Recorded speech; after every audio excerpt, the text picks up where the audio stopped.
Good morning to all in attendance in person, as well as to all of those attending virtually.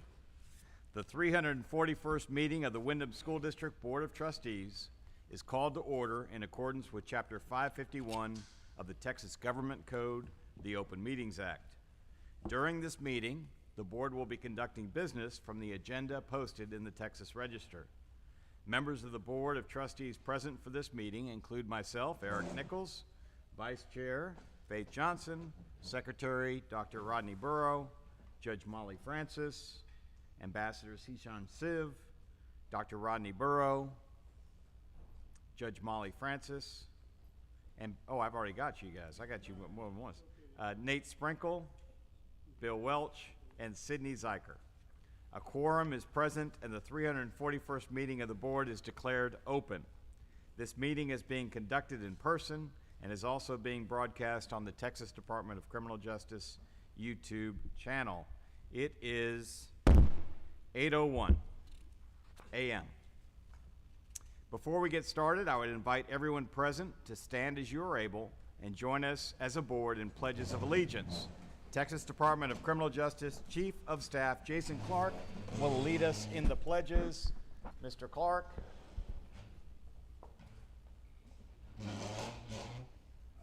You may begin. Allegiance to the flag of the United States of America and to the republic for which it stands, one nation, under God, indivisible, with liberty and justice for all.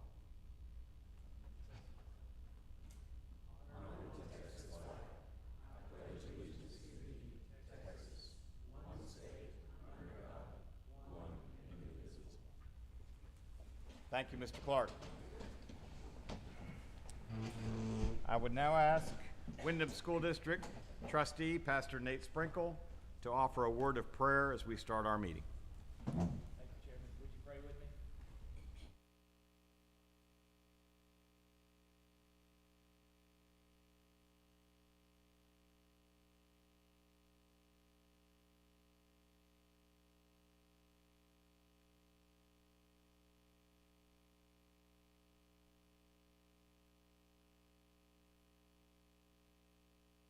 Of the resources available through this school district. Father, we pray that you will bless the lives of all of those teachers and students and administrators. And Father, we thank you that so many life-improving things are done through this school district. Father, help us to review them and to celebrate them.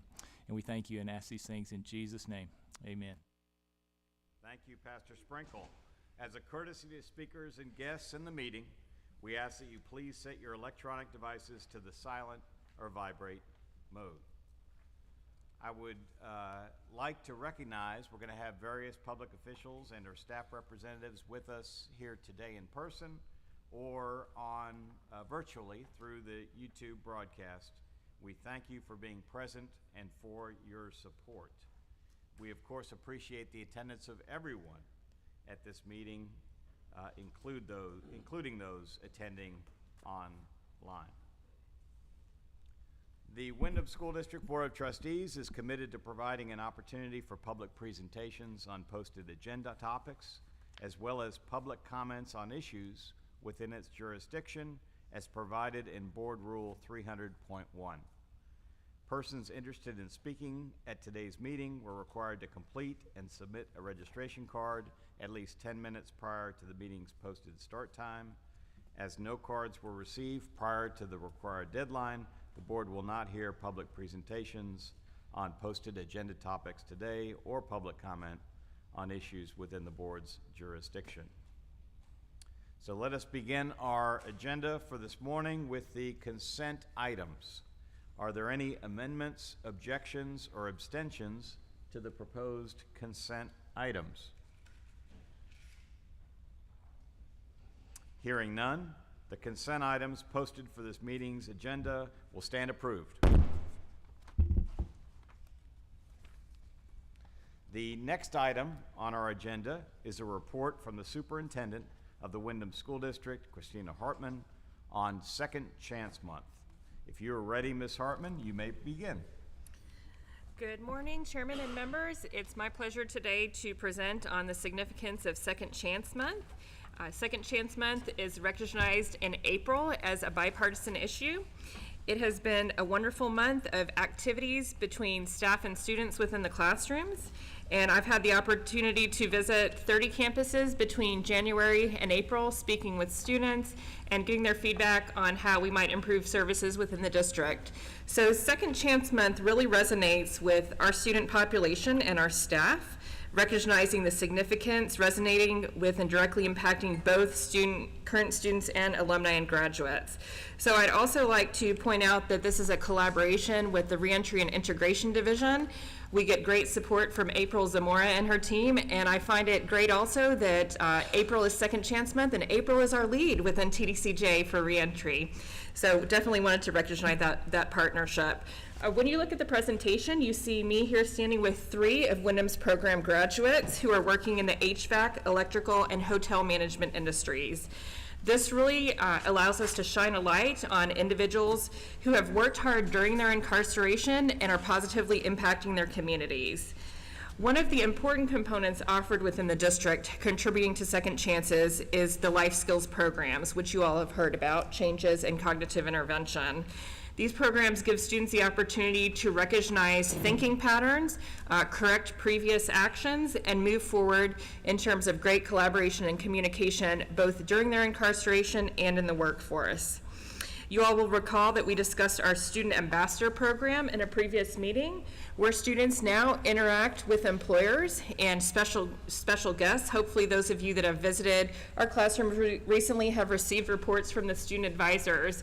And having worked in the corrections environment for over 20 years, I think that this is significant progress in terms of the students having a voice and the ability to practice their communication skills prior to reentry, which is something that we've heard from employers and community members is very necessary for them to be able to have intelligent conversations, shake a hand without being extremely nervous because they haven't had the opportunity to practice in the past.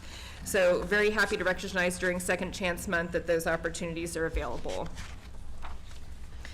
So promoting success through employers, again, is a collaborative relationship with the Reentry and Integration Division. We are happy to report that the implementation of the College and Career Readiness Department is going very well. This was funded during the last legislative session and consists of an administrator and 6 positions assigned to regions that are helping individuals move forward with occupational licensing applications, post-secondary education pathways, and reentry. Our career and technical education programs, of course, prepare people well for industries that are well represented in Texas. It is a very purposeful initiative to take a look at the in-demand jobs in Texas that are median to high wage earning, and you'll hear later from one of those career areas within our district. When we look at our reports and look at our biennial report that looks at program effectiveness, enrollment in career and technical education programs paired with those life skills classes that I discussed previously are a huge indicator of people remaining successful in their communities. That starts with identifying career pathways all the way through practicing on the job with TBCJ and going back into the communities in those high demand jobs. And again, April Zamora and I have ongoing conversations about employment in the field of training, not just employment, but employment in the field of training and the return on investment. Finally, we'd like to recognize some important alumni opportunities that have arisen recently, and that is the very purposeful involvement of Windham and college graduates when we're at conferences, speaking with our employees. It really is very heartwarming and shows the importance of the job of educators when you see your students come back who are now working successfully in the community. I want to give a very big thank you also to Judge Johnson, who facilitated a recent student and graduate panel. Really one of the highlights of my career, I have to say, was hearing from that panel. There were 39 different states there when she facilitated with 4 graduates, and the comments that I heard as people were leaving and that approached me directly about what they would change in their state based on what they're hearing from those student graduates, how they want to move forward with using words like student and patron, preparing people for the community. And you all know Judge Johnson, and she kept them talking for sure. It was a really great show for Second Chance Month, and we'd like to do more of that in the future. So with that, in closing, I would just like to go to the final slide and recognize that this individual, Mr. Harris, was one of the student graduates who is the lead HVAC service technician at his company. He indicated that without engagement in programs during his incarceration, he did not know where he would be today. He said being in prison and education in prison saved his life and changed his pathway. So happy Second Chance Month, everyone, and I'm open for any questions if you have any. Thank you, Ms. Hartman, an excellent report, and I'm just curious to kick it off. I know that we're doing great collaboration within Windham and TBCJ, as you've described, on programs that support Second Chance Month, but does Second Chance Month extend beyond our portfolio, so to speak, and how is it advertised, how is it promoted throughout the state? So you'll probably recall that at the very beginning of the presentation, I mentioned that it's a bipartisan issue. So I was able to share, and Danielle with our team, both the proclamation from Governor Abbott recognizing Second Chance Month and the impact on communities and employers and staff and students and graduates, and also a proclamation from the White House. So this has a huge national scope. It involves anything that provides support for communities in terms of citizens returning from incarceration, and again is supported on both ends of the aisle. So it's been a really fantastic month, and just because it's celebrated in April doesn't mean here in Texas that we don't do it all year long. And it's obviously very heartening to see that that the ability to afford eligible individuals a second chance is not a partisan issue. It is an issue that affects all of us. So absolutely. We appreciate your support. We appreciate the support of TBCJ in this effort. Other questions for Ms. Hartman? Thank you so much. The next item on our agenda is the chairman's report. And as we were just discussing, as Windham's trustees, we like to highlight particular aspects of the many educational and vocational opportunities provided by the district to its students. So this morning, we're going to be talking about the welding program. Windham School District's welding program is one of the 40 career and technical education, CTE, as Ms. Hartman was describing earlier, programs available to the population of the Texas Department of Criminal Justice, offered to both men and women at 7 campuses across the district. Students who are eligible and who step forward to take advantage of the opportunity acquire knowledge and technical skills surrounding design and fabrication, utilizing welding technologies, ultimately preparing them for a career in the welding field. To expand on the program foundation and curriculum, we're honored to have 3 representatives from Windham's welding program here with us today. First, we recognize Mr. Blake Saunders, welding instructor at the Lane Murray campus located in Gatesville. Mr. Saunders, we understand that you have served in your role since December of 2018. We further understand that you are considered by your colleagues to be a natural-born teacher who actively motivates his students daily.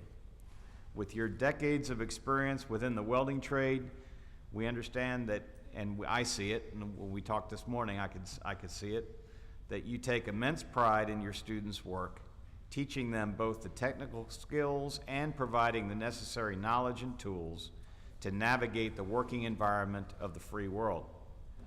Many of your students, in fact, and I hope you're getting this feedback, credit you for helping them persevere when they are struggling, and many report that due in large part to your efforts, they see a path to success. So we thank you as a board for the work that you do. Thank you, sir. Sir. And if you would care to share with us a few words, we'd be happy to hear. I really do enjoy doing it. It's really, I don't know, it's just awesome to see some of them whenever they get it. Good. And we're going to have you give us a little more information about the program as well in just a moment. So, all right. But next, just to introduce all of you, Mr. Wesley Wiseman. Come on up. Mr. Wiseman, we understand that you have served as the welding instructor at the Ferguson campus in Midway since 2018. Yes, We sir. also understand that you began your career in welding straight out of high school, and that you have always enjoyed sharing your experience and talents with others. Again, something that Ms. Hartman was talking about, that peer-to-peer mentorship and leadership. You provide your students with options for success, opportunities to better themselves, and inspire them with the potential of having specific skills they can use to support their families upon reentry. We understand that you thoroughly enjoy, as we can tell from your attitude, the sense of pride each of your students displays at graduation, and that you are grateful to play a role in their accomplishments. So we're going to hear a little bit more from you in a minute, but thank you, sir, for honoring us with your presence this morning. Thank you. And last but not least, Mr. Andrew Lewandowski. Did I get the name right? Yes, sir. All right. Welding instructor at the Wynn campus in Huntsville. Mr. Lewandowski? Yes, sir. We understand that with over 13 years of CTE experience prior to joining the Windham team, you show every day your commitment to equipping your students with essential job-related skills applicable to diverse career paths. We understand that you take great pride, as I could sense in talking with you this morning, that in signing your name on each industry certification earned by your students, that you feel great pride in attesting that they have completed all course requirements and testing. So thank you, sir, for being here as well. Thank you. Thank y'all. And we look forward to hearing about the welding program from all three of our experienced staff members today. Mr. Saunders, would you like to go first? Yes, sir. Windham's welding program works closely with the industry leaders to ensure the curriculum accurately reflects the current workforce standards that students will be utilizing following their reentry. Students develop skills in oxy-fuel torch setup and operation, plasma arc cutting, as well as metal welding with precision in various orientations and scenarios. Additionally, students familiarize themselves with different welding bead types and rods tailored to the specific jobs required. Practical applications of these concepts and skills are offered through the simulated and real-world scenarios. Following the completion of the course, students have the opportunity to earn their National Career for Construction Education and Research, NCCER, core certification, further increasing their employability upon reentry. Students can pursue a wide range of occupation within the welding and construction industry, such as being a pipe fitter, iron worker, welding technician, and fabricator. These career paths can vary widely in terms of environment, from the indoor fabrication shops to the outdoor construction sites and pipelines. Advancements in these careers often require additional certifications or further education. Possibilities that are communicated in the students and often become long-term goals for individuals with the passion for the acquired trade. Mr. Wiseman, please continue.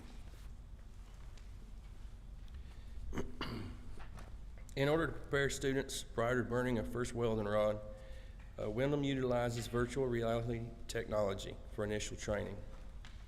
The augmented arc system is an advanced training technology that combines real-world experience of welding with the versatility and safety of virtual environment. This innovative system, designed to stimulate various welding processes using augmented reality, allows students to practice welding techniques in a controlled virtual space. Additionally, Windham's welding program utilizes the live arc system that combines the practicality of real welding with the advanced feedback capabilities of augmented reality. The live arc system includes smart screen user interface that provides immediate actionable feedback to the welder. This technology evaluates the user's performance against industry standards, covering aspects such as work angle, travel angle, speed, and technique, offering a detailed feedback on what the welder is doing right, as well as the needs of improvement. Both augmented reality systems allow NCCR curriculum to be uploaded, enabling students to grasp a realistic understanding of what they will experience during live instruction. We encourage our members of the board to visit our campuses to experience and test out these fantastic technological advancements. Mr. Lewandowski, please proceed. In January, Windham welding instructors had the opportunity to attend the Augmented Arc and Live Arc training hosted at the Miller Houston Training Center. Staff received hands-on and instructional training related to best practices and on how to properly use the technology and advanced features, including the teacher software, permitting instructors to add students, create assignments, generate reports, and more. Instructors also attended breakout sessions with industry experts providing live training and a very beneficial question and answer session. This was a fantastic opportunity to interact with other industry professionals, and we all left with the training with highly valuable information to relay back to our students so that they have every possible opportunity to sharpen their skills to ensure success. To better illustrate the enriching experience offered by Windham Welding program, we have a video showcasing its comprehensive curriculum, hands-on training, and the invaluable guidance of dedicated instructors, all of which empower students with the skills essential for thriving careers in the welding trade. Good, let's watch the video.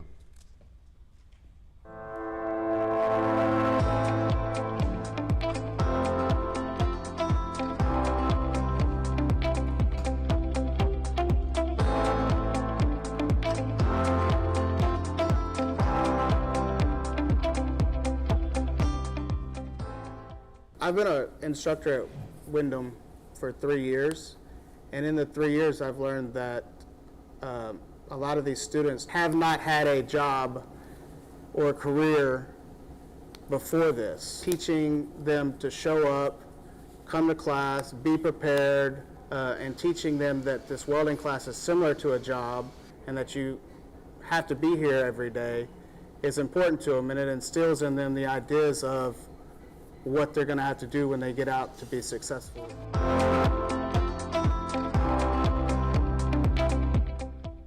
Prior to incarceration, I worked all kind of low-end paying jobs that required no education or skill. So early on in my incarceration, I pursued education seriously. I just realized I didn't have a specialized skill because every job I've had, I've never yet had to have an education or a skill. So I pursued welding. Upon release, I would like to work in a manufacturing plant, a pipeline, or a fabrication shop. I think it makes you more responsible because when you're in this class, you have to be responsible for your actions, and your work is your own work. It helps you a lot with your work ethic.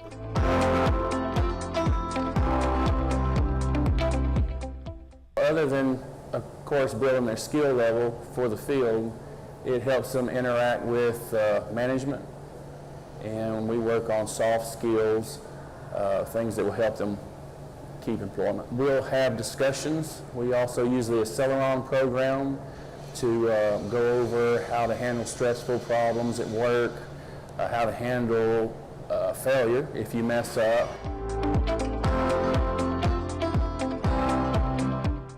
Not to give up. I always thought I couldn't do or be somebody, and now it's like I'm persistent, I'm very determined, and I'm going to be successful, and I encourage others as well.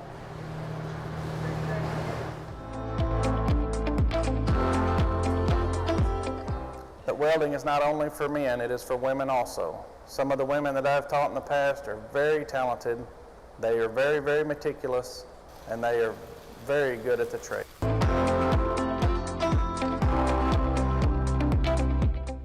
I really enjoy the part of supplying someone with an alternate path and hopefully betterment of their future.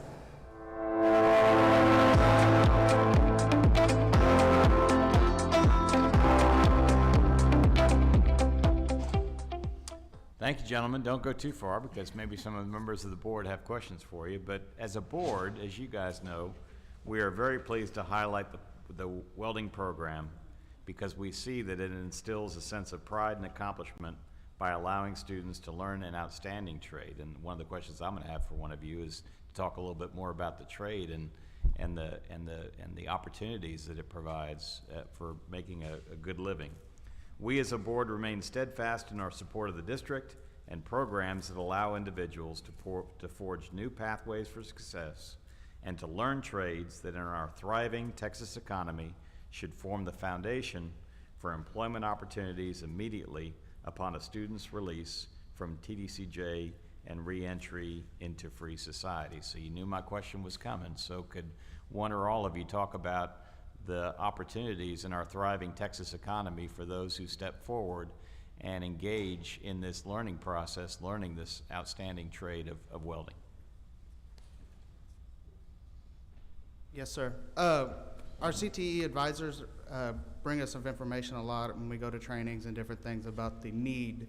And when we've had some of our career fairs, the need of companies like Kiewit that come regularly to our units to talk to us, the tens of thousands of people that they're lacking in this field. And what I like to teach my students is, you know, I'm teaching them a basic level and to take the job, no matter what it is in the field, because you're gonna grow and you're gonna learn to be successful there, and use the knowledge that you're learning, and like I said in my video, to show up and be there every day and work hard and show them that you want more is gonna make them successful. And it's not just successful for them, it's successful to their family, successful to everybody else.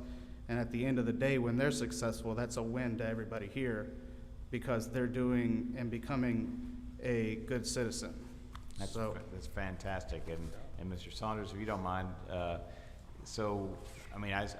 these are good paying jobs, correct? Yes, sir. Very good paying jobs. And What we make. but I was going to ask, because I know that you all. I mean, it's true. I love my job.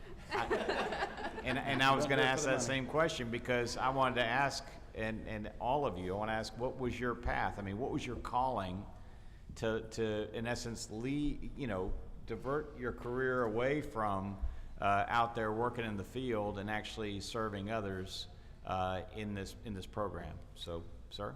Mine was because I was traveling all the time, always gone from my wife and kids, and it was just time to come home. I missed a lot of stuff with my children, and that's one thing they're going to have to understand. You're going to miss some things, but, you know, the money is very good, and it's a very good trade for them to learn, and if they want to go get after it, they can really make some money.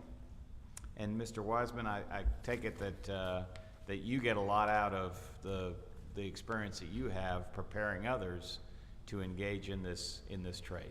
Yes, sir. When I started with Windham, I was surprised to meet students that were in their 30s who had never had a standard job. And it's nice to be able to work with them to give them that possibility to take care of themselves and their families. Well, thank you. Thank all of you.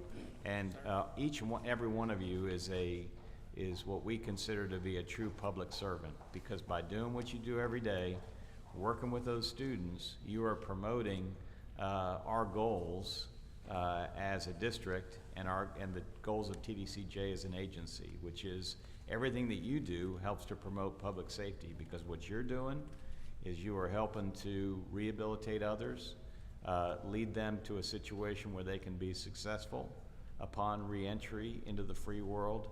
And so your efforts directly impact the success of our state. So we thank you and we appreciate you. Any other questions? I think Ambassador Siv has a question. Thank you very much for the presentation. It seems that you all are very, very happy with what you're doing and what you think that can benefit other people. Is there any frustration in your craft, in your trade craft? And what is the single most important satisfaction? So frustration and satisfaction.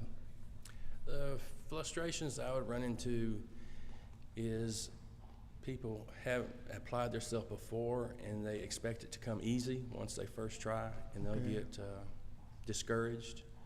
But like we spoke earlier, in the live arc system, that's where it really shines. You can put a student on that system and it slows them down, makes them calibrate each weld, and it grades them on each weld, so it helps them slow down and think and move forward.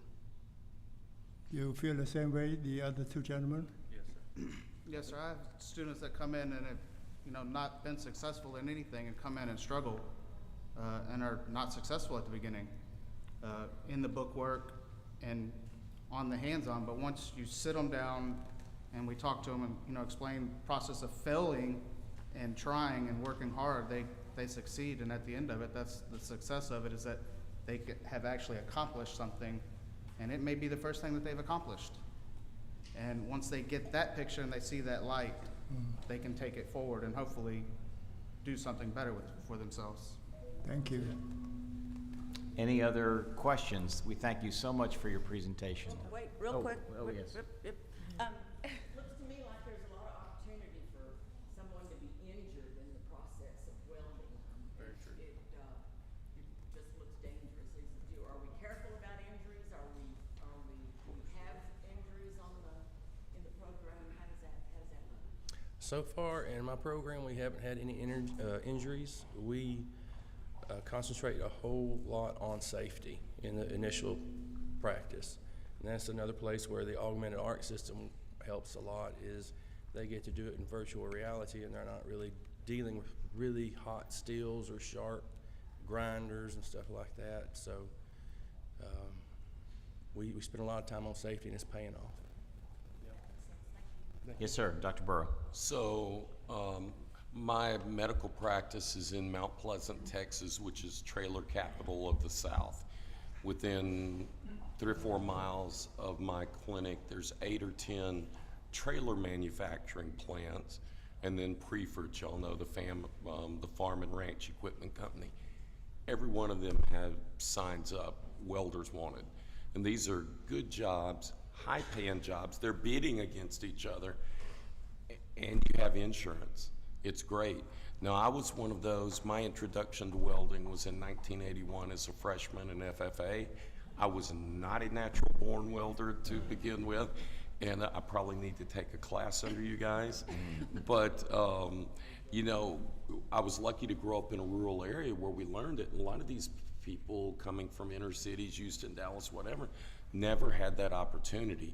I guess my question for you guys, like on my farm now, I have a stick welder and a wire welder.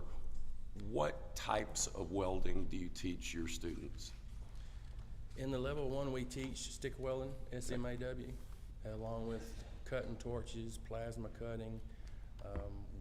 Windham is in September is fixing to start our advanced welding class, which will go further into MIG, flux core, TIG, so they can take their skills further. Okay, that's great. That's great.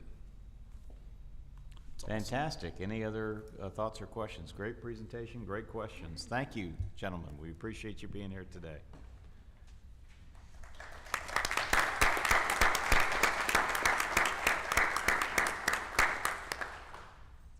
The next item on our agenda is a presentation on reaching and serving the student population, a collaborative effort.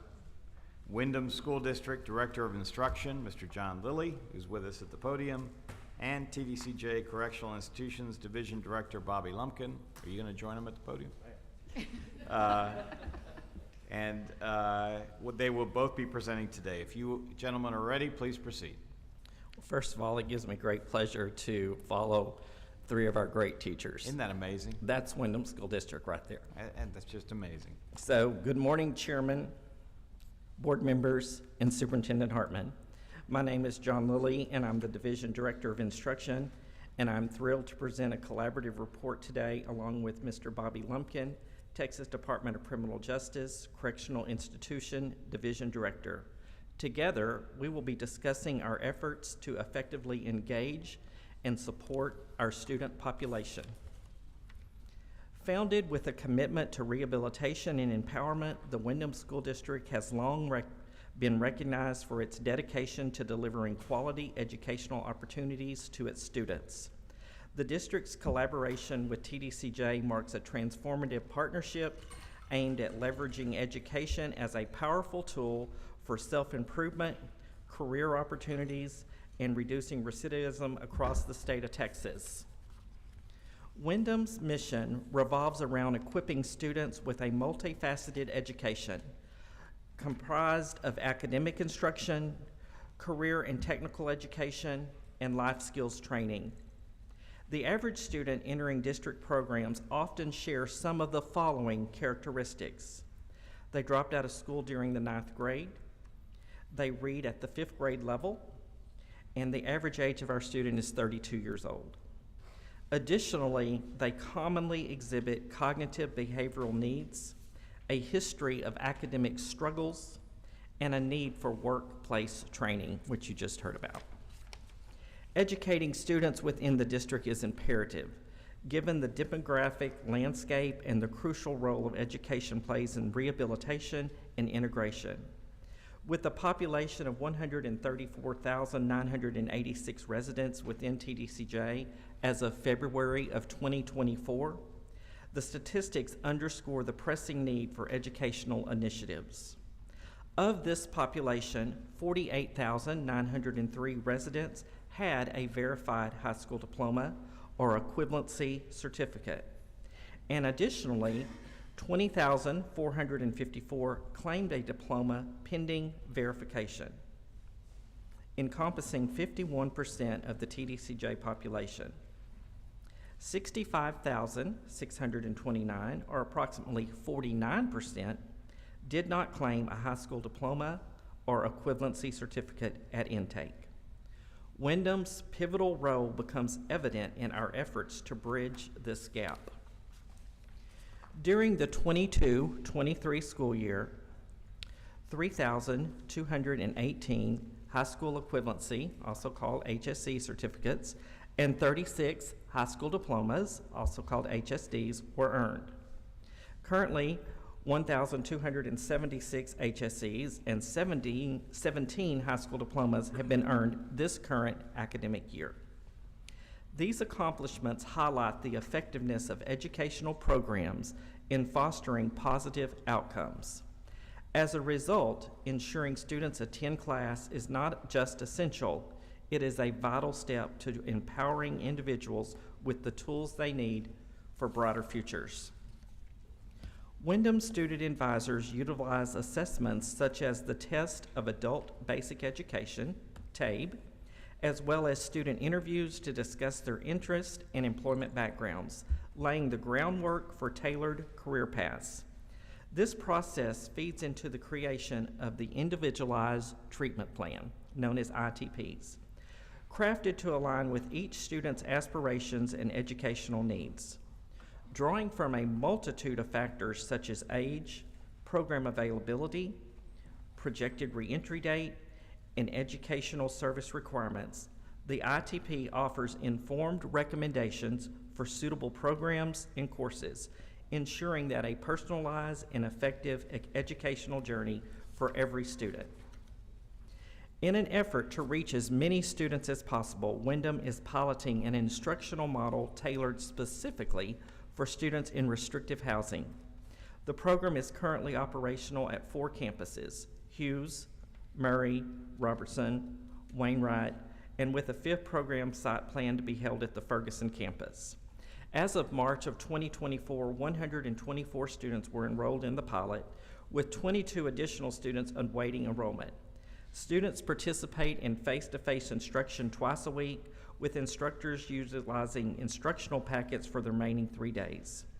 Currently, at our Hughes campus, the district's instructional technology team is piloting civics and science content delivered via the Securus Lantern software on the students' tablets.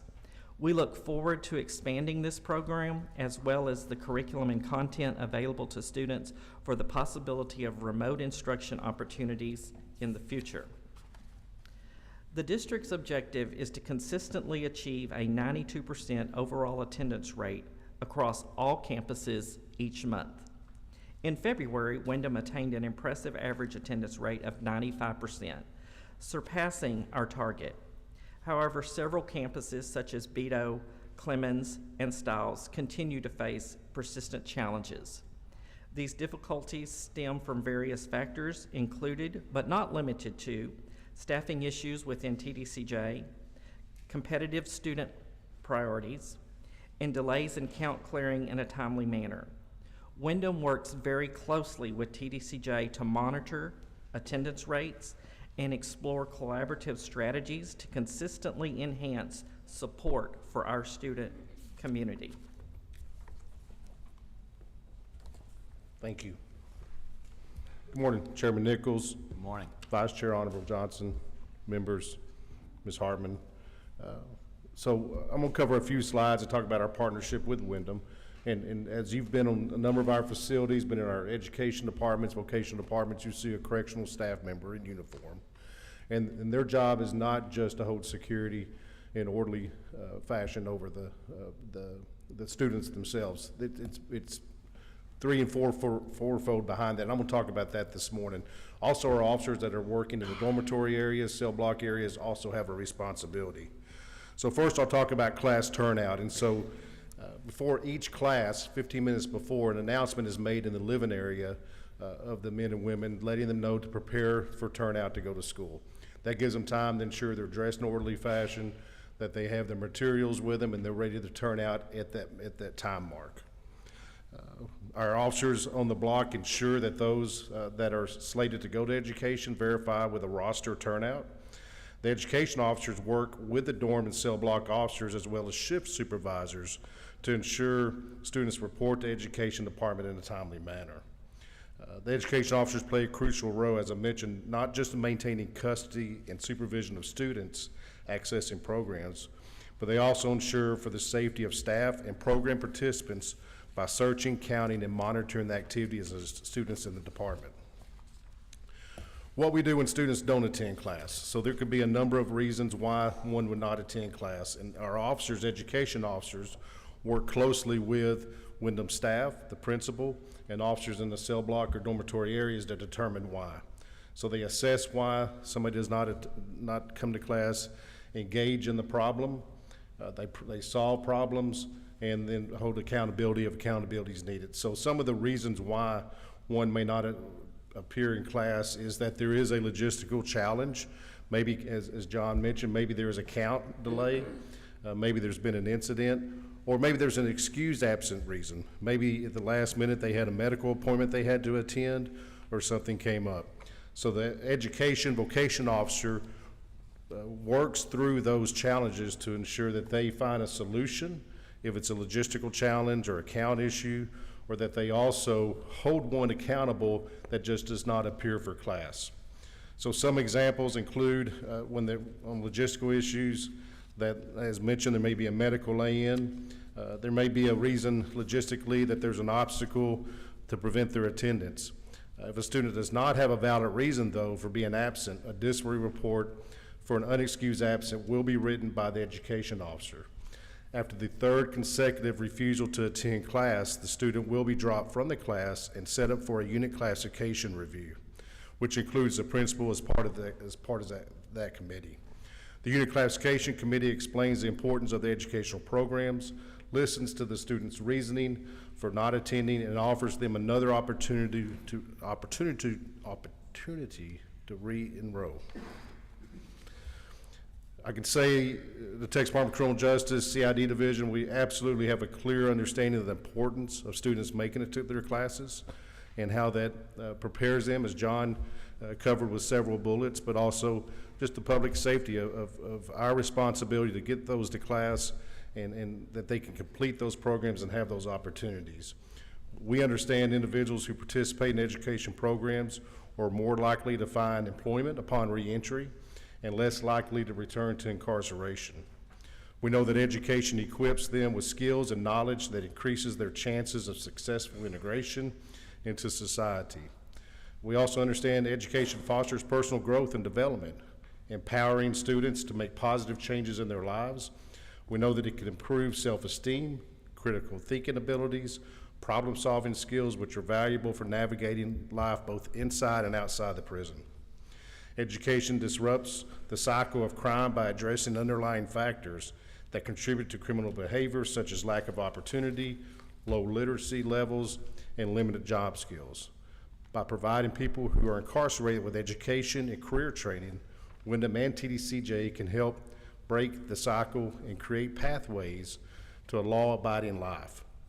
Educated individuals are less likely to engage in criminal activity, which ultimately contributes to public safety, as mentioned. By investing in education programs in the corrections environment, we contribute to the overall well-being of communities by reducing crime rates and creating safer environments. And I can just say, as I pass it back to John, that we absolutely are in this on one team. Christina and I talk often. If there's a challenge with a unit, I know John mentioned a few units that we do have some challenges. We work through those. It does not have to wait until the next time Christina and I see each other. We work well together. Her staff and the CID leadership work well together to work through those challenges. And we want to see success of the programs, but especially success of the men and women that are in those programs. Thank you. I'll stand by for questions after John finishes up. Absolutely. Thank you, Mr. Lumpkin. TDCJ plays a crucial role in bolstering Windham initiatives and programming, particularly through their unwaverly support in various facets. TDCJ representatives actively engage with Windham students, offering encouragement, guidance by attending our graduations, and acting as guest speakers, instilling inspiration and motivation among our graduates. Moreover, the partnership between Windham and TDCJ extends to collaborative efforts such as the STRIVE program, aiming to equip students with the essential life skills and tools for successful integration into their communities and the workforce. Additionally, TDCJ and the district work together to facilitate skills demonstrations and career expos, providing students with valuable opportunities to explore diverse career paths, gain hands-on experience, and interact with professionals from various industries. TDCJ demonstrates its commitment to supporting the educational endeavors happening within Windham, empowering individuals to achieve personal and professional growth. Windham and TDCJ's partnership underscores the importance of recognizing the inherent potential within every individual, regardless of the past circumstances, and offering them a pathway to success. The district appreciates the opportunity to collaborate with and receive support from the agency across various areas and various programs. Through our collaborative efforts, the Windham School District and the Texas Department of Criminal Justice pave the way for individuals to foster brighter futures for both our students and our Texas communities. Thank you, Mr. Lilly. I'll kick it off with a question to both of you. I saw the good explanation, Mr. Lilly, of the personalizing education and, in essence, having someone you might describe as an educational counselor, maybe a little bit of career counseling, meet with on one-on-one basis with a member of the population to encourage them to become a student, in essence, in the as I understand your explanation. And obviously that's one way of encouraging women and men to step forward to take advantage of these opportunities. Can you describe, both of you, kind of how it works?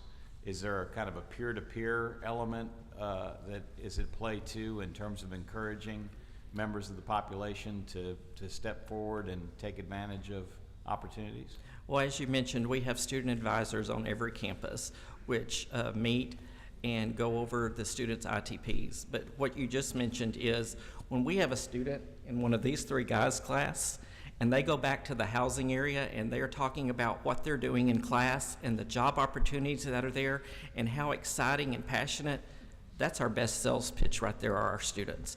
So it's so important for our students to have successful learning opportunities by great teachers like you heard from today. And then that's when I and Ms. Hartman are on campuses and saying, hey, can you help me get into welding? I need to get in welding. And the wait lists for programs like that are enormous because of the excitement that students pass on that are currently in the class. And Mr. Lumpkin, do you see a certain element of discussion between correctional staff, for example, and individuals in housing areas about these same opportunities? Yes, sir, we do. And I'll start off by saying we see it from the beginning when they're assigned to a facility. So when they're new to TDCJ, so we have an orientation process. Windham is part of that orientation process. The unit class case committee I spoke of before, that one may appear before they don't attend class. An individual also goes to a unit class case committee when they're assigned to a facility. So the makeup of that committee, whether it be the major, the principal, captain, chief case manager, are explaining opportunities to the men and women of what's available on that facility. But further than that, yes, we absolutely, if the officer does not know the right answer about if it's a deep question about a program, they're pointing them in the right direction, ensuring that they get their question answered, but absolutely being a conduit to the program itself.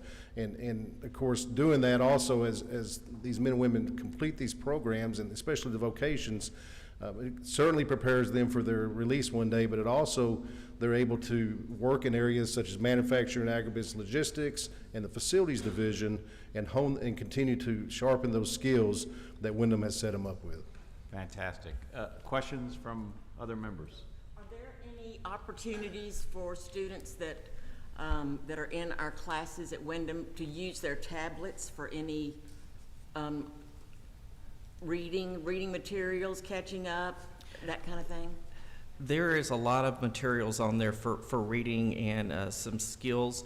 We are now just in the pilot phase, and the pilot has been going exceptional. The students love it, the teachers love it, so I fully expect, when you ask me that question again, that I could say every campus is utilizing the tablets for homework and extra instruction. But we are piloting it, but I was on a campus last week, and it's going phenomenal. Okay, thank you. You mentioned that there is quite a waiting list for some of these really vocational programs like welding. What are your largest barriers to getting those students off the waiting list and into the programs? Well, there's a couple of things. Teacher vacancies, and that's not just a Windham problem, that is a nationwide program, as we know. But we are very fortunate in our CTE programs to be pretty fully staffed in that area. But a lot of it is just space. We have certain amount of bays and certain amount of students. Although I'd love to put 100 students in each one of these three guys' classes, that's not safe. And so we are confined to space limitations and safety allotments, and following like national safety trends to what is on there. And it's the waiting list you do get on the waiting list, you will get in class. We work strictly off of the ITP system, which I described in my talk, where we look at projected release date, people that are getting closer to entering the workforce for our higher priority placements. Great, thank you. Very good questions, and we thank you very much for your report. Very, very informative. Thank you, sir. Thank you. The next item on our agenda is the 2022-2023 Annual Performance Report. Windham School District Communications Administrator Danielle Nichols will be presenting today. Ms. Nichols, you are at the podium, and if you are ready, please proceed. Good morning, Chairman, board members, and Superintendent Hartman. The mission of Windham School District, in partnership with its stakeholders, is to provide quality educational opportunities. It is my privilege to share the district's annual performance report, APR, highlighting these educational opportunities between September 1st, 2022 and August 31st, 2023. Each campus has a student advisor that is dedicated to helping students identify and build their educational foundations. Through assessments, including the Test of Adult Basic Education, TABE, and student interviews, student advisors discuss interests and employment history, which results in the development of career pathways. The Individualized Treatment Plan, ITP, is customized to the student's goals and educational requirements, offering recommendations for programs and classes based on a variety of factors, including age, program availability, projected reentry date, and educational service needs. Students utilize the TABE throughout the school year to track their academic progress and determine readiness to take the General Education Development, GED, exam to earn their High School Equivalency Certificate, or HSC certificate. Windham students need educational support ranging from academic and high school equivalency courses to more specialized technical training and life skills programs, with the goal of preparing them for employment opportunities and further educational endeavors. Characteristics of an average academic student when entering Windham programs include dropped out in the 9th grade, average 5th grade reading level upon enrollment in academic programs, 32 years old, cognitive behavioral needs, history of academic challenges, and requires workforce training. Approximately 50,000 students received Windham educational services in school year 23. 18,726 students participated in adult education academic programs, and 3,880 students took the GED exam in school year 23. Of that group, 83% were awarded an HSE certificate. Windham offers life skills programs aimed at assisting students in redirecting their thinking and improving soft skills, boosting cognitive abilities, and securing employment opportunities. In school year 23, 14,865 students participated in the Changes program, 8,478 students participated in the Cognitive Intervention program, and 2,073 students participated in the Parenting program. The district offers over 40 career and technical education CTE courses. These courses provide students with the tools to effectively navigate workplaces and industries using curricula aligned with industry standards and instruction by experienced educators. Safety training and standardized testing further enhance students' preparation for workforce demands. In school year 23, 12,110 CTE certificates and 16,861 industry-based certifications were earned. In collaboration with TBCJ, Windham creates practical exposure and hands-on training opportunities through apprenticeship, on-the-job training, and work certificate programs. This empowers students to gain applicable job experience and certifications, equipping them with the skills needed to thrive in the workforce. In the 22-23 school year, Windham, in partnership with TBCJ, had 26 occupations across the state registered with the Department of Labor and over 800 registered apprentices.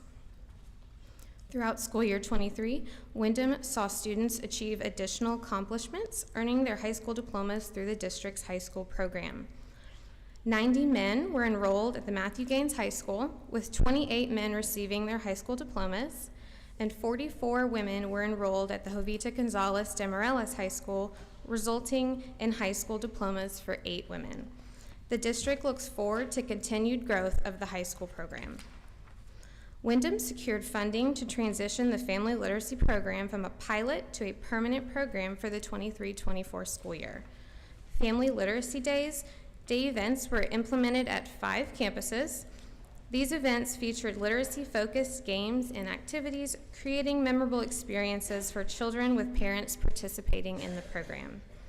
Participants engaged in meaningful conversations with caregivers, highlighting the importance of their role, significance of education, and generating positive momentum moving forward.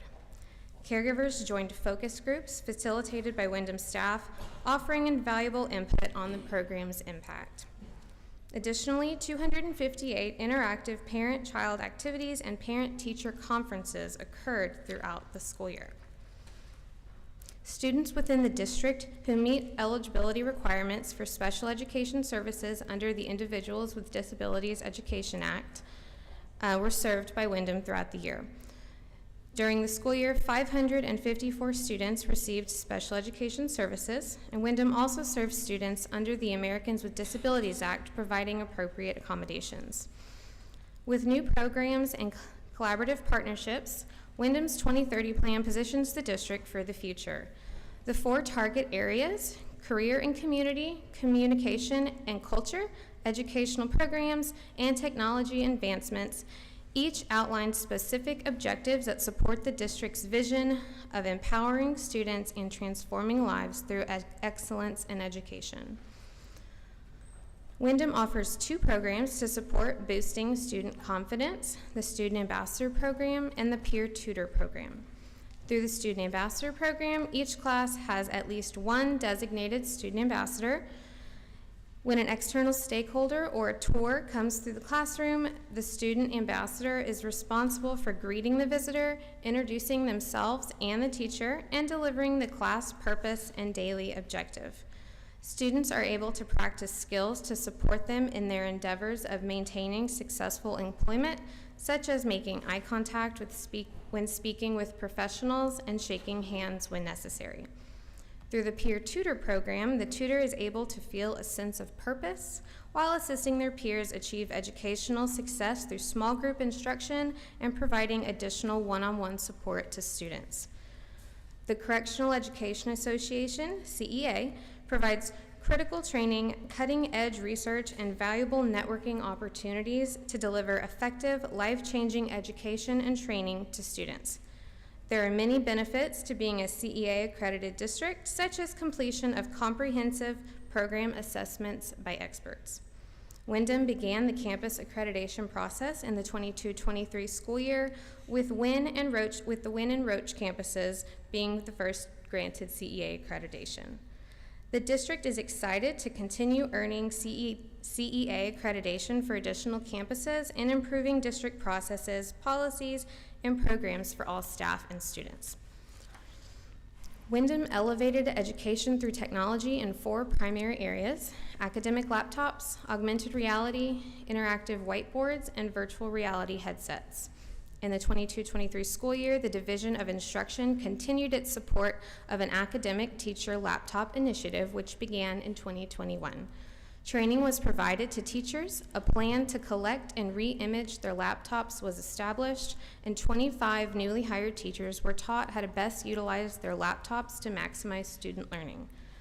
Augmented reality places students in the position to manipulate 3-dimensional composite images in a highly interactive manner to supplement classroom instruction, as well as provide programs and academic content across multiple science, technology, engineering, and mathematics subject areas.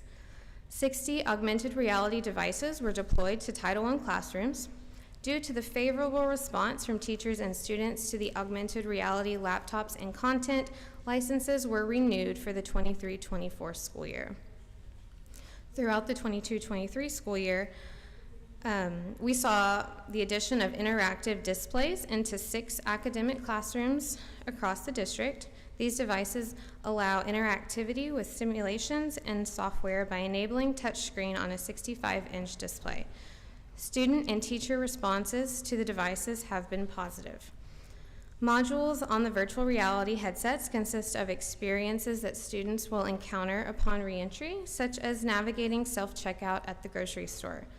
The scenario has been fully developed and content has been migrated into the new headsets, with implementation slated for the 23-24 school year.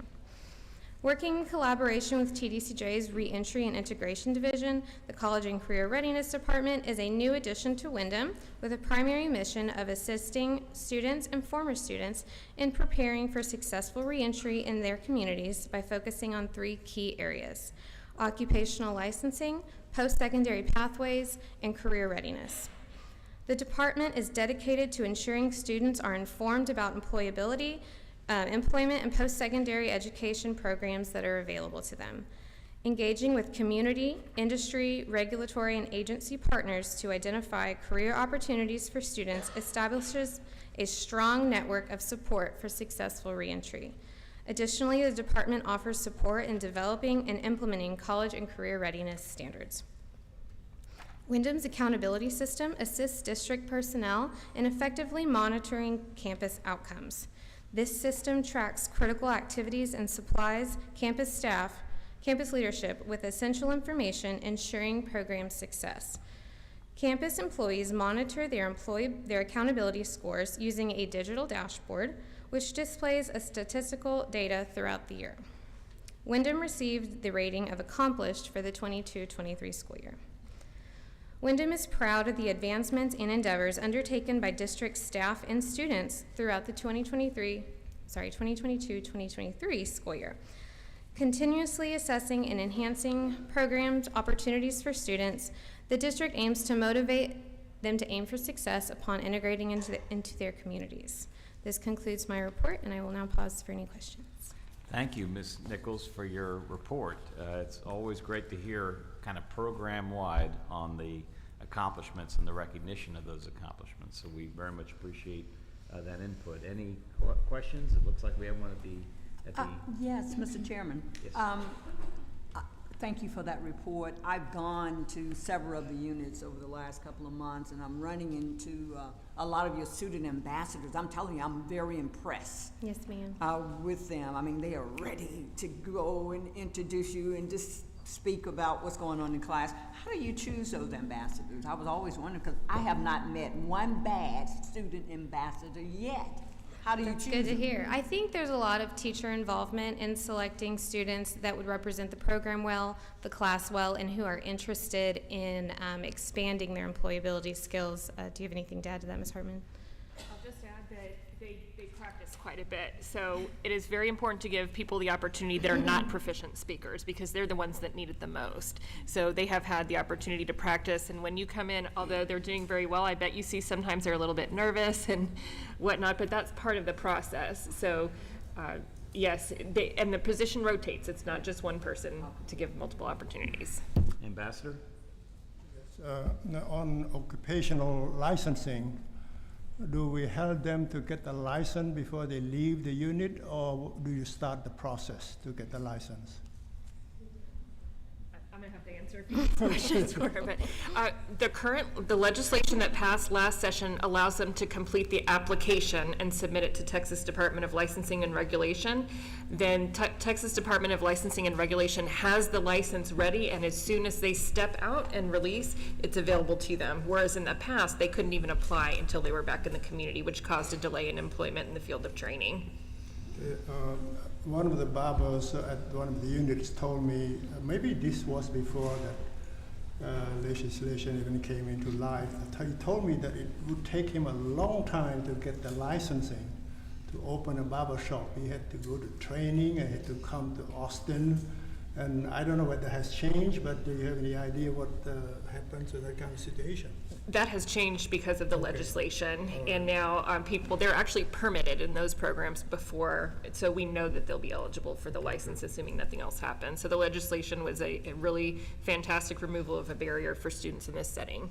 And I know that I've heard, Ambassador, that everyone on the program level appreciates the support and thoughtfulness of the legislature in making that change, because inherent in your questions is the idea that if someone can actually walk out of our system and into the free world with that certificate or that certification in hand, that is a tremendous support to their reintegration and to avoid a situation where we see an individual back in our system. That's great. Good to hear. Chairman, I have two questions. Yes, if I sir. could. Relating to the numbers that are listed in your report here, the high school program report. Matthew Gaines High School, 90 men enrolled, 28 diplomas. Is that because the remaining roughly 62, I guess, individuals are still matriculating, or is it because you have a high percentage of failure? I mean, what's that?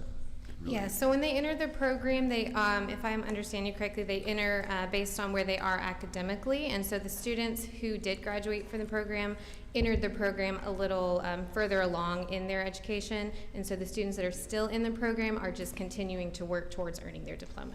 Okay, so what's the rate of success? I mean, are there failures? Are there those that get in and just can't pass, or do you have that? We have not experienced that yet. We had initially some failure related to the STAR test, but that's because a model was being used similar to what you would find in a public school, where if you're eligible, we test you. So we came back to the drawing board and said, well, if I haven't been ineligible for 3 years, I shouldn't take this test just because I'm eligible. So now we're seeing a great deal of success. Our teachers have also provided feedback in terms of the instructional software that they need to, so I would say that the program is highly successful. Actually, two of our high school principals, they're both here today with us, and they're doing a fantastic job. Yeah. The other question I had relates to your report card, and there's some numbers at the bottom. Attendance 13.15, HSE 12.45. What does all that mean? I mean, I see a B, so I know you want to get an A someday. But, I mean, B's pretty good, but what does all that mean down there? Those are weighted scores based on our accountability system. I'd like to provide you all with a separate report on how that's calculated and go into detail. Okay. Or we'll be here a while. Yeah, that's what I figured. I didn't want to go Good into question, detail thank now. you. No, very good questions by the entire board. Ms. Nichols, thank you very much for your presentation. Thank you.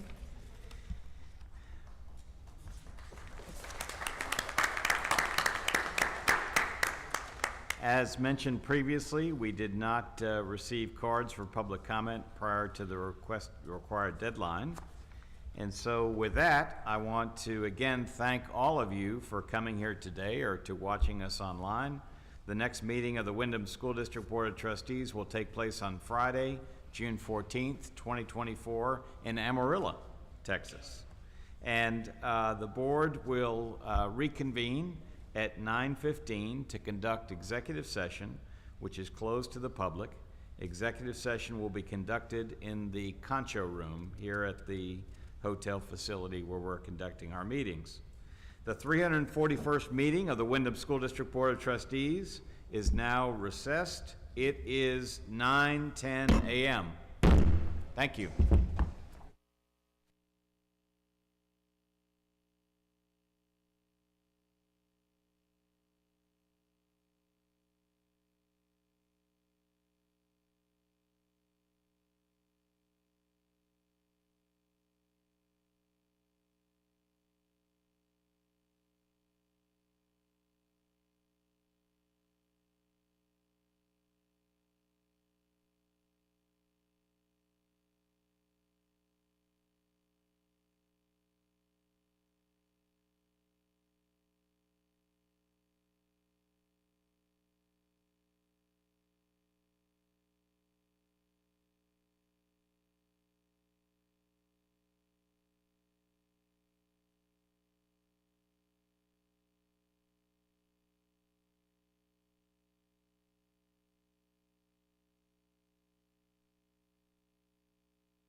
No, just get started.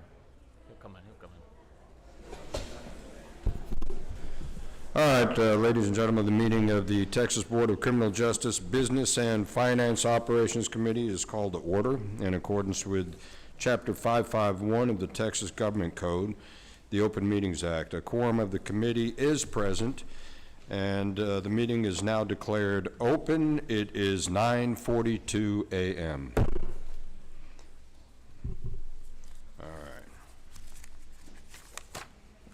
The first item on the agenda is the approval of the minutes. Are there any amendments or objections to the proposed minutes as presented?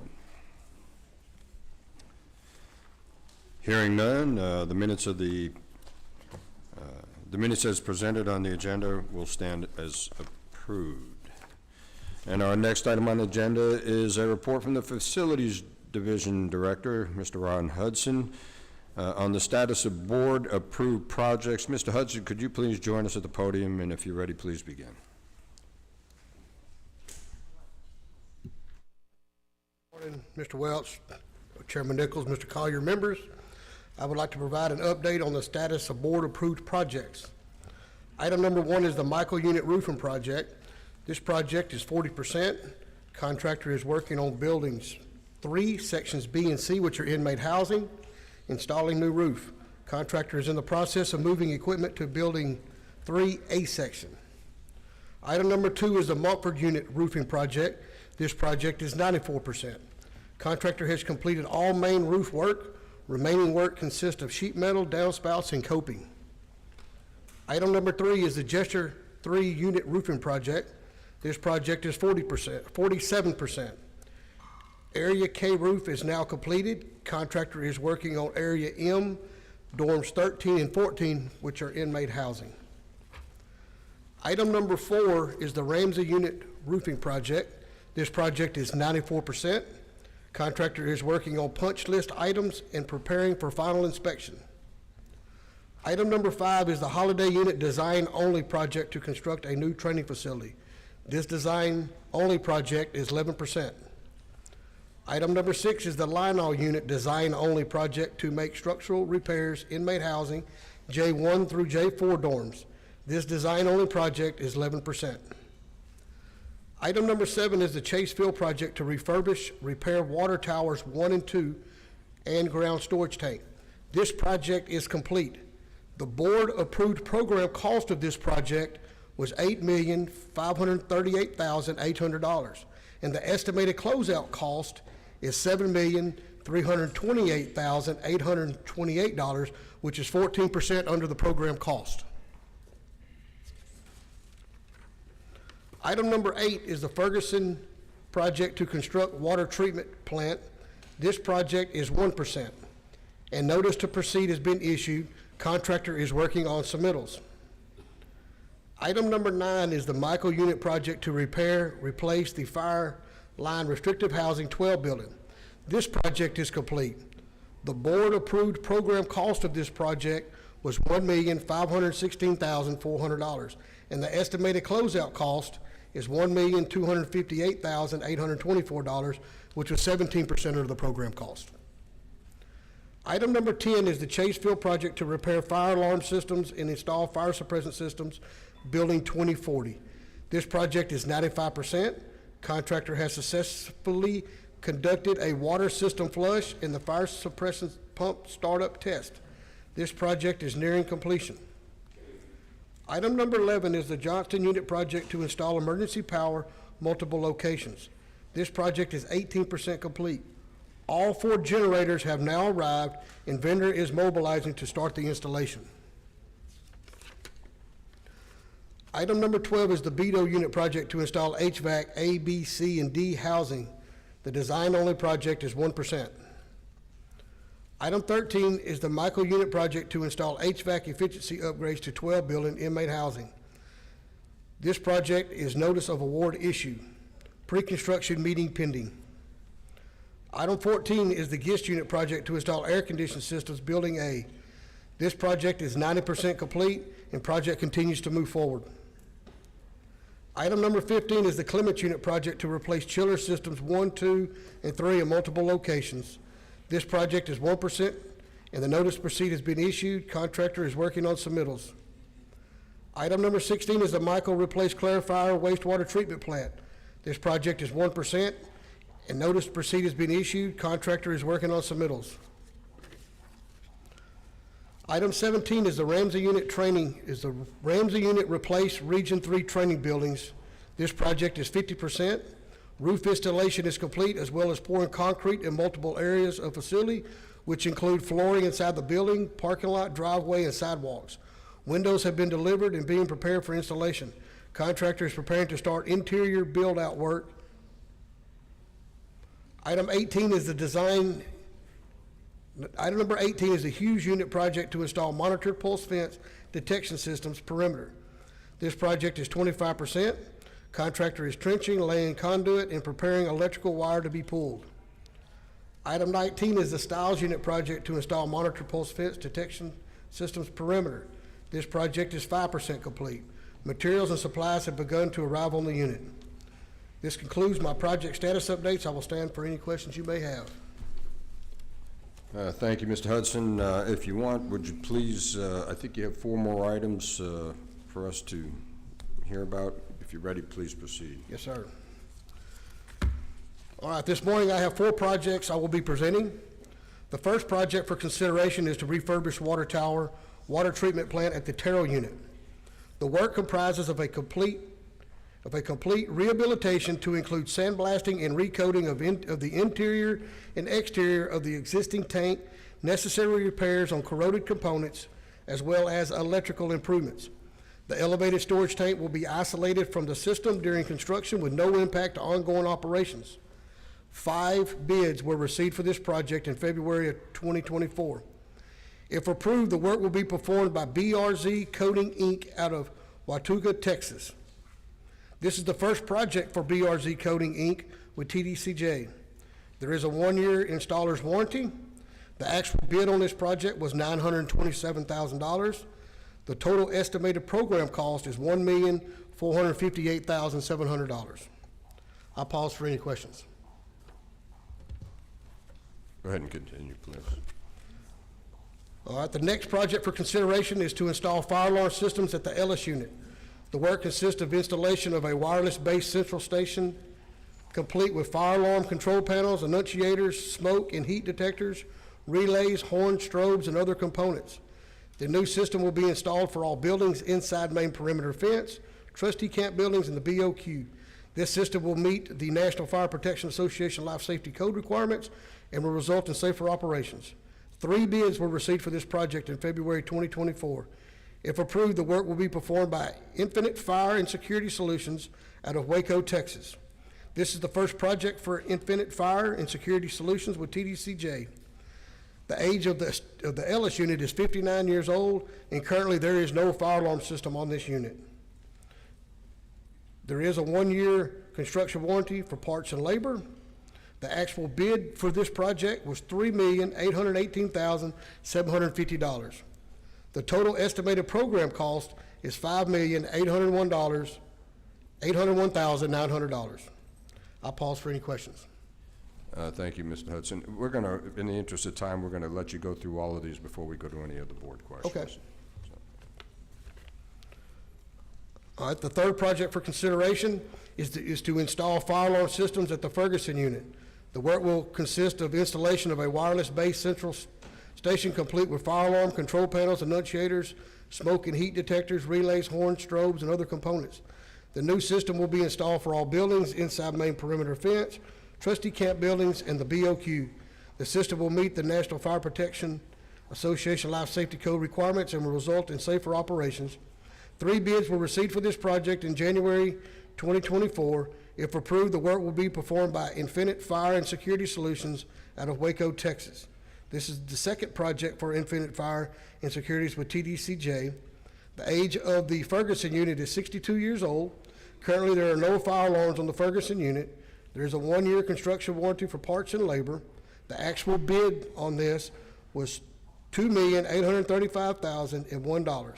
Total estimated program cost is $4,355,800.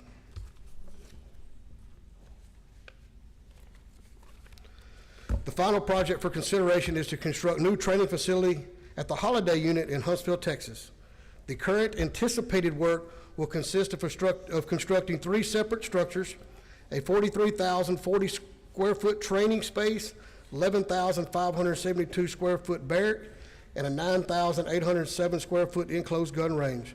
The facility will also include 2 fenced outdoor training spaces and 360 parking spots. 3 proposal bids were evaluated for this project. A construction manager at risk was selected for this project in March of 2024. This project is currently in design with the majority of the scope fully defined. The construction manager at risk will assist the design team and TBCJ to finalize the design within the budget while maximizing the useful scope of this project. This is the first project for J.T. Vaughn Construction LLC with TBCJ. They have done many other state and local agencies' work, colleges and schools on a variety of projects, to include the Austin Community College Hayes Campus, the Rellis Campus Bush Combat Development Complex Innovation Proving Ground, the Harris County Institute of Forensic Science, the City of College Station New Police Department, and most recently, the North Austin Complex Phase 1 project that's going on in Austin now. The estimated construction budget for this project will be $35 million, and the total estimated program cost for this project will be $52,812,600. I'll pause for any questions. Thank you, Mr. Hudson, for your excellent report and for the efforts to save money and tell us where we're saving. That's pretty good stuff. Yes, sir. Are there any questions from the board? Hearing none, let's move on. The next 7 items on the agenda are reports from Bill Lewis, our Director of the Manufacturing, Agribusiness, and Logistics Division. And Mr. Lewis, well, you're already at the podium, so if you're ready, please begin. Good morning, Mr. Welch and Chairman Nichols, Mr. Collier, board members. I have 7 items. I'll be presenting 7 items for the board agenda today. During the regular session of the board meeting, we'll recommend the board approve these items. The first 5 are pipeline easement renewals at the Clemens unit.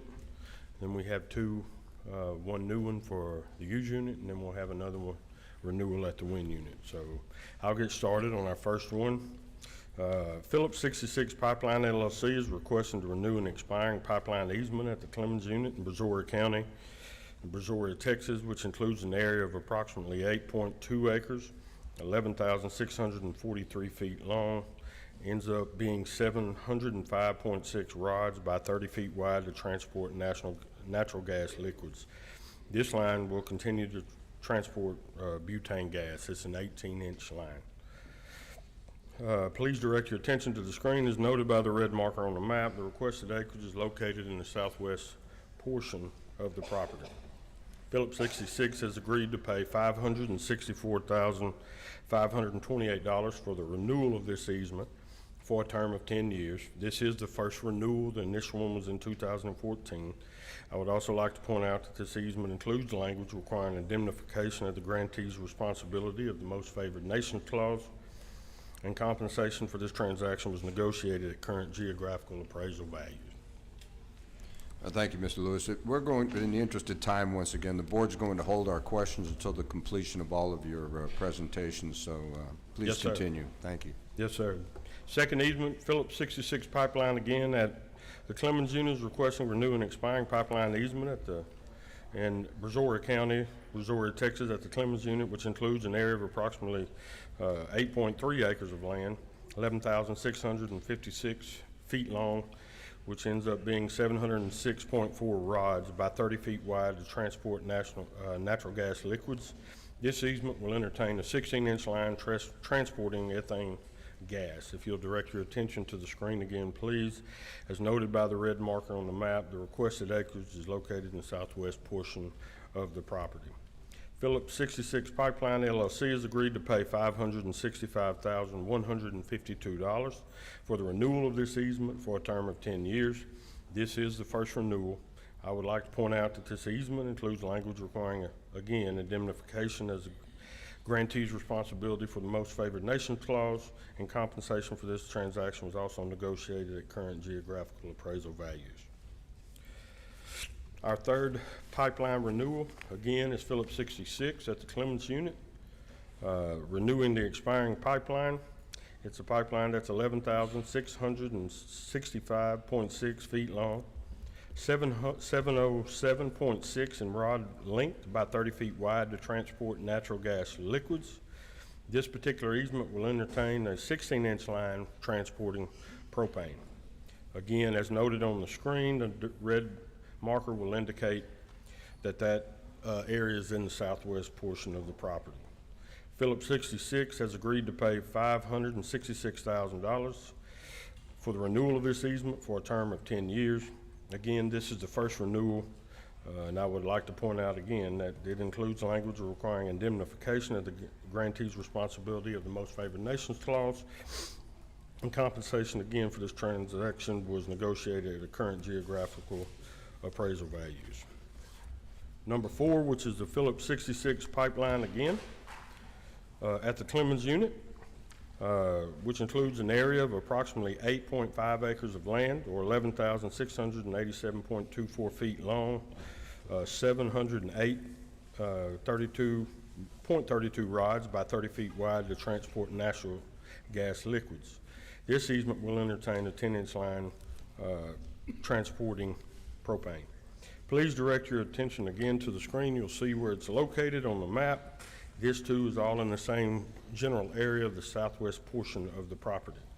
Phillips 66 has agreed to pay $566,000 and $656 for the renewal of this easement. This renewal also is indemnified as the grantee's responsibility as the most favored nations clause, and compensation for this transaction was negotiated at the current geographical appraisal values. Number 5, which is the last one for the Clemens unit from Phillips 66. They're again requesting to renew an expiring pipeline easement at the Clemens unit, Missouri County, which includes an area of approximately 4.68 acres of land or 6,463 feet long by 30 feet wide to transport natural gas liquids. This easement will entertain a 12-inch line transporting nitrogen. Again, you will see in the southwest portion of the property is noted on the screen where the easement is located. Phillips Pipeline has agreed to pay $313,392 for the renewal of this easement for the term of 10 years. This also is their first renewal. It was a grantee's responsibility.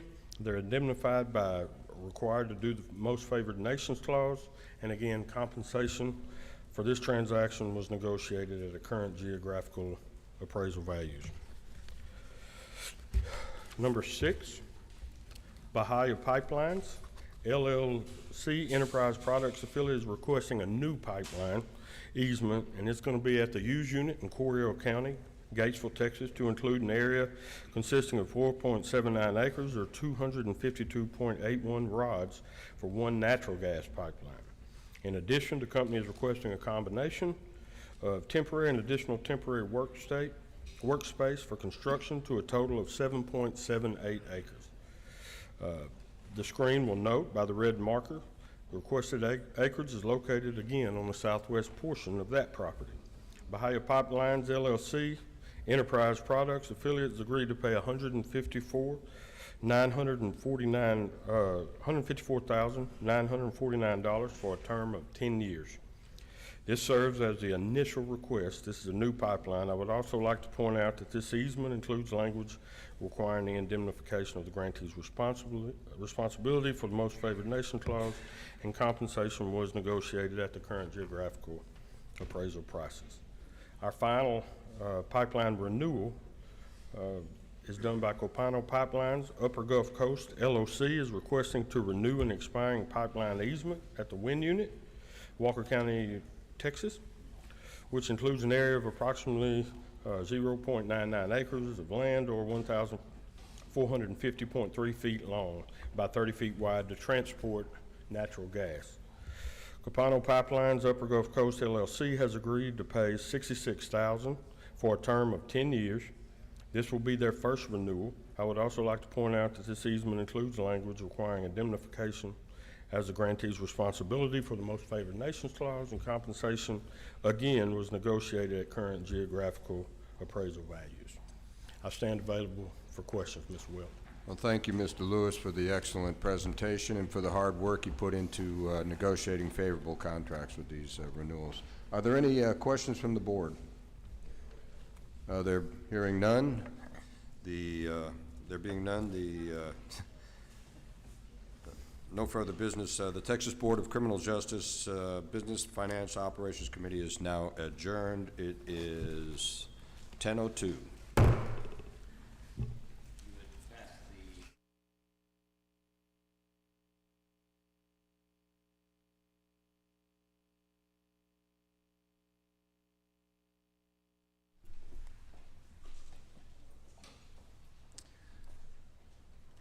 The meeting of the Texas Board of Criminal Justice Rehabilitation and Reentry Programs Committee is called to order in accordance with Chapter 551 of the Texas Government Code, the Open Meetings Act. A quorum of the committee is present, and the meeting is now declared open. It is 10:03. First item on the agenda is the approval of minutes. Are there any amendments or objections to the proposed minutes as presented?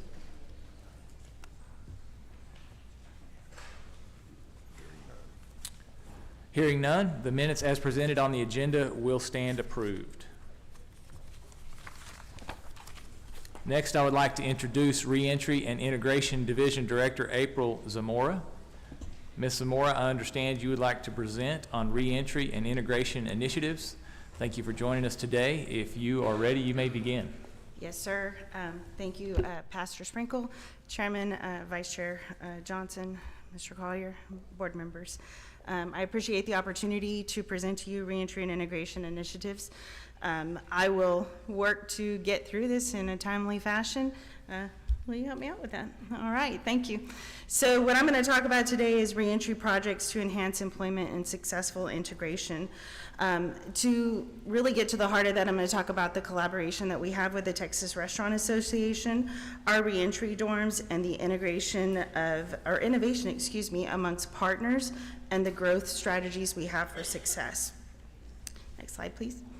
So as we do that, I'm going to take you through some pictures, and I'm going to talk to you while those pictures are playing, and hopefully you can hear my words but see it through a story, if you will. So what we have is a foundation partnership with the Texas Restaurant Association, and Mike, if you'll go to those pictures, I'll talk through it with them, that will include workforce development through a committee dedicated to TBCJ clients. And what the Restaurant Association has done is they've created a workforce development committee amongst several restaurant leaders in the industry. When some people hear Restaurant Association, they're thinking simply just restaurateurs.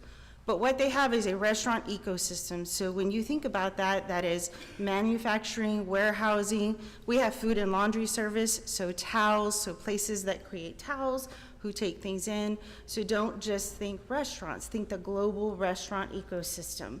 So you have banks, supply chains, everything that would support the Texas economy leading into that restaurant ecosystem.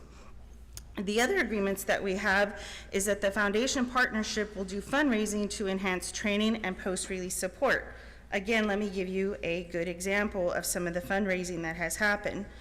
They were able to gain so much fundraising during some of their last partnership meetings, but there has been a push in the community. One example that you will find on the foundation page right now is that Big Al Smokehouse Barbecue in the Dallas area is donating 15% of all food sales to Second Chance every Tuesday through July during their happy hour and dinner.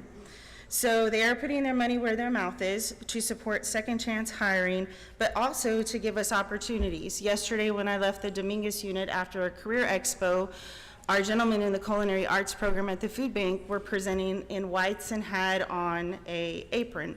So I called Heather Pickett with the foundation and said, wouldn't it be nice if they had really nice chef coats? And when they present, I want them to present well, because they're going to be making food as we set up a booth at the food show. They donated 20 chef coats, and we're going to have nice emblems put on them. And I thought, wow, it's so nice to call a foundation partner so that our gentlemen can be really proud when they're doing their resumes and they're interviewing, but they're gonna be in chef coats because they are chefs, and I'm just very proud of that. And excuse me, sometimes I get emotional on these things, but everybody knows that about me, so I won't be nervous about doing it. The other thing that I think is really exciting is that the TRA has partnerships all over the place. So one thing that the foundation is doing is that once our clients say it's okay and we create a resume for them, they're putting it out on their job reference boards. So you'll see as we end up talking about our reentry dorms and the things that they're doing, we're able to send it over to the foundation director and they'll start putting it on their resume boards. So it's not just us trying to get a job, we've created an alliance and a partnership to get that kind of help that we just need sometimes to get it throughout the state, especially when you're talking about those outlying region and rural areas where we just need help from sometimes smaller entities that people are going home to in those mid-sized rural areas. The other thing I think that's really important is staff development. So when we talk about staff development and you get into a partnership, one of the things that I presented to the foundation was, we really want you to help us train our clients, but who is working with our clients? It's our correctional staff, our food service majors and captains. So how do we help them help develop those clients that are working in our kitchens? So I had to put it to them this way. If we're working in a kitchen on a 2250 prison, how many people do you cater for? Fortunately, I have a husband in the industry, and I said, think about a 2250, because he had to help me break it down a little bit. But you're serving at least 3,000 people a day. How many of you cater that many people a day and are able to keep your composure, feed people, take things like Serve Safe, and know how to do it safely? Well, how do we make sure that the people doing that are also training and teaching them new techniques once they leave a Windham program or a college partnership? So they have agreed that we'll be able to take some of the things that we're doing for our clients and be able to push it forward to some of our correctional officers. So I'll talk a little bit about the role staff plays in mentorship as we move through our reentry dorm process. Next slide, please. So, reentry and release dorms, women's dorms, and veterans dorms are the heart of some of the programming that reentry does. Next slide. So right now, reentry is working with the Correctional Institutions Division, the Parole Division, and multiple other divisions, and we have 17 release sites where people go home to. As we move to consolidate and release people, one of the things that we were able to realize is that we went from about 49% of our inmate population being picked up to now almost 79% are getting picked up by their family. That is successful reentry, because if you can go home to your family and they're picking you up and you're not riding a bus home, that is the first step to success, is family reintegration at the point of release. Right now, we have 4 active release reentry dorms where we are working with them on those last minute, let's get you a job if you didn't already have one, let's work through employment. So we have employment coordinators in the field, meaning that they're out in parole offices. So our unit case managers are feeding them information about who's going home where and working with their employment and coming back and saying, okay, this person wants to interview you. And so trying to get them jobs before they ever go home. Resources, we have several volunteers, and you'll get to meet one today during our volunteer awards. 7 More is one of the most amazing volunteer groups that you'll ever meet, working with us on our collaborative at Lynchner, trying to get in at Hutchins, was at Dominguez yesterday, which was the first one we stood up. The passion that you will see with some of those officers is unbelievable. Community partners. We've had a shoe, sock, tie, shirt drive during reentry month. It's been amazing. Because if you can take somebody and allow them the opportunity to leave with clothes that they're picking up, things that they're doing, you see a whole new person being able to interview in a shirt. We had a drive where we taught people how to tie ties. The unit wardens assisted with some of those. It was absolutely amazing. To give you an idea of what happened this month, what we did throughout, it's Second Chance Month. Throughout Reentry Week and Second Chance Month, We kind of dipped our toes in a whole lot of new things because we know what we want the composition and the structure and the innovation to look like. So we hosted 13 different events throughout the state. And in those events, we added in new components of things we hadn't done. Teaching you how to tie a tie, doing different types of things.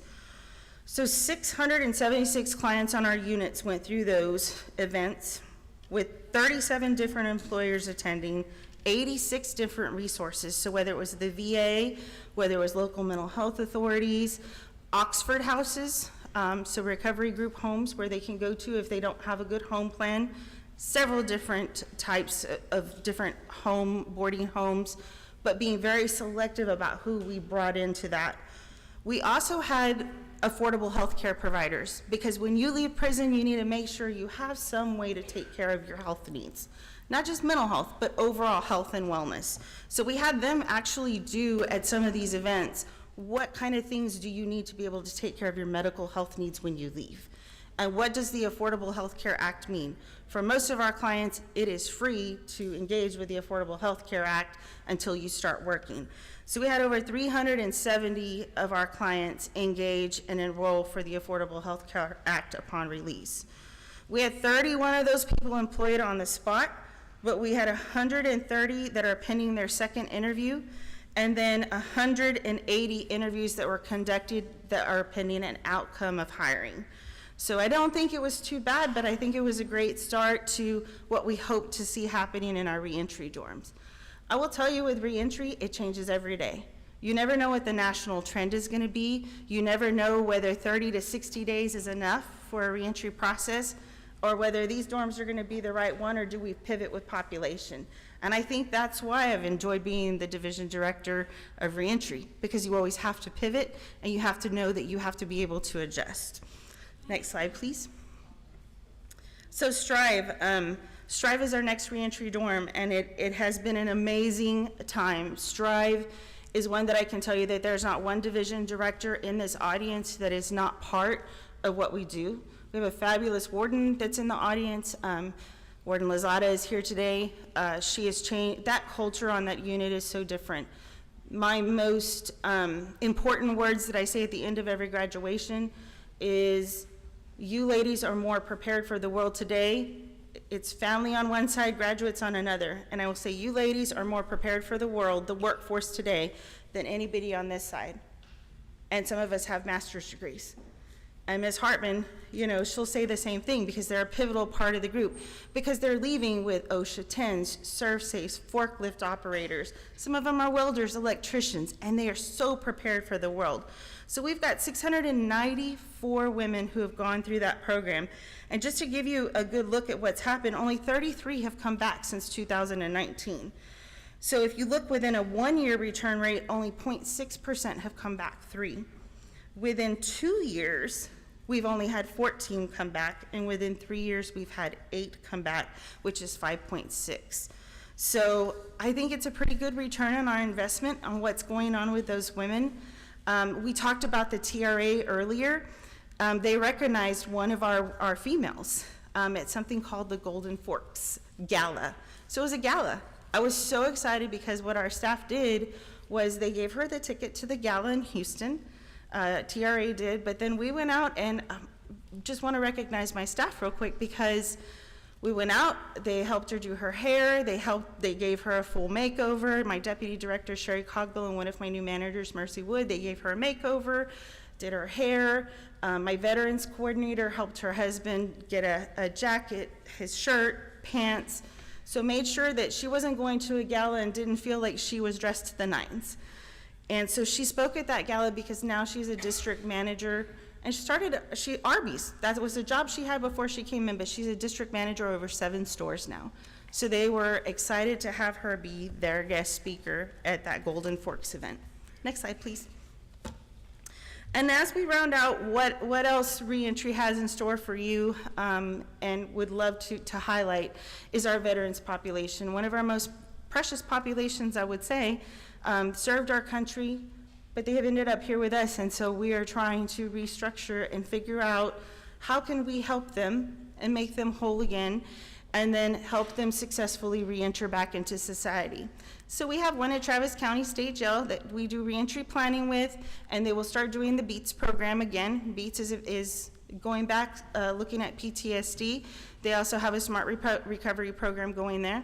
We have the STRIPES program, Success Through Restoration, Independence, Perseverance, Excellence, and Service. Assistant Warden Alsobrook has them also serving. They have to serve in their community. He was one of the wardens that worked at Travis State Jail for a long time, so he knows that we require almost a community service model of our veterans, so he took that over to Cofield with him. So proud of what he has done out there and took from Travis to Cofield. STARS, if you've been at all to the O'Daniel unit, you know what's going on with those women.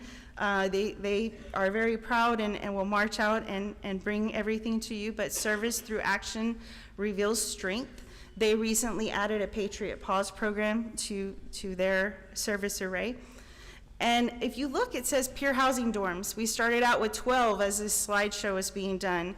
Patrick Minot, our new veterans coordinator, has been hitting the road looking at everything the wardens has done. And again, I want to express to you, the wardens, they have set up so many programs. So he vowed that he would go find everyone, make sure he would talk to them. There's actually 26 veterans dorm that we're watching and actively working on, making sure they have the right volunteers set up, paint their dorms and make them the best that they can be. And that's where I'm at. I tried to catch you up on time because I can get there if I have the opportunity, but very excited about the projects in reentry and certainly we'll pause for questions, sir.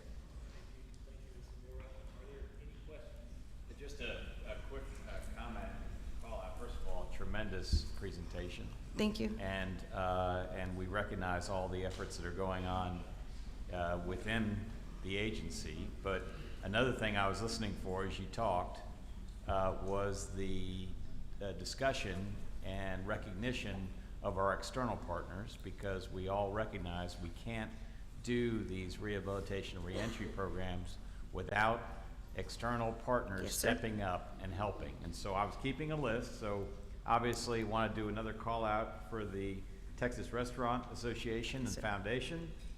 You mentioned the food banks that are an integral part of our efforts. Oxford Homes, I heard you mention. Yes, sir. And you mentioned a place that I know where I'm going to be eating when I go up to DFW next time, Big Al's. Yes, sir, on a Tuesday, because 15% will come back to us. All right, so I'm going to make a trip up there on a Tuesday, and I'll make sure I eat plenty of barbecue. It's not a problem for me, by the way. But we really do appreciate it and hearing about these programs, and really appreciate your work. Yes, sir. Thank you, Chairman Nichols. Mr. Collier? If I could just say one thing. Chairman and members, and April didn't include it in her presentation, but she's done a phenomenal job, as you can tell with the reentry. She and her team have led true initiative through the agency, but the Texas Restaurant Association invited her to serve on their board, and she is on their board as a result of that. So I think that's a phenomenal accomplishment and shows that partnership and how true it really is. So congratulations, April. Thank you. Yes, I appreciate wonderful. All right, if there are no further questions, thank you, Ms. Zamora, for the presentation. Thank you so much.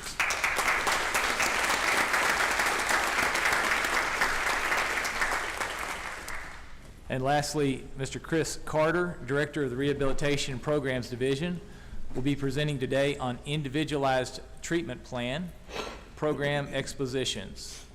Mr. Carter, thank you for joining us today. You may begin. Thank you, sir. Good morning, Chairman Nichols, Mr. Collier, Pastor Sprinkles, board members. It's my honor today to present to you all the Rehabilitation Programs Division Individualized Treatment Plan, Program Expositions. Next slide. So what is an ITP? The Individualized Treatment Plan is an automated information management system developed for all incarcerated individuals.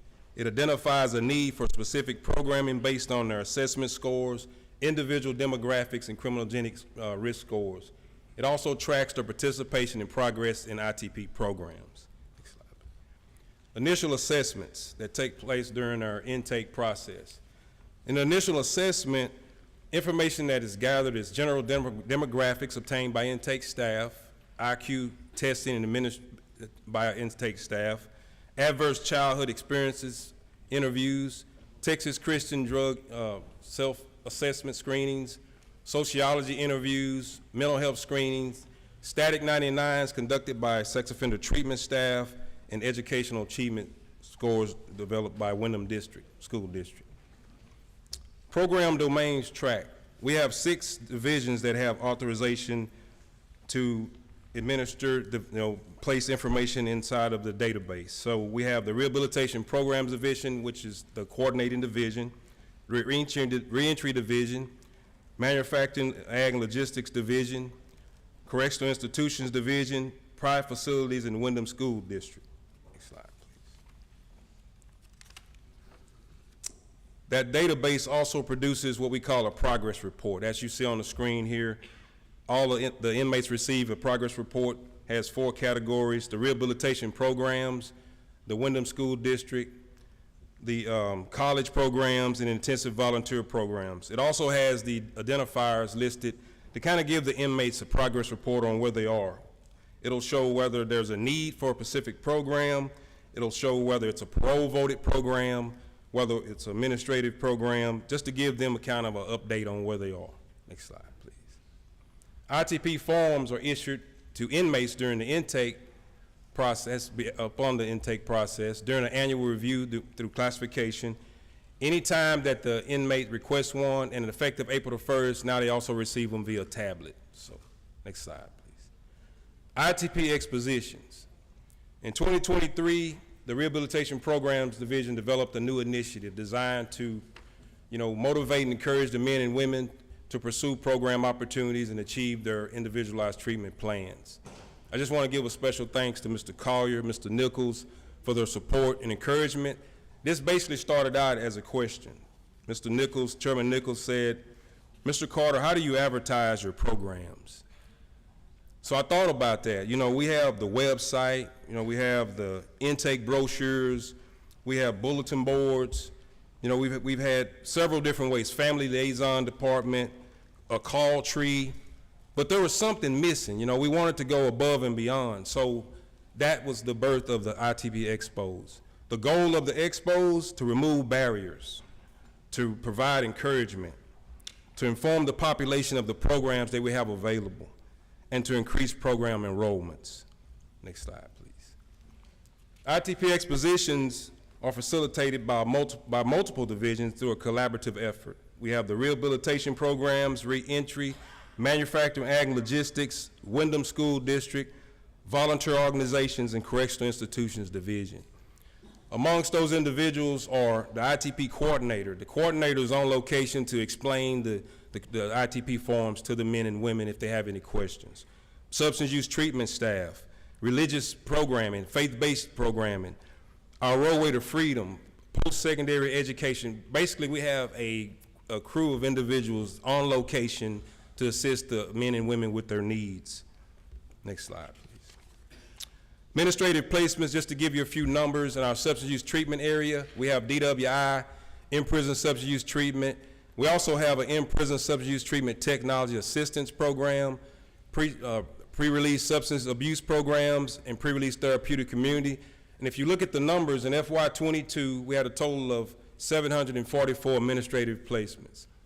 FY23, after the inception of the program expositions, those numbers increased to 1,090, which was a 47% increase in program enrollments as a result of the program expositions. Next slide, please. Administrative replacements for female programs. Our Roadway to Freedom program, which is a program designed for ladies that have trauma with human trafficking, prostitution, domestic violence. Then we have a female cognitive pre-release program. FY22, we had a total of 582 administrative replacements. FY23, that number increased to 963, a 65% increase in program enrollments.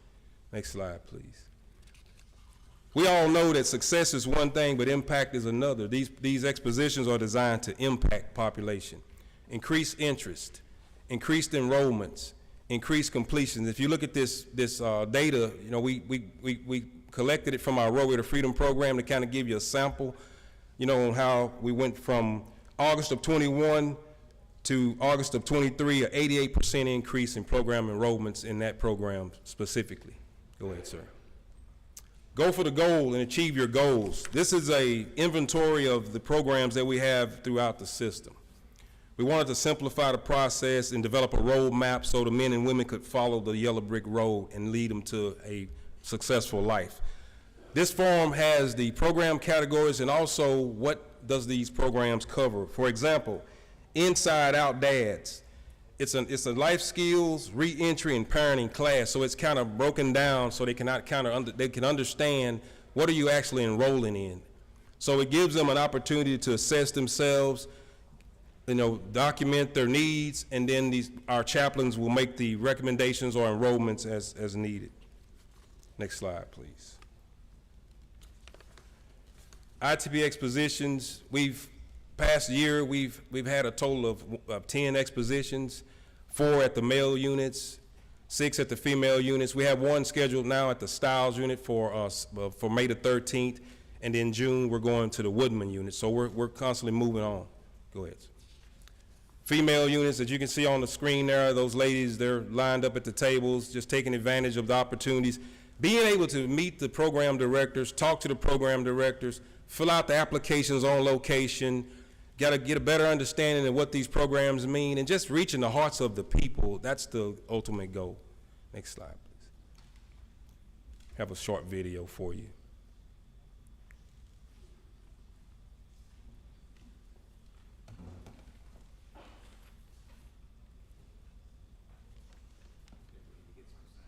Yes, sir.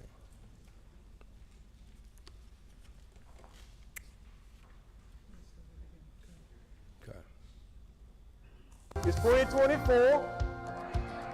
All excuses are out the door.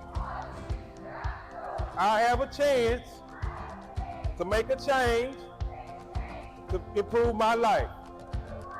Give yourself a round of applause. That's right, that's right. Turn that drama, let it go. Turn that past, let it go. And let's move forward. Let's pursue our dreams today. Get in line, get signed up for these programs.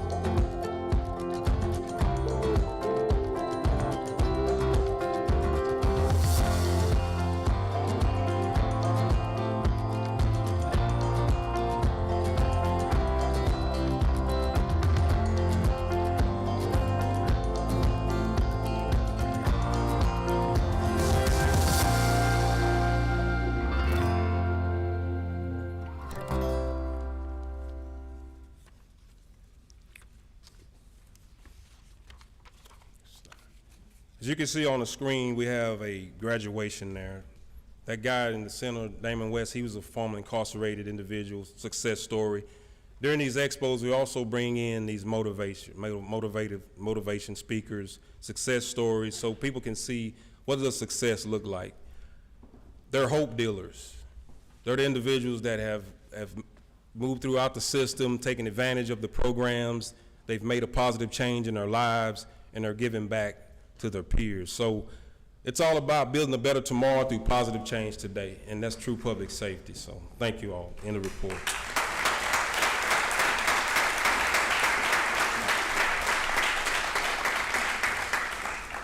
I know that applause is maybe trying to send you away, but we're going to give the opportunity for the board to ask any questions. Before I do that, you've had some great success from these ITP Expos. Yes, sir. With nearly 100 facilities, do you have a projection about how many you might do a year across the agency and what your target is on a unit-by-unit basis? Yes, sir. We're averaging right at 10 a year. These are collateral duties. These individuals you see, Windham School, Manufacturing, Ag Logistics, they're all pitching in and serving on their full-time jobs as well as these expos, because we know that champions put in the extra. So you have to put in that extra work to achieve greatness. So we're looking at right at 10 a year. That's the goal, and more if we can. So thank you for leading the charge in that. Yes, Board, sir. are there any other questions for Mr. Carter? Just a brief comment. I know that you bring in inspirational speakers Yes, at sir. these, but I consider you to be an inspirational speaker. So Thank you, sir. I appreciate Thank you, sir. Thank you, sir. Being no further comments or questions, thank you, Mr. Carter, for the presentation. Have a blessed day. Thank you.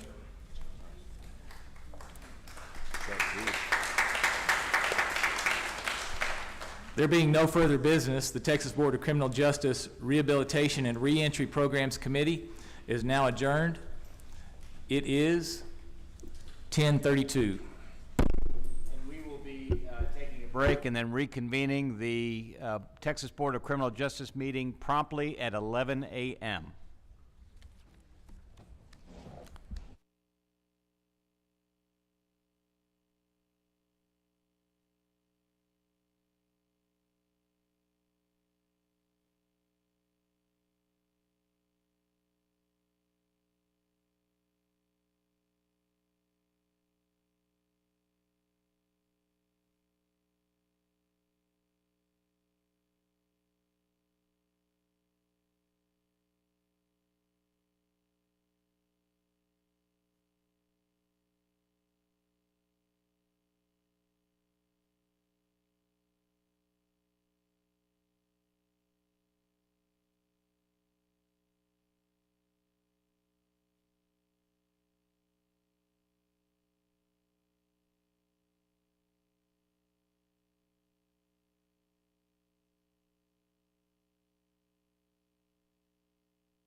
Testing. Hello?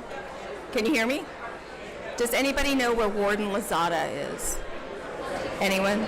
Warden Lozada? To the front. Warden Lozada? To the front.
Testing, you can hear me?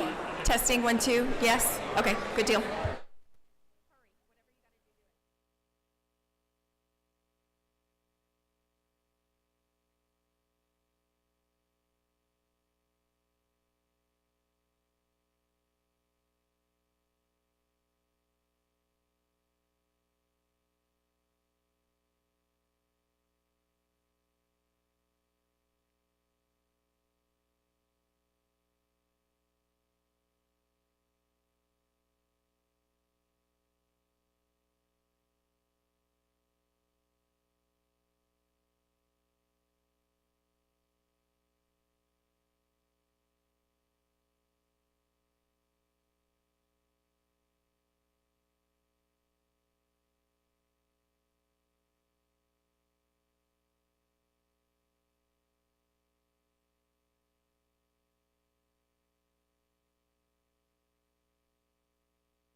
Thank you. The 234th meeting of the Texas Board of Criminal Justice is called to order in accordance with Chapter 551 of the Texas Government Code, the Open Meetings Act. During this meeting, the board will be conducting business from the agenda posted in the Texas Register. Members of the board present for the meeting include myself, Eric Nichols, Vice Chair Faith Johnson, Secretary Dr. Rodney Burrow, Judge Molly Francis, Ambassador Sishan Siv, Pastor Nate Sprinkle, Bill Welch, and Ms. Sydney Zeiker. A quorum of the board is present and the meeting is now declared open. This meeting is being conducted in person and is also being broadcast on the Texas Department of Criminal Justice YouTube channel. It is 11:04 a.m. I would now ask Pastor Nate Sprinkle to introduce Luther Unit Chaplain Thomas Barnes to offer a word of prayer as we start our meeting.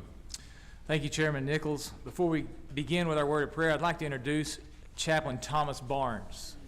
Chaplain Barnes began his employment with the Texas Department of Criminal Justice in November of 2022, and he's currently the unit chaplain at the Luther Unit. Prior to his employment beginning with TBCJ, Chaplain Barnes was a volunteer for almost 25 years in prison ministry. Chaplain Barnes, would you please join us at the podium?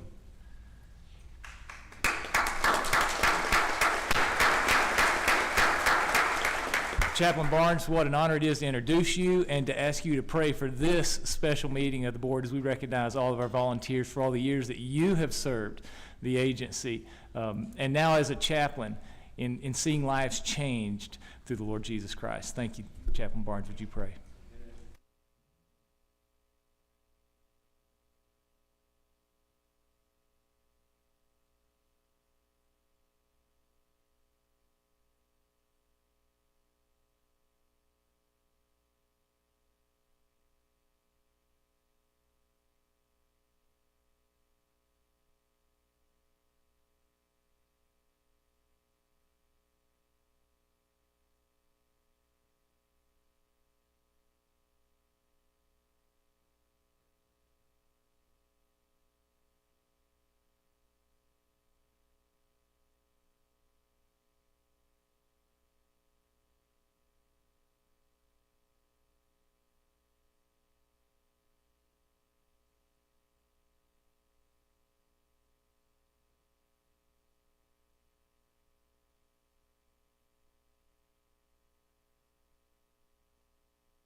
Amen.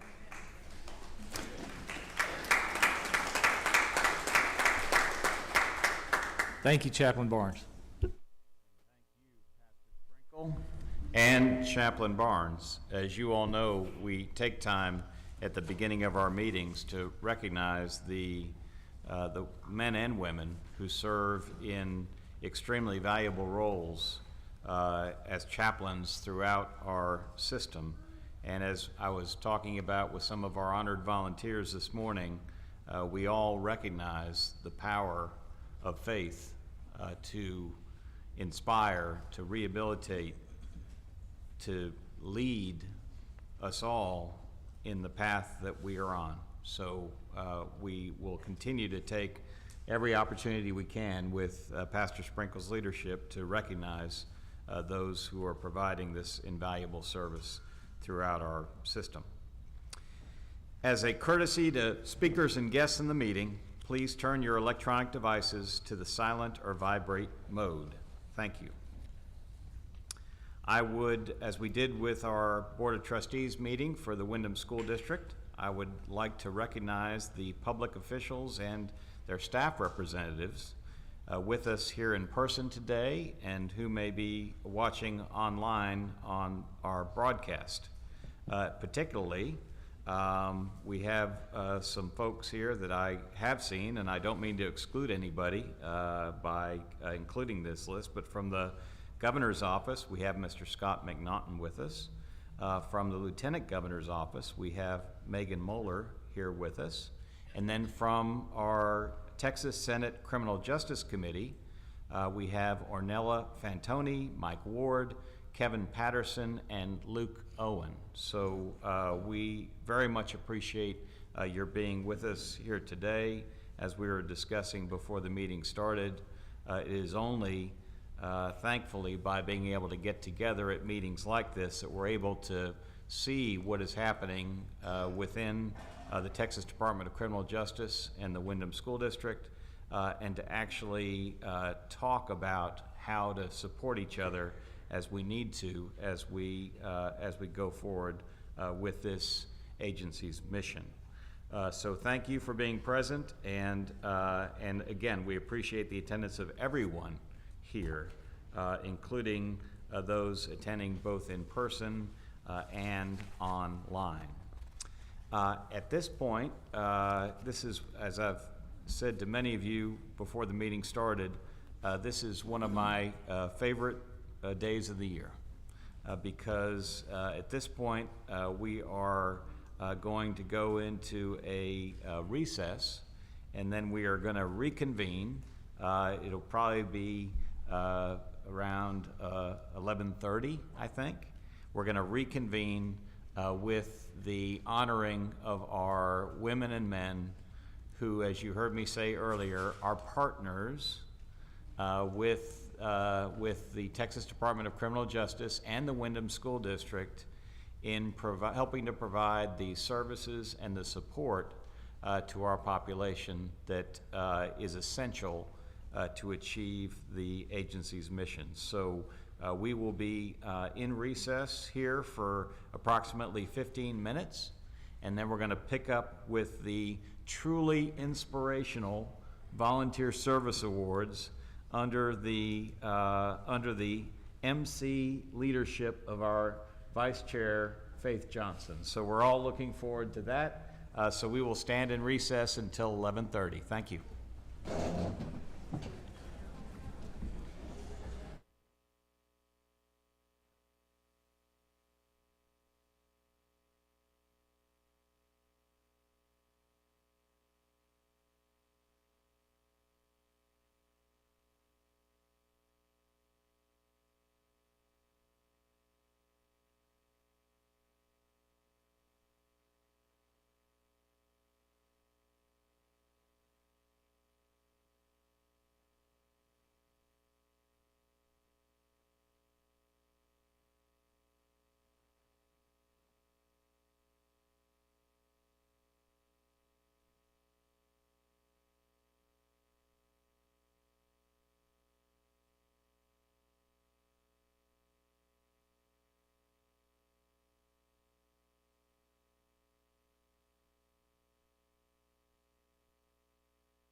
Thank you. As you heard just before the break, we're about to embark on what we are all honored to embark on in terms of what I, as the board chair, consider to be one of my favorite days of the year. Because today we are honored to have be able to host the Governor's Criminal Justice Volunteer Service Awards. And so we welcome everyone here and everyone watching online to this awards ceremony. This ceremony is truly one of our highlights as a board from every year. This morning, we honor and celebrate volunteer service organizations and exceptional individuals who have generously given their time, skills, and compassion to support our criminal justice system and the ultimate goal of rehabilitation, restoration, and success for members of TDCJ's population. These exceptional efforts occur within our correctional facilities, and also in the free world. The dedication of these volunteers is a testament to the power of service and the belief in the potential for positive change in every life. Let's join together this morning to celebrate these remarkable volunteers and their outstanding contributions. Thank you for joining us, and let's make this a memorable day as we honor their achievements. I now turn the program over to TDCJ Executive Director Brian Collier to say a few words. Mr. Collier. Thank you, Chairman Nichols, and thanks to each and every one of you for being here today. It truly is a special day. It's an honor to be here this morning to recognize the significant work of volunteers who give of themselves to help make an important change on our great state.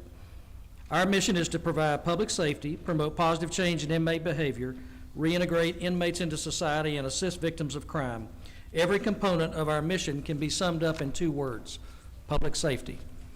Providing public safety is not an easy task. In fact, that responsibility is more than any one of us as individuals can achieve.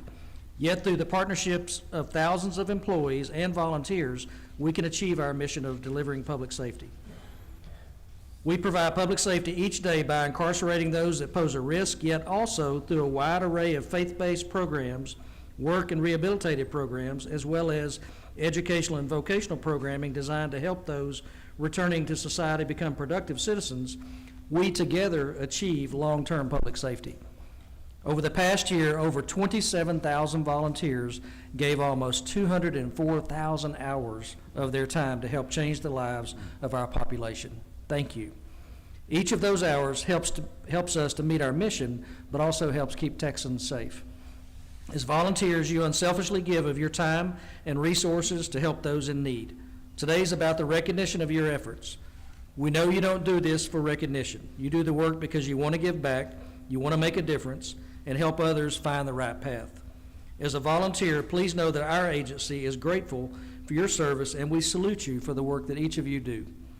As a Texan, please know that our state is safer because of your efforts. As I close, I want to also recognize one very special group of volunteers, our Texas Board of Criminal Justice members, because they, like you, are also volunteers. To our board members, I want to say thank you for your service to this agency and to our state. Serving on this board is a big commitment. It takes a lot of time, and by serving, you help to make our agency stronger. On behalf of the over 30,000 employees of the Texas Department of Criminal Justice, I want to say thank you to all the volunteers for your contributions. May God bless each and every one of you, and may God continue to bless Texas.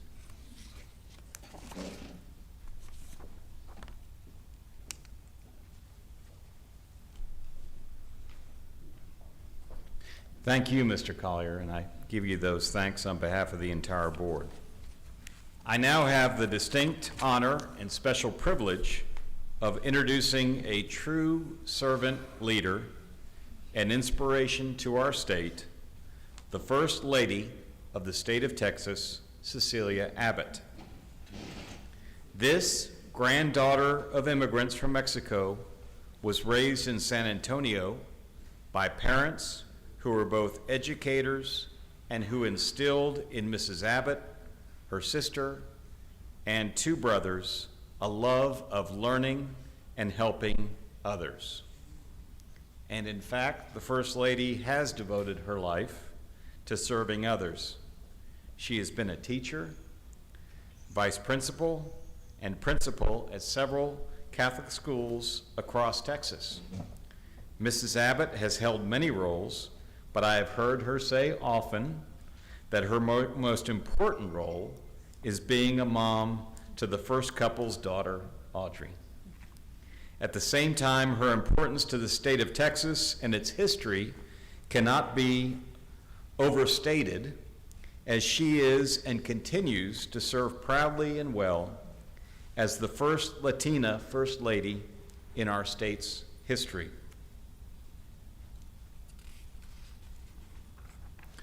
This is not the only way in which Mrs. Abbott is a pioneer. She also happens to be the first First Lady in the known and remembered history of our state to come inside TBCJ to see firsthand the remarkable and important efforts of volunteers and volunteer-based organizations within our correctional units.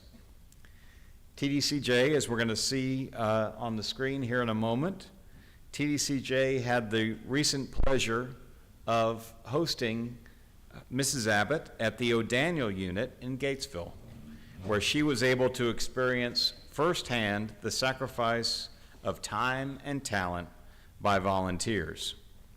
As you will see from the first photo, when the First Lady arrived inside the facility, she was greeted by the unit's Veteran Honor Guard. Next picture. From there, the First Lady spent time with the women in the O'Daniel unit who, with the assistance of volunteers in the Patriot Paws program, trained service animals for disabled veterans.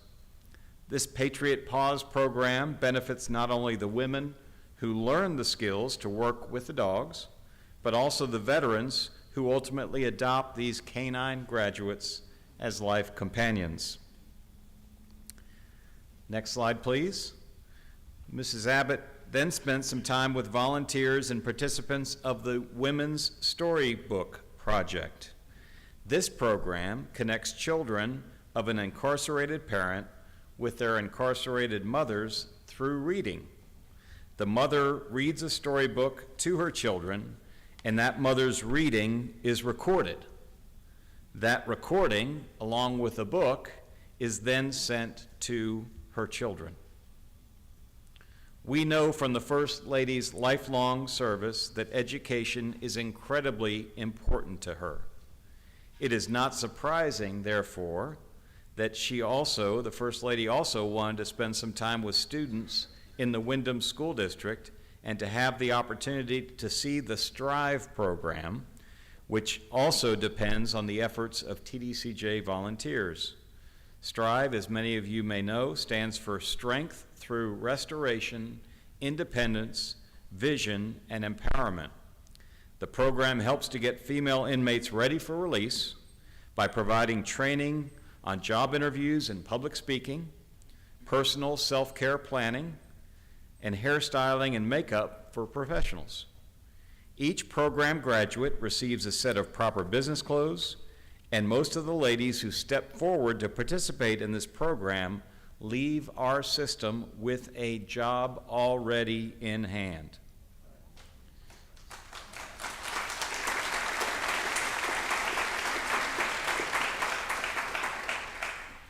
Now, I think we've got another picture as well. Before wrapping up her tour, Mrs. Abbott also had the opportunity to tour and interact with participants in the Braille program at the O'Daniel unit. In that amazing program, women learn to and do transcribe textbooks into Braille for visually impaired students across Texas and the nation. This is not only a great service to the visually impaired citizens of our state, but also to the women who step forward to participate as they are learning a trade that they can take with them in their transition to the free world.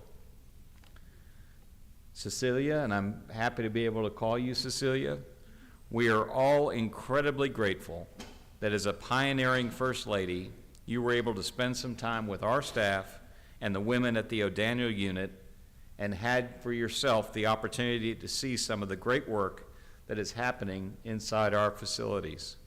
You truly want to understand and express your appreciation for the great work that volunteers in service do throughout the state, including within TBCJ's facilities and programs.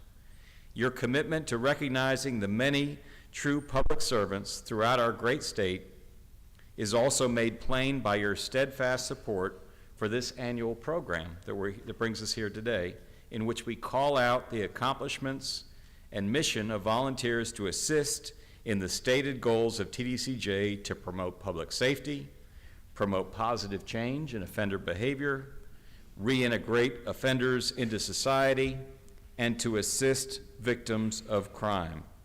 First Lady, we are truly honored by your presence here today. Please join me in welcoming First Lady Cecilia Abbott.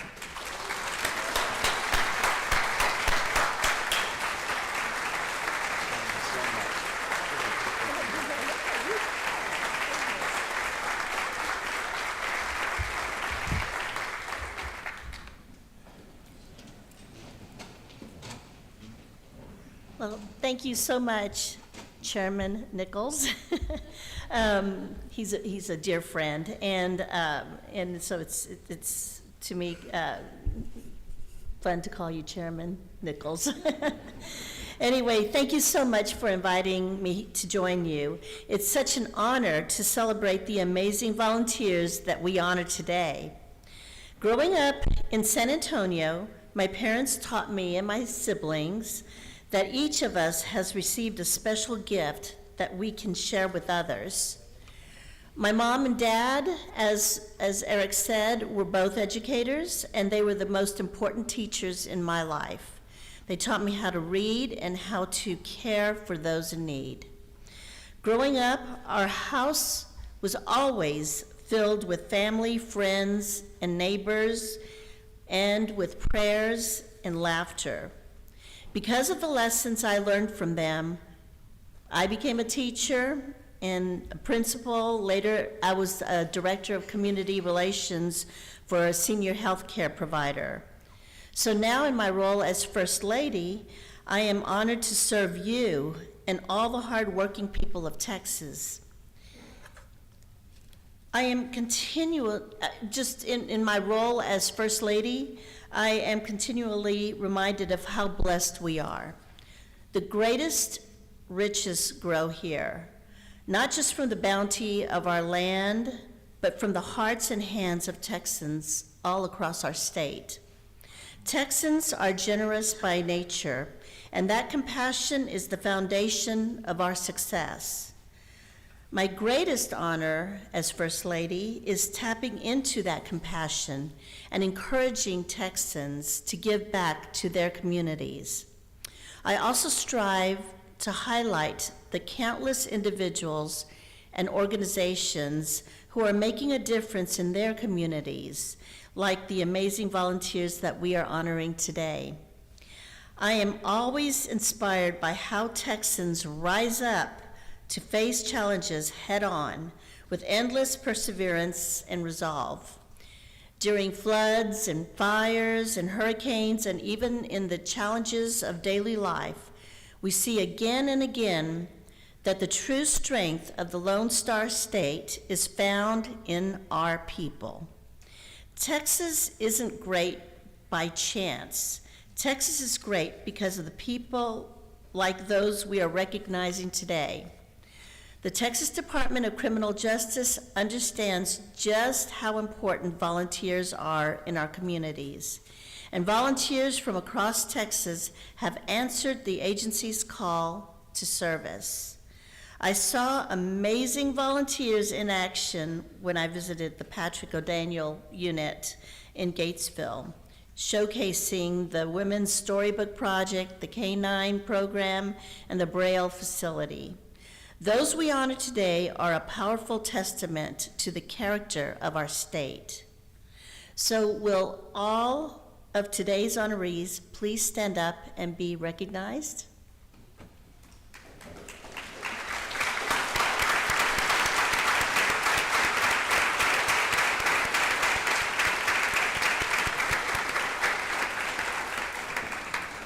I want to thank you so much for your incredible work.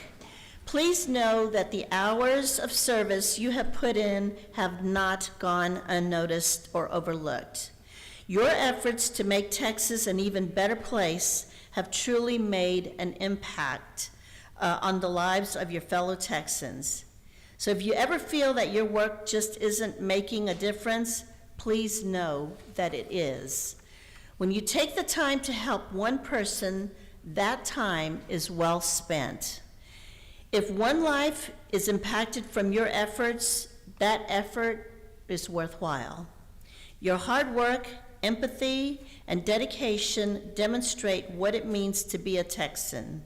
We put aside our differences and come together to help those in need as if they were our own families. I believe each of us are called to service in one way or another, and it is our duty to answer that call. Our first call may be to serve our families, the next call may be to serve our schools, our churches, our local communities, or even our country. That service may be simply sharing a warm smile, a warm meal, or a warm coat from our closet. That service may be giving an hour of our time, a few dollars at a time, or even our entire lifetime, like the men and women who serve in uniform. It doesn't take much to make a difference, but we all can. I have found few things in life more rewarding than doing your part to make a difference, even a small one, in your local community. You see, volunteerism isn't just about completing a task or fulfilling a need.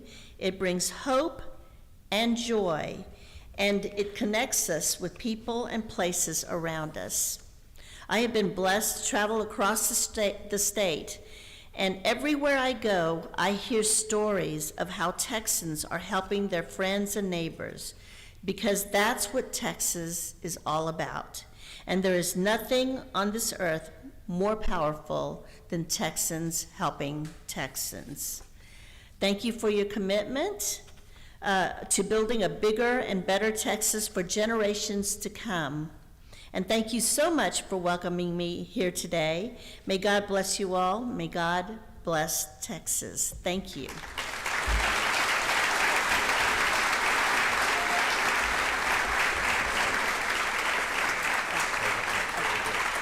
That's right.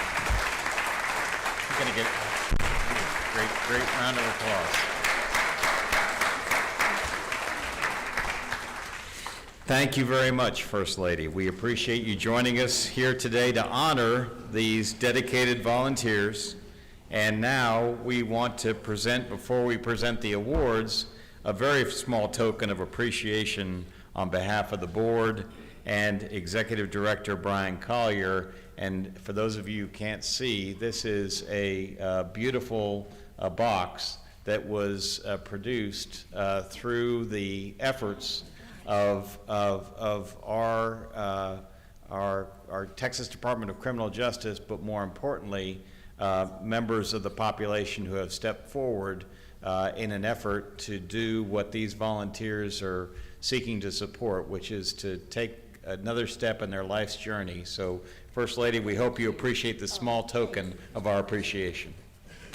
Thank you so much. I love that. It's going to be beautiful. So glad to sit right here.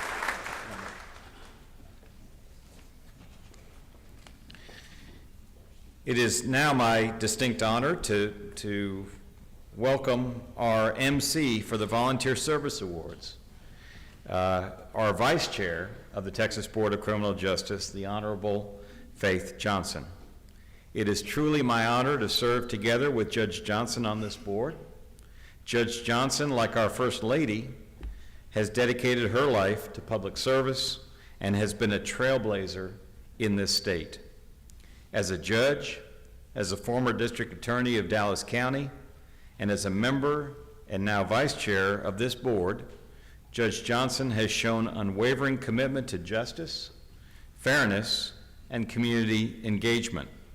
Her leadership and passion for making a difference make her the perfect host for today's celebration, and I know, as in past years, she will keep us all inspired, as we should be, in hearing about the volunteers who are essential to the programming that helps both TDCJ's population and our state at large. So please join me in giving a warm welcome to the Honorable Faith Johnson.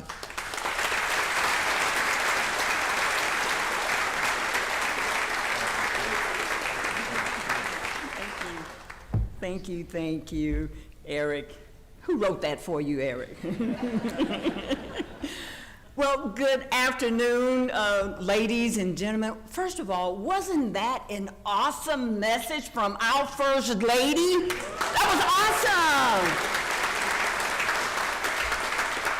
I tell you, she spoke to you, and I tell you, when she spoke to you, I was kind of jiggling in my seat there, and I said, oh wow, that's exactly what I would have said to encourage you. And she took my speech, so now I don't have anything to say.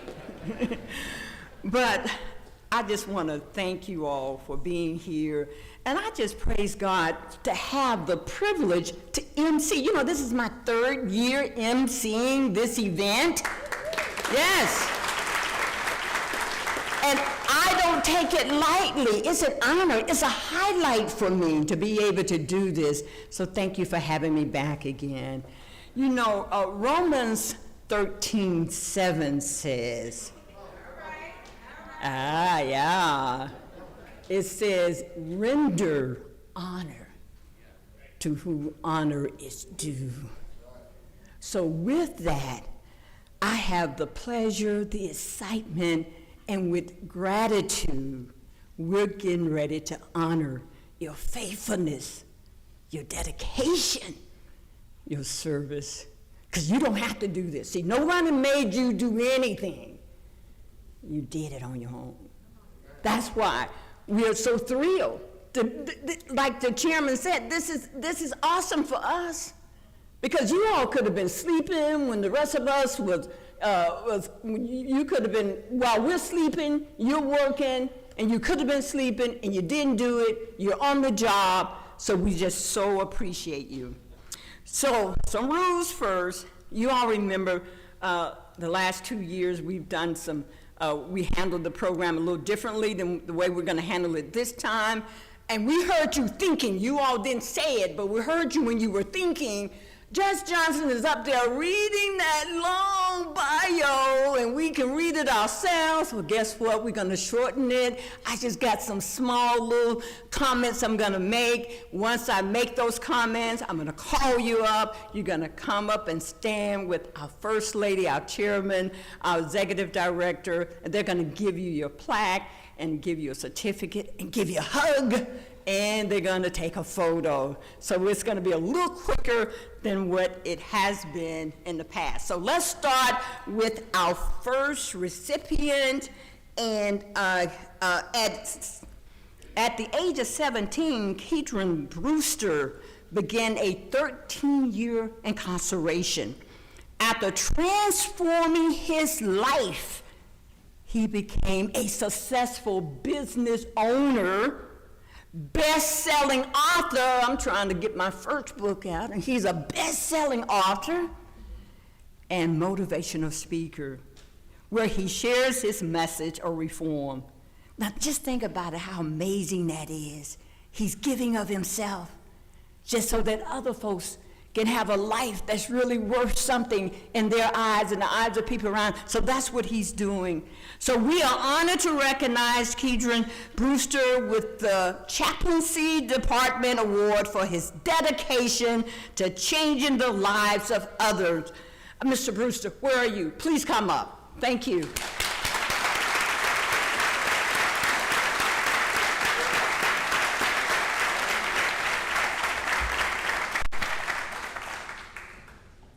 as I began to really just look at the criminal justice system and the reform that we got going on, I saw that it was a need and it was a void that needed to be filled as far as individuals with lived experience coming back and coming in the inside and really showing the light and the roadmap that's needed when it comes to reintegrating back into society. While I was incarcerated, I lost my mother as well as my brother, and I wasn't able to save them and help them. So the volunteer work that I do now, I see it from the standpoint of me being able to go back in and help them and save them where I couldn't do it for my own family. For someone who was once previously incarcerated by the agency, to now be at the point to where you're being acknowledged by the agency for the work that you do, I often tell people all it takes is one person to believe in you. And seeing the way that the agency has believed in me and acknowledged me, it only makes me want to go harder.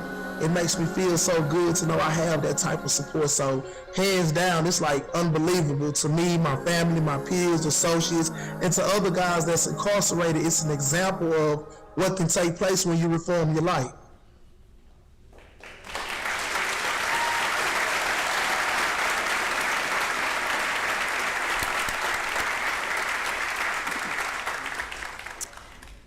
For 16 years, Dwayne Allison has faithfully volunteered at the Hutchins State Jail. Now, that's up there near Judge Molly and I. As a facilitator of a reentry class, he teaches about Christ and rational thinking. Now, I bet you when he's teaching about Christ, he's telling people that not only the fact that we hope that God can do something, but we know that he will. I bet you he's teaching that. But anyway, so we are pleased to present Dwayne Allison with the Correctional Institution Division Award. Mr. Allison, please come up.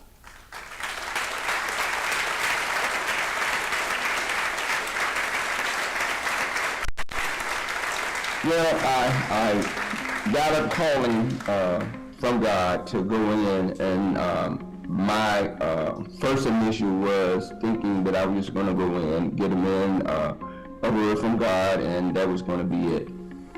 So I met one of our elders at our church, and in the conversation he said, well, I go every Tuesday, and I can get you in. And so with over 16 years now, I'm still going. And it's fun to me to see the men light up, to learn new ways of living, new ways of using the Bible, new understanding of things that they thought they understood now is something new to them, so they're excited about it. And so I just love going. I think the honor to me goes to, the award goes to the men, because if they don't show up for class, then I don't have a class. And so I tell them that every week. They thank me for coming, and I'm always saying, you know, if you don't show up, if you say I'm not effective, then you're not going to show up. And if it's not affecting you, you don't show up, then they're going to say there's no need for you to come in. So it's a hand in hand to me. But it is an honor to be recognized.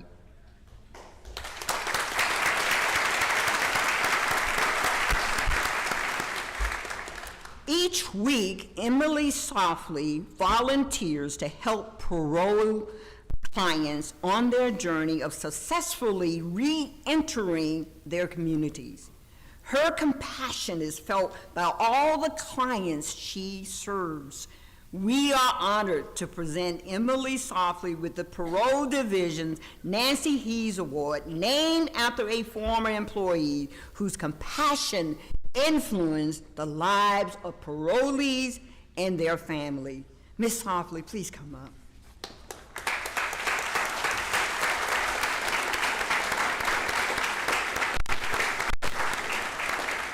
I got out of prison in 2002.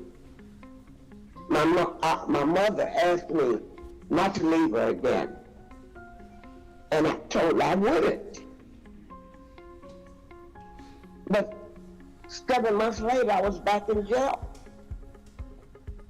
4 months after I hit the unit, my mom died. But I promised to my mom I'd make her proud of me. So I've always wanted to be a counselor. So I went to college. Then my parole officer, she asked me, she said, would you be interested in talking to some of the inmates getting out of prison? And I said, yes, ma'am. That was an honor to me. There are no words I can say, but I thank you, and I thank God. I haven't stopped smiling and crying.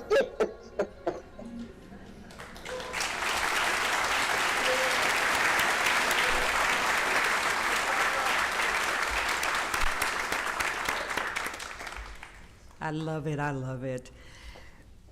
Betty Mathis has been a staple of the Cowell Correctional Center since 2017. As a facilitator of numerous programs, including Bridges to Life and Inside Out Dad, he is an inspiration to all. We are honored to award him the Private Facility Contract Monitoring Oversight Division Award. That Mr. Mathis couldn't be here, but just because he's not here, we're still gonna honor him, we're still gonna clap. But Pastor McComb is here to receive that award on his behalf. Please come up.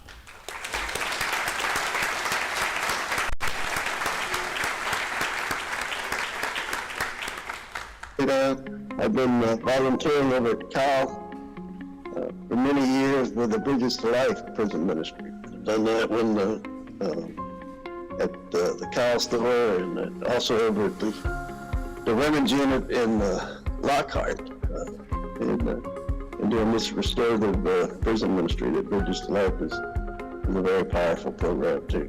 I'm flabbergasted. I'm deeply honored. I had another young man that I worked with for many years, Mr. Robbie Lane, has also been a recipient of this award, and a loving, respected young man, and he's now a pastor of a church, and he's doing really well. I know him and his wife and his family. And to be included upon those honors, I think is a good thing.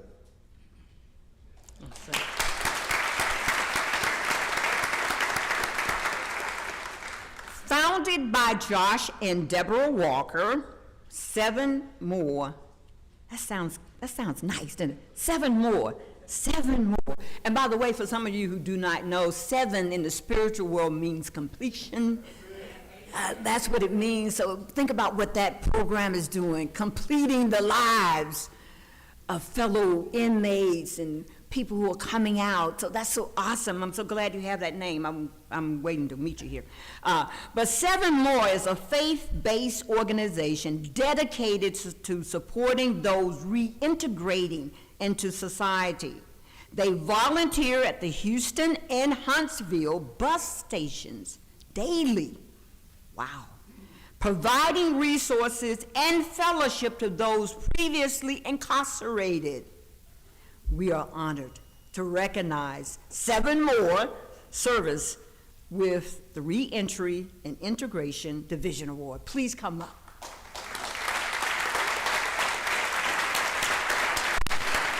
What we're doing is helping them to not be kind of accosted by the people in the area, the homeless people, the drug dealers, traffickers, that kind of people.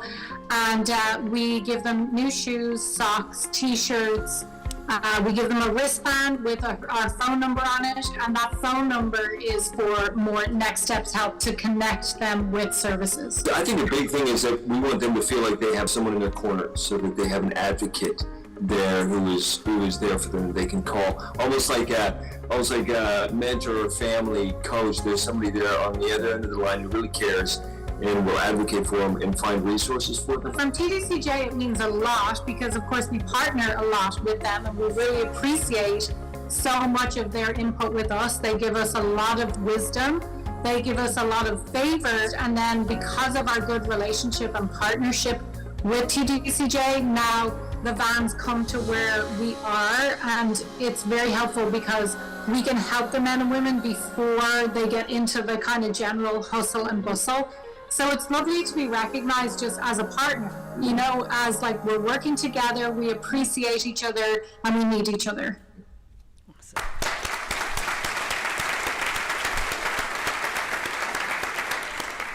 Don't you all feel good about honoring all these great programs and people? And remember, I always say to you, we want to honor each and every person. So if you have to get up and you have to shout and stand and clap, we don't want to leave anybody out. We want everybody to get the same amount of recognition, applause, and say how much we love you and we're grateful for your work. So don't get weary on me. You all know me. I won't let you get weary, okay? I've already cut my remarks short. Look what I've done for you all. I cut my remarks short. So now you can keep that energy going for me, okay? For everybody. We're not going to leave anybody behind. No one behind, okay? Pastor Henry Williams of Trinity Tabernacle and Frontline Ministry has served the Estelle unit since 2011. Do you all know how many years that is? We're in 2024. That's 13 years. 13 years. Each week, he shares his testimony of his previous incarceration to connect with participants in his Men of Distinction class and help them overcome their struggles. We are pleased to present Pastor Henry Williams with the Chaplaincy Award. Pastor Williams, please come up.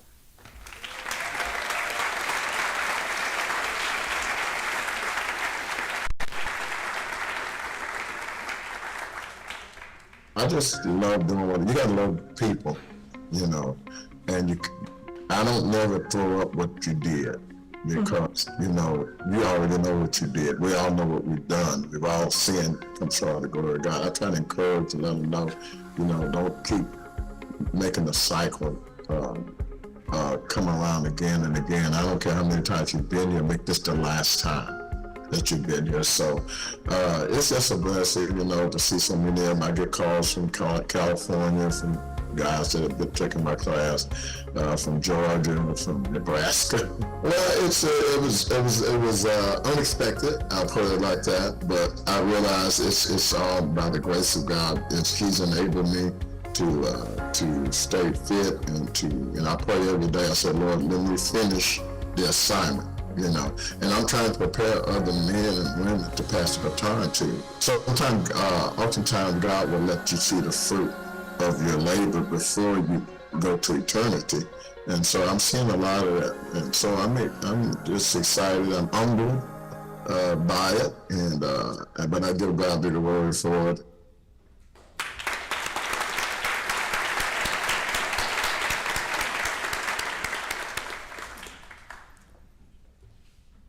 Jeannie Frazier was an instrument of God, ministering to those at the Crane unit through song. And she loved volunteering with the Cavalry Commission and ushering the students into God's presence. When I read that, I thought about Galatians 5:13. It talked about through love she served others, and that was the epitome of who she was. She passed, and she's no longer with us. But even in light of that, we thought it was befitting to honor her this day and to honor her with the Religious Service Award. Her husband, Kyle Frazier, will be accepting that award on her behalf. Cal, will you come up, please?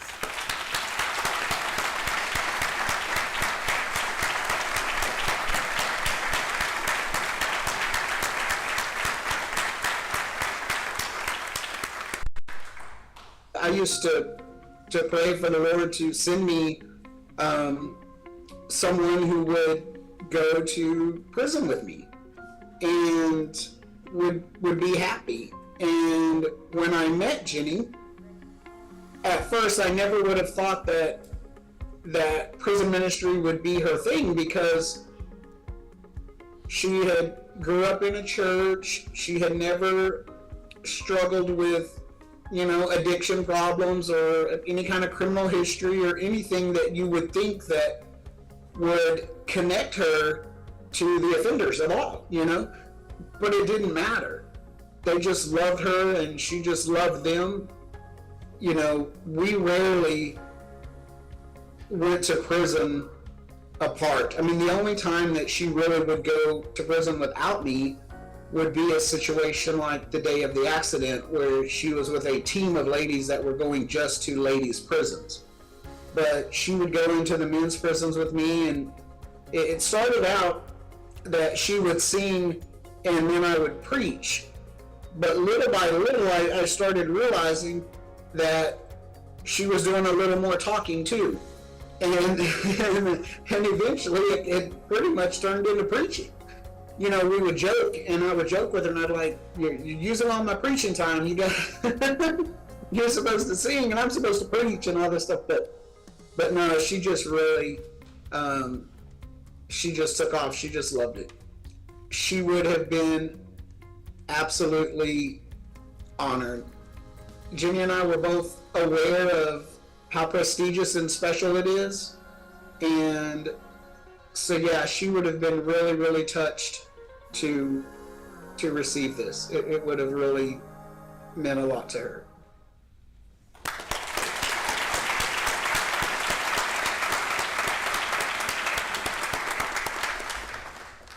After retiring from TBCJ, Ralph Bales continued to serve by leading substance use treatment classes at the Wind and Holiday units.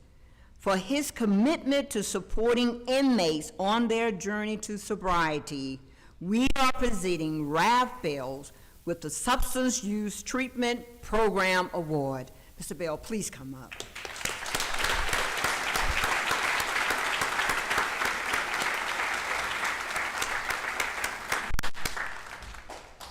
We always having turnover in folks and, new guys coming in, so it gives us a fresh opportunity to, kind of really work with those new guys and help them explain the program, the steps, how to work through those steps and things like that. So it's really been exciting for me to be able to do that.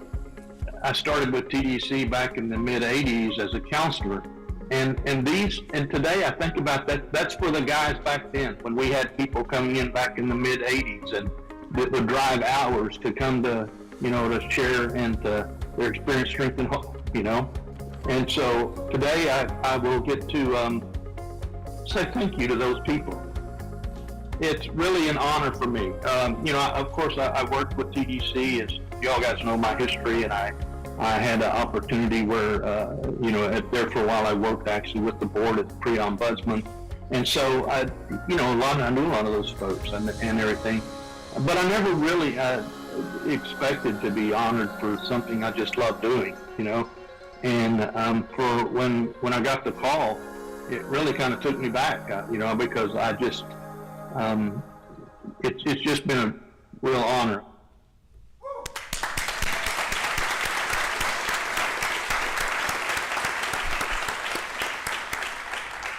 The only thing I hate about this short little description I'm giving out, I would love to say more, but we thought about you all. We heard you thinking. You didn't say anything, but we heard you thinking last year. Okay. Houston Revision breaks the cycle of juveniles' involvement with the criminal justice system by connecting youth with mentors and resources. Each month, they interact with youthful inmates at the Ellis unit and provide services to those inmates being released. We are proud to recognize Houston Revision with the Health Services Division Award. Please come up.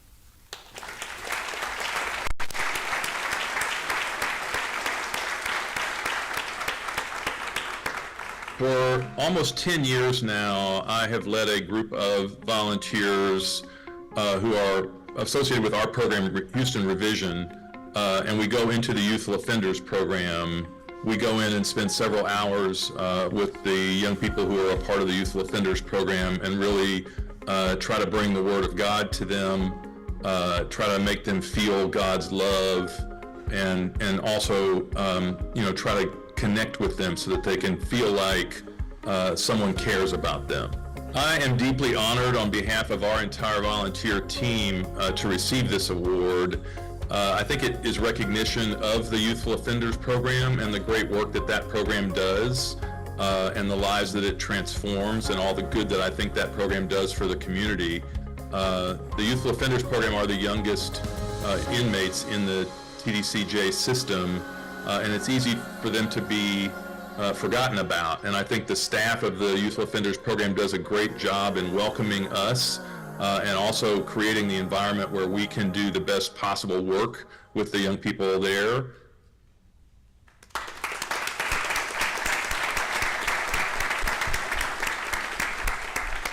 Are we all still good? Everybody's good? We're good. Okay, great.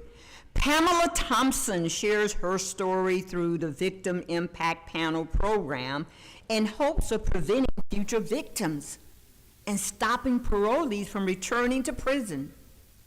It is an honor to present Pamela Thompson with the Victim Services Division's Pathfinder Award, given to those who have made significant contribution to the welfare of victims. Now you can clap.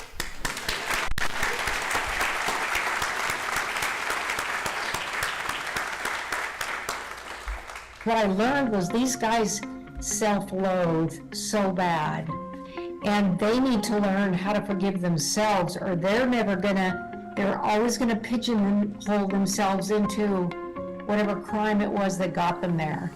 And I want them to look at themselves as a human being, as a person before this crime happened to them, so that they can get back out and be a productive member of society. That's the only reason I do it. It's always nice to be recognized on an earthly level, but why I do what I do extends way beyond that. And truthfully, it was really hard for me to even say, yeah, I'll go and be recognized, because I don't want recognition. I want people to get better. I want someone to say, you made a difference, and I'm going to do better.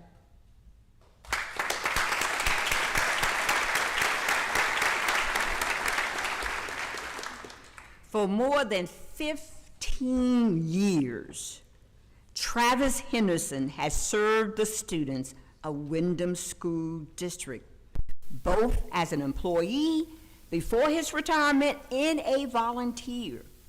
Because of his commitment to students and their success, we are recognizing Travis Henderson with the Windham School District Judy Bird Award, named after the former Windham employee and volunteer whose impact is still felt to this day. Please come up, Mr. Henderson.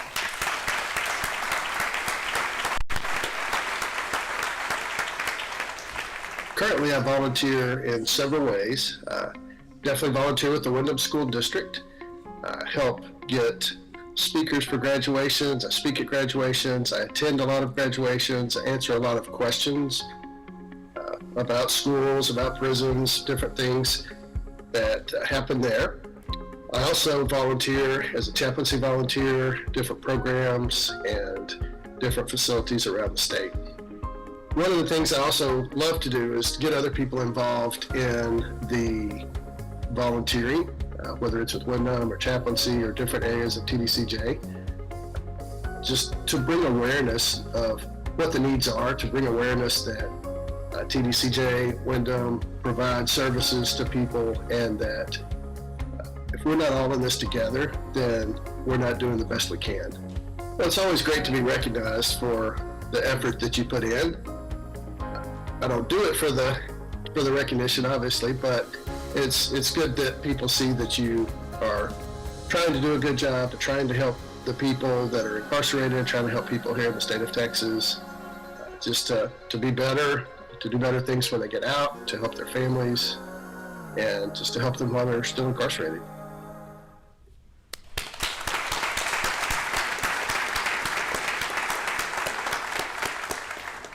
Father Ronald Fawcett is dedicated to serving others. from facilitating Catholic services at the Goodman and Lewis units to building homes for veterans. I mean, building homes. Thank you, Pastor Father, for that. Building homes for veterans. He is always helping his community.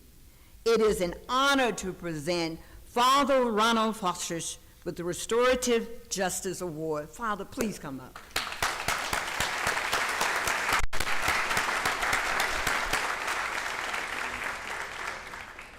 In September of 2004, I began going to the Goodman unit every Thursday night. I just never missed. I mean, if I went every Thanksgiving because I felt the men really needed that. And so I go there now every Thursday night from 6 o'clock till 8 o'clock. And I also go to the Gibb Lewis unit in Woodville from 8:30 to usually 10:30 or 11 o'clock every Tuesday morning. And over these past 5 or 6 years, I think I've helped them a great deal because I've been there for counseling and they've learned to trust me. So, you know, they go to confession frequently, and if count hasn't cleared, I get to kind of stay in the chapel until count clears. And so many times I'm there for over 3 hours, so I can do some counseling or it's been a wonderful experience.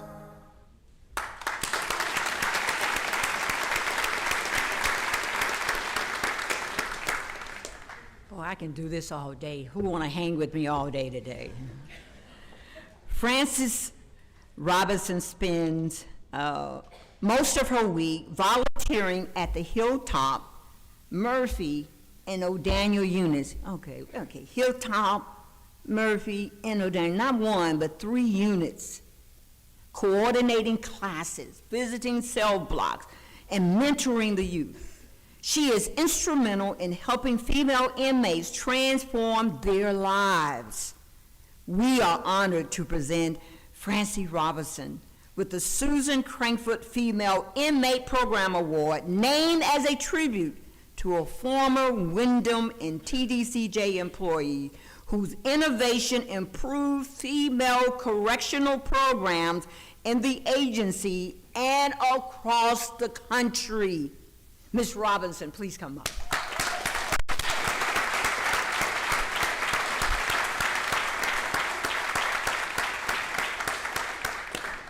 I started out in 1997 with a church that I used to attend, and we started volunteering, especially on death row. And then a few years later, I got invited to a Kairos weekend, and after that, I was asked to be a CVCA. And I trained for that, and it just led more and more into getting involved. I volunteer at 4 units, and in those times I get to do like one-on-one counseling and teach foragers and overcomers, and then I get to also preach like one Sunday a month at the 4 units that I do volunteer. Receiving this award is a motivation to me to continue to do the things that I've been doing, that they've given me the privilege and the opportunity to be able to share the power of the Lord Jesus Christ. And for that, I do thank TBCJ for allowing me the privilege to work with these inmates.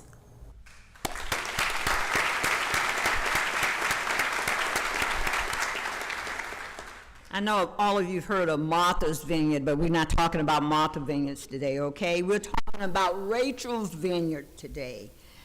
And the Rachel Vineyards is a class for female inmates seeking healing from negative impacts related to abortion, stillbirth, SIDs, CPS custody, or personal injury to a child.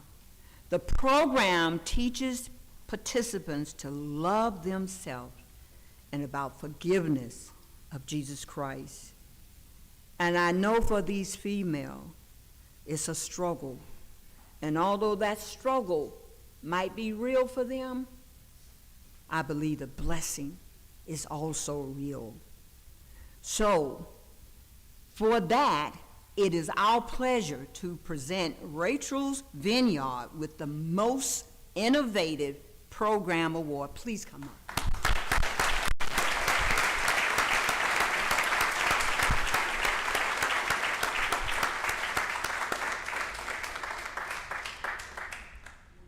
Pain and trauma from abortion.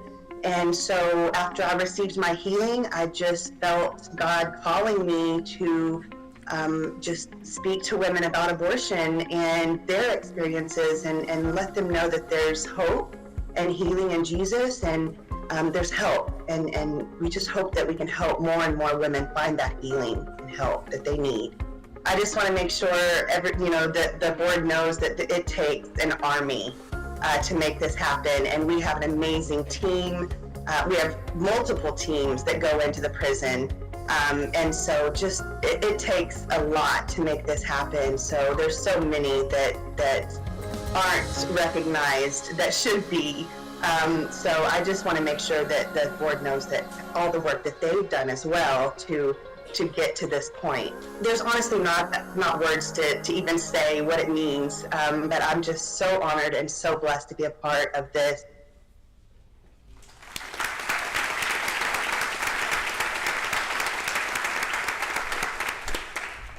The Wise Path Platform is a nonprofit Muslim organization that supports incarcerated individuals and their families by conducting Ta'lim and Quranic services and providing associated religious items. It is an honor to recognize the Wise Path Platform with the Community Service Award. Please come up, we're delighted.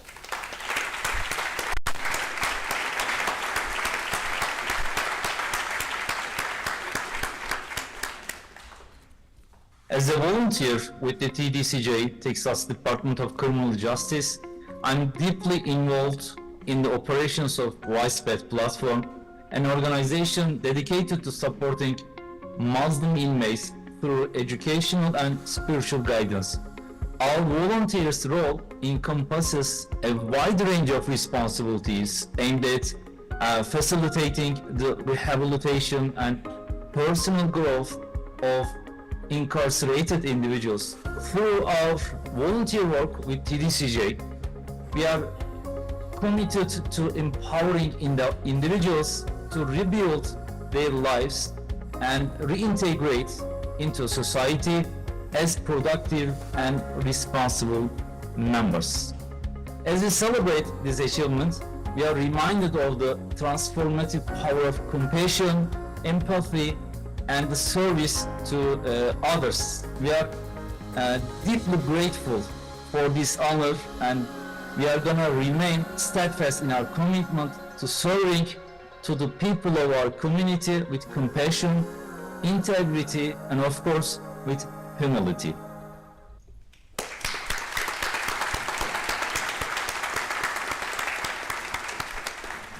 You know, I also wanted to say we shortened my comments, and we saw last year that our First Lady stood through my comments.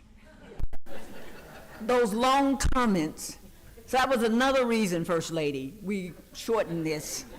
And we had her standing while I was reading all of this. So we had thoughts about you too, First Lady. Okay. Brittany Barnett founded Girls Embracing Mothers to offer programming for incarcerated mothers and their daughters.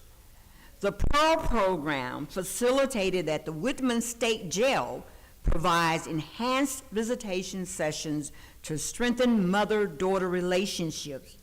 We are proud to present Girls Embracing Mothers with the Best Family Program Award. Please come up.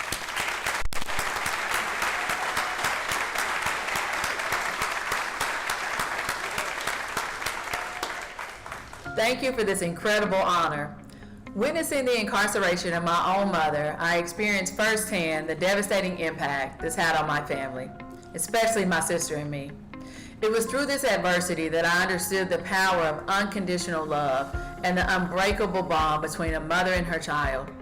This realization ignited a passion within me to start Girls Embracing Mothers. This award helps validate the importance of our mission to empower girls with mothers in prison to break free from the cycle of incarceration, dream their biggest dream, and step into their full potential. Thank you so much, TDCJ, for your partnership over the past 10 years and believing in our work and in the unbreakable bond of love. Although I'm unable to be there in person, two incredible women who have not only experienced life within TDCJ, but now play pivotal roles in leading our programs at GEM are present. They are my mother, Evelyn Fulbright, and Angelica Zaragoza, GEM's Senior Program Director. Thank you.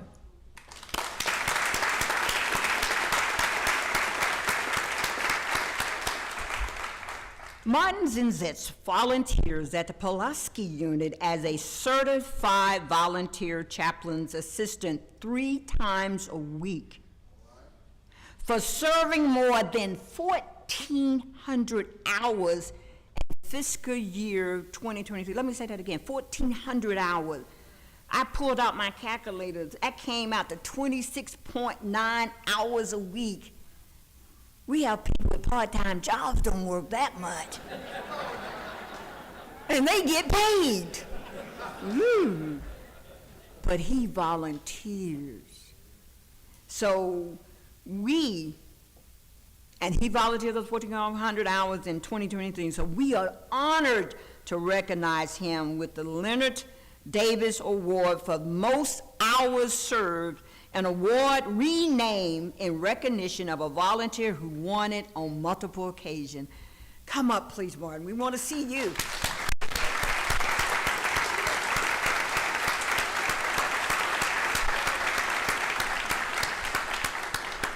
I was working as an auditor accountant, and one of the other Parsons auditors there with me was going to the Kairos program, over like a 4-day program, and I asked how it went, and he explained some, and then I said I'd like to do that, and so I started doing Kairos programs as well. So that really got me into this, to doing TDCJ work and through Kairos, and then I began working some in the office and just slowly increased the amount of time I spend doing that. So I'm regularly doing 3 days a week up there, and been doing that for a few years now. Well, it's a good thank you, I guess, for the recognition. It's appreciated, sure. I guess I don't do the work for that recognition. I do it because I enjoy, working up there and with them, and how I can help them doing classes for them. That's my main reward. So it's nice to have this. My wife will enjoy the trip up there too, back to Austin.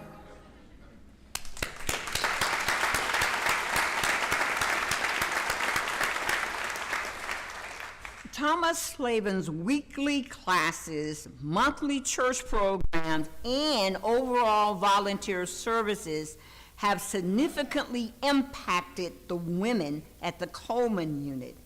His humor, and I have that too sometimes. I can tell some jokes, and however my friends have told me don't do it because I'm always laughing before I get there. Have you all ever done that? Stood up to tell a joke, and before you can get it out, you're just laughing your head off. That's what I do when I tell jokes. I just laugh my head off, and nobody knows what the joke is, but they're laughing at me because I'm laughing so hysterically. But anyway, that's what Mr. Slavin does. His humor and thought-provoking discussions have transformed their lives. For traveling more than 13,000 miles in fiscal year 2020, 13,000, not 13,000, it's over 13,000 that he's traveled just to do this, volunteer people. Do you all understand these awards that we're giving out is volunteer, people not getting paid, not even a dime. We're not even giving them a cup of coffee. Not even a cup of coffee for what they're doing. And this man is using his own gas in his car and putting miles on it.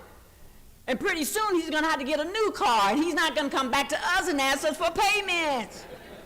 Come on, people. So for traveling more than 13,000 miles in fiscal year 2023, we are excited to recognize him with the Extensive Travel Award. Come up, Mr. Slavin. Yes.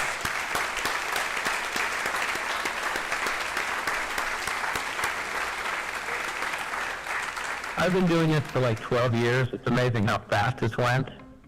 And we were doing stuff in the county jail, and for some reason I just happened to go to the prison in San Saba, just out of the blue. And when I walked in there, the chaplain came out and told me he's been praying for me. And I thought that was kind of weird because I'm like, you don't even know me, but he's been praying for volunteers, and I just walked through the door. So he let me take some classes there, and then I realized that I was made for this. So that I just kind of spread from there. You know, I'm not really big in awards, right? Because when people always tell me thanks, I always just point it to Jesus.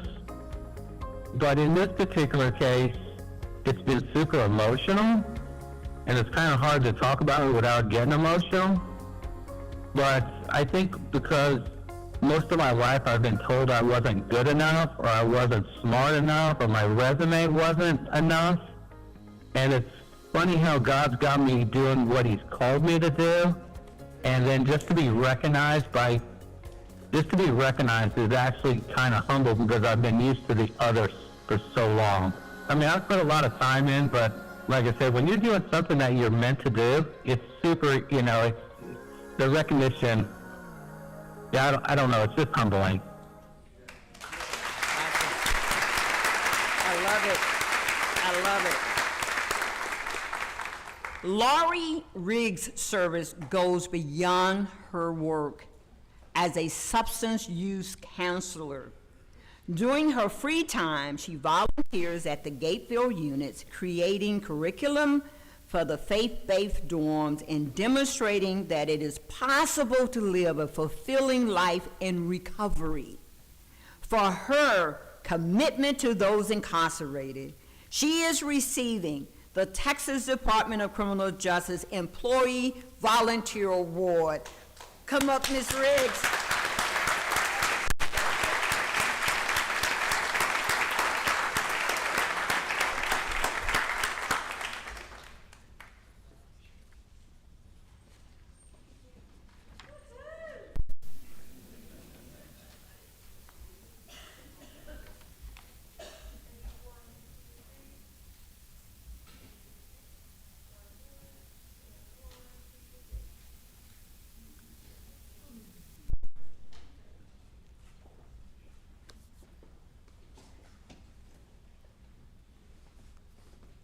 Okay.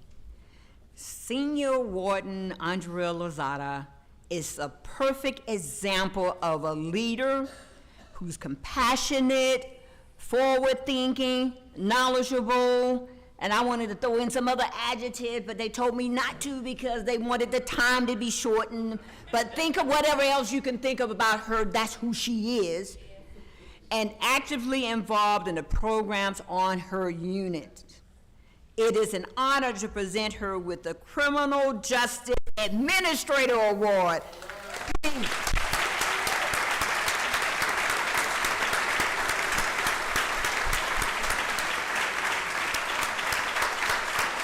I enjoy the initiatives and the challenges that we encounter every day. I like to see, and it gives me a satisfaction to see the development of people, development of the inmate population, that to be successful on my staff, you know, I enjoy developing people because it's changing not only the living of the area where we work, but also it's changing the culture of the facility. This is why I do what I do. I enjoy working with different ministries. I enjoy working with the divisions, with everyone that we work with to make this possible. This is something that I had never expected to receive. I'm very humble. I feel honored for this nomination and receiving this award. I always say it's not me, it's the people I work with in making this possible. So thank you for the opportunities that I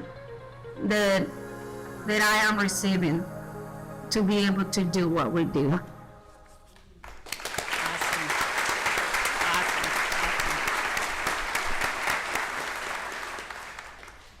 Thriving United provides peer support programs and resources to probationers on their recovery journey. Dedicated to building the gap between people and services, it is a pleasure to present them the Judge Carol Wilburn Jr. Award. This award was named after a former member of the Judicial Advisory Council to the Texas Board of Criminal Justice and the Community Justice Assistance Division, and an unwavering ally of community correction.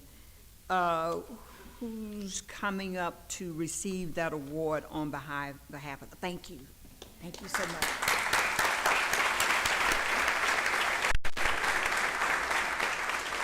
I was on probation myself back in the early 90s, and it was a 3-year probation, and I couldn't stay clean. I just about lived those 3 years in treatment centers and halfway houses. Even though I didn't want to use, I just couldn't keep from it. And so it's been great to be able to use our experience and what we've learned in recovery to help people succeed in probation. I'm very grateful for this opportunity. We're so excited to be able to provide this service and to provide hope to people in TBCJ. And so to be seeing that work is valuable, it means a lot. We are definitely privileged to be able to make new friends and get to see the light come on. We get to see their families restored. We get to see lives restored. So it's a huge blessing for us to be able to be a part of this journey. Thank you.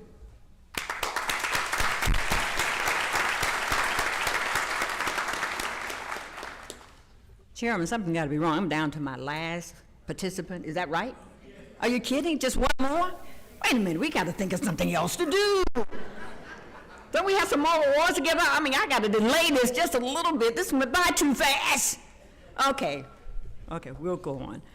For more than 25 years, not 5, not 10, no, not 15, 25 years.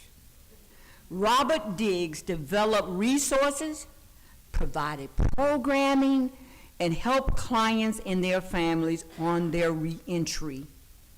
It is an honor to present Robert Diggs with the Carol S. Vance Volunteer of the Year Award, named after former Texas Board of Criminal Justice Chairman. Mr. Diggs, please come up.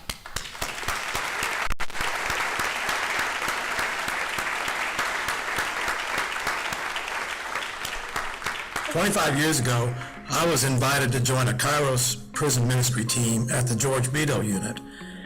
And on that weekend, I felt the calling to prison ministry, and that's been my passion for 25 years. Occasionally, I see people on parole that I knew on the inside, and so I know they're making it. And the efforts that we had on the inside are making a difference as they come out to the free world. So those are really exciting moments in my life. So to me, it's more an honor for the chaplains that I've worked with through all these 25 years, and that they've guided me, they've encouraged me to be the best volunteer I could be. They've put me in volunteer positions that I might not have otherwise had or thought of. And so to me, it's a reflection of the entire chaplaincy staff and all that they do for all volunteers, and I just get to be the one on the stage.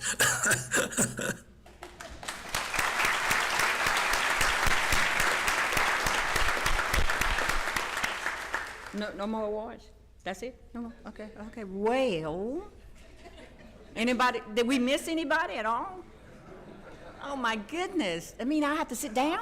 Oh, Lord have mercy.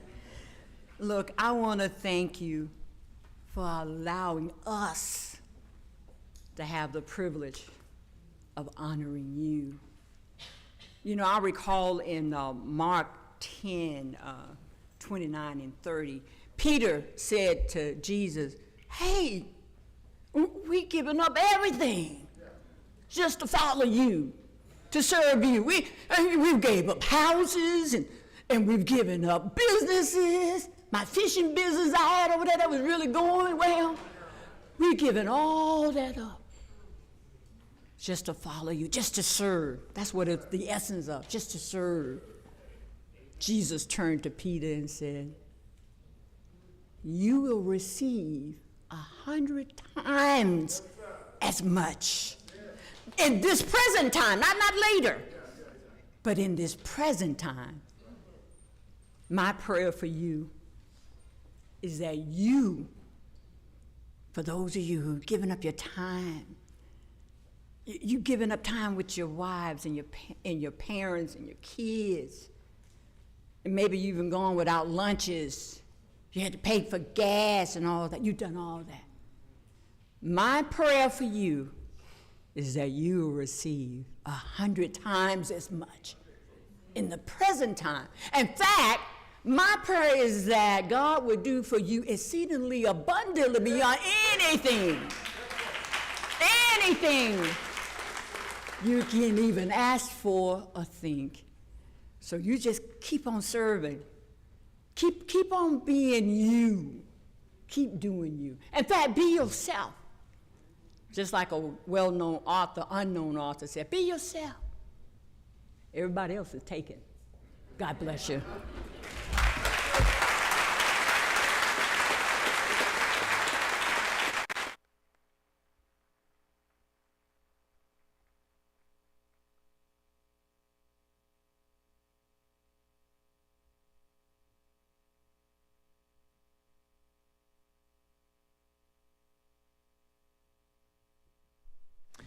Thank you, and thank you again, Vice Chair, for that inspirational leading of our ceremony. And I can't keep myself from saying that, did you hear a common theme in all those touching videos that we heard? The common theme that I heard was, I'm not doing this for the recognition.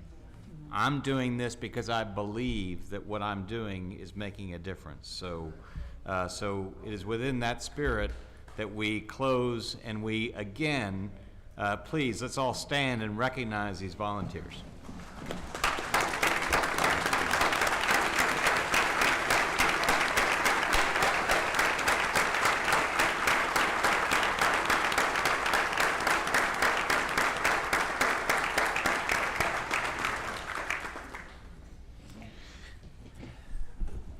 Thank you all very much. The board will now go into recess and will reconvene at 1:45. We're going to be conducting an executive session which will be closed to the public in accordance with the Texas Government Code section 551.074. Executive session will be conducted in the Concho Room. We will come back then to resume our regular session. The 234th meeting of the Texas Board of Criminal Justice is now in recess. It is 12:45 p.m.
Podium, testing, testing, podium, podium. We good?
Okay.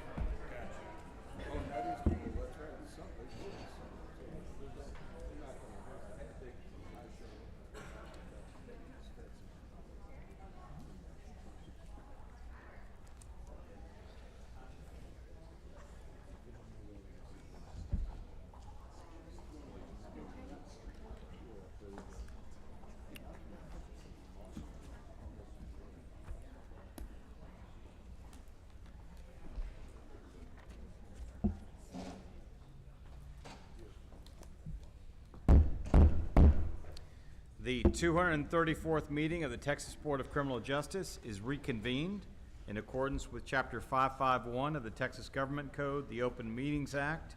It is 2:18 p.m. The Texas Board of Criminal Justice is committed to providing an opportunity for public presentations on posted agenda topics, as well as public comments on issues within its jurisdiction, as provided in Board Rule 151.4. Persons interested in speaking at today's meeting were required to complete and submit a registration card at least 10 minutes prior to the meeting's posted start time. On posted agenda topics, including public comments, 32 speaker registration cards were received by board staff prior to that deadline. These registered speakers will be heard as either as agenda topics are presented, if they're germane to a particular agenda topic, and prior to the board taking action on that topic. But as I understand it, we do not have any comments that are posted on particular agenda items. So, so when we do get to public comment section, each speaker will be allowed 3 minutes to make his or her presentation on matters that are within the jurisdiction of the board. A red light on the timer in front of me will notify us all after 3 minutes. In any situation that I do not anticipate happening of a presenter or spectator becoming disruptive, that person may be asked to immediately cease that conduct or leave the meeting. The next item on our agenda is recognitions. And I have the honor and privilege of beginning these recognitions. Chairman O'Daniel, would you please join us at the podium?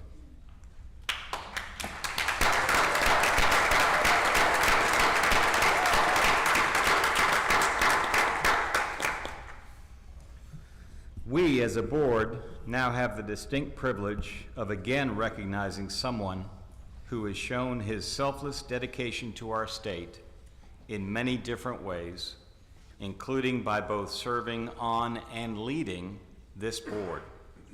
The person we recognize today is someone who cares deeply about public service generally and service to his fellow man specifically. Appointed to the Board of Criminal Justice in 2017 by Governor Greg Abbott, Patrick O'Daniel served on this board with distinction, including as our presiding officer from 2020 through 2023. Before assuming this role of chairman, Mr. O'Daniel held several positions on the board, including chair of the Audit and Review Committee and committee member of the Business and Financial Operations Committee, Correctional Institutions Division Committee, and the Legal Committee. Now, and throughout his service with the board, Mr. O'Daniel was and is a partner at the law firm of Norton Rose Fulbright. He is an adjunct professor at the University of Texas School of Law, and he is also a certified public accountant. He received a Bachelor of Business Administration from the University of Texas and a Juris Doctor degree from the University of Texas School of Law. Public service has long been a part of Chairman O'Daniel's life. As a young man, he clerked for United States Supreme Court Justice Clarence Thomas. He is the former president of Catholic Charities of Central Texas, general counsel for Texas Review of Law and Politics, and is a member of the American Bar Association, National Association of Bond Lawyers, and the Texas Society of Certified Public Accountants. As board chairman, Mr. O'Daniel lent his talents to strengthening this board, TDCJ and Windham, and his leadership led to many accomplishments, and I'm just going to mention a few of those many accomplishments in my remarks today. First, showing tremendous support for men and women throughout TDCJ, especially those frontline staff in uniform. His ability to make personal connections and have meaningful conversations with persons across the agency were truly remarkable. Traveling across the state frequently to spend time observing TDCJ unit operations, talking with staff, and visiting with inmates one-on-one and in classrooms about their housing, recreational, educational, and other programming needs. Helping to oversee the agency's response to the global pandemic, which was starting to take root in Texas as he took on the role of presiding officer in 2020. Championing truly historic salary increases for correctional officers, which were then passed by the Texas legislature, and those changes having borne fruit in terms of reducing staffing shortages across the system. Supporting a widespread increase in rehabilitation and faith-based programming across the system. Supporting the improvement of healthier meal options and commissary operations and supply to promote the health of the inmate population and staff. Promoting the Peak Performance Challenge to support healthier lifestyles for TDCJ employees and staff. Establishing the Office of the Independent Ombudsman to facilitate and streamline direct review of inquiries from inmates and family members under supervision of the board. Supporting the implementation of new technology in correctional facilities to include inmate tablets, which provide educational and other content and direct phone access to family members from those tablets. Supporting the initiation of a tattoo removal program for inmates, including those who wish to work out of prior gang affiliation and the associated body markings. Supporting programs that facilitate and streamline access to health care by inmates, including through telehealth programs and such necessary medical services as dentures. But Chairman O'Daniel's influence and efforts extended, as we all know, to the Windham School District as well, and just to name a few of those highlights. Those included supporting increased civics components in inmate education, supporting a reimagined approach on how inmates access prison libraries and how those libraries operate, championing stipends and salary adjustments for teachers, which have helped Windham to recruit and retain outstanding teachers, and supporting a rolling 3-year technology plan to support classroom instruction and digital literacy along with staff access. Chairman O'Daniel, your legacy on these and many other issues represents a permanent contribution to this board and to this state. Now, last December, this board voted to rename the Mountain View unit in Gatesville as the Patrick L. O'Daniel unit. As a board, we will be attending a rededication of that unit and to honor Chairman O'Daniel and his family next month. In the meantime, we are pleased to report that the O'Daniel unit continues to foster numerous programs that provide individuals with the tools they need to turn their lives around successfully. These programs, such as Strive, you've heard about earlier today, are a direct result of Chairman O'Daniel's pursuit to positively impact the present lives and the future lives of men and women inside our prisons.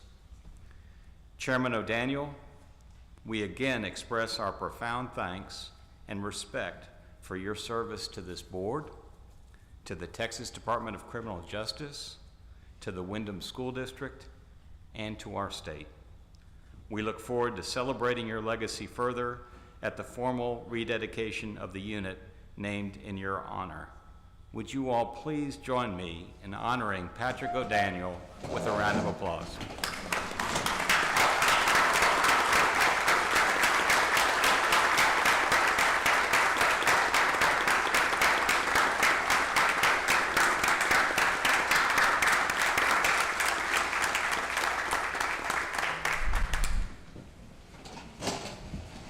Chairman O'Daniel, the floor is yours.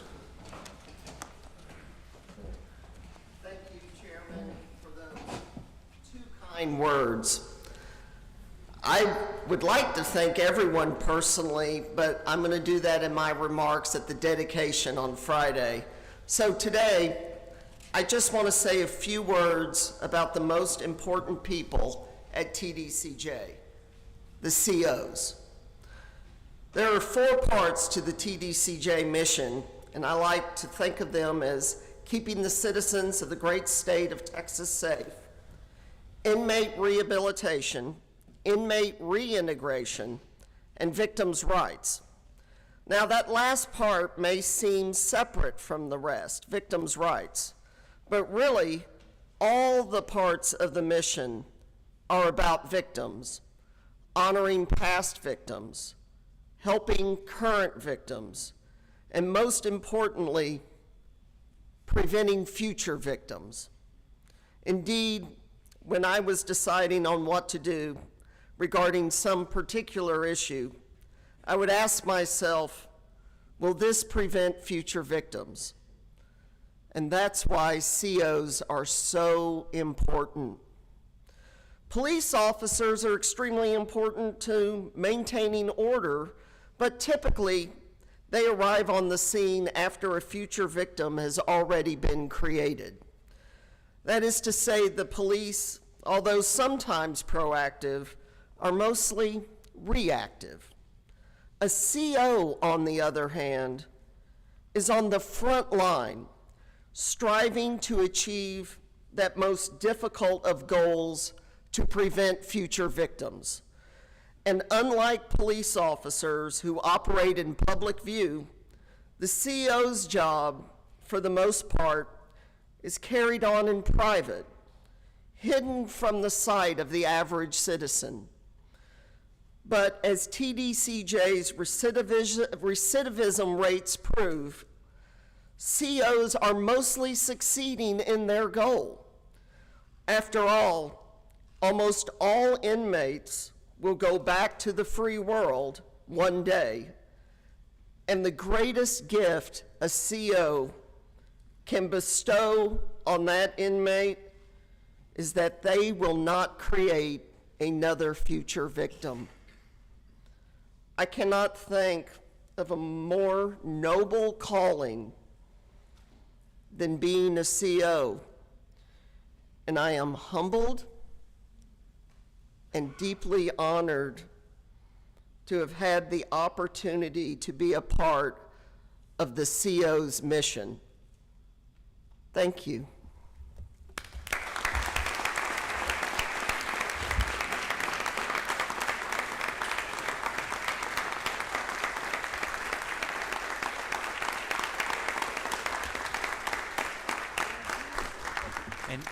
And Chairman, if you would join Mr. Collier and myself for a photograph over here, we would be honored.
questions.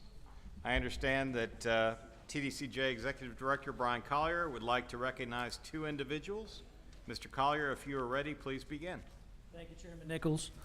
I'd first like to recognize Kristen Werman, our former General Counsel, on her retirement after 25 years of service to the state of Texas. If you could step up to the podium. Thank you, Kristen. Ms. Werman began her career with the state of Texas in 1996 as an attorney for the Texas Attorney General's Office. She later worked as an attorney for the Texas Department of Transportation, the Third Court of Appeals, and the Texas A&M University System. In 2014, she served as a general counsel for the Texas Appraiser Licensing and Certification Board, and later that year, she became deputy general counsel for the Texas Real Estate Commission. In 2020, Ms. Werman was selected as the general counsel for the Texas Department of Criminal Justice and has served in that role until her retirement earlier this month. During her time within TDCJ, she worked diligently to navigate the agency through several complicated legal hurdles, some of which started right after she started. Her attention to detail was always present, and she quickly became a key member of our leadership team.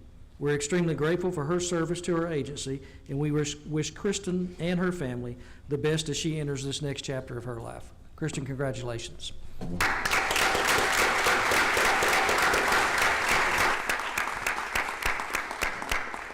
Ms. Warman, congratulations on your retirement. We truly appreciate all the service that you've provided to the state of Texas, including to the Texas Department of Criminal Justice, and your contributions will always be remembered, notwithstanding your retirement. Would you care to share a few words with us? Yes, Chairman Nichols, Mr. Collier, board members, it has been truly an honor to serve the board, to serve TDCJ. As Mr. Collier mentioned, I began my career at the Attorney General's office, but what he failed to mention was that my first job was to actually represent TDCJ in that role. So coming back to TDCJ at the end of my career after serving a variety and a host of different state agencies was truly my pleasure. And, you know, like he said, I walked in the door and it was COVID-19 and we were off and running. And, you know, over the last 4 years, we've had a lot of legal struggles, and I'm sure those will continue long after I'm gone, but I know that I leave behind a staff that is well ready to meet those challenges. So thank you so much for the opportunity to serve. Thank you so much, and would you please join us for a photo?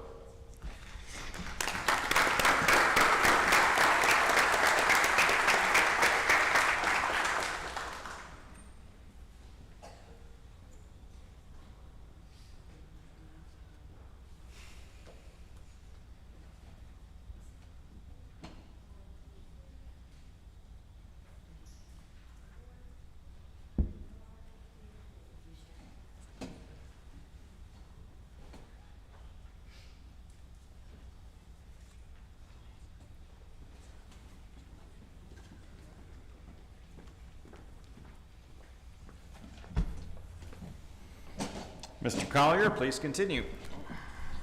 Thank you, Chairman. I'd now like to ask Bill Lewis to please come to the podium. Today, I'd like to recognize Bill Lewis, our Director of the Manufacturing, Agribusiness, and Logistics Division, on his attainment of 40 years of service to the state of Texas. Bill began his career with the Texas Department of Criminal Justice in 1984 as a correctional officer at the Ferguson unit. Bill promoted through the ranks to the position of lieutenant, program administrator, program supervisor, and was promoted to assistant warden at the Huntsville unit in 2006. In 2011, Bill was promoted to warden at the Goodman unit and later served as warden for Hamilton, Holiday, Wainwright, and the Huntsville units. In 2020, Bill was selected to serve as the deputy director of agribusiness, land and minerals, and in January of this year, he was selected as the division director for the manufacturing, agribusiness, and logistics division. Bill is a strong leader who has dedicated 4 decades of his life to the Texas Department of Criminal Justice. During his time at our agency, he's also become known as a man of integrity and a man of grit, enduring many challenges during his tenure. His strong work ethic and his ability to quickly gain rapport with staff from across the agency has gained him the respect of his peers and our agency leadership. Please join me this afternoon in congratulating Bill on attaining 40 years of service with the state of Texas. Thank you, Bill.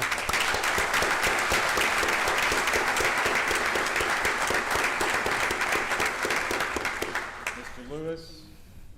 Mr. Lewis, congratulations on this remarkable achievement of 40 years of dedicated service.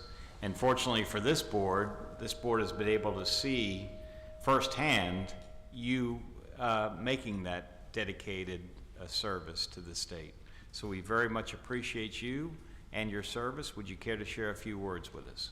Just a few words. I want to thank the board. I want to thank Mr. Collier.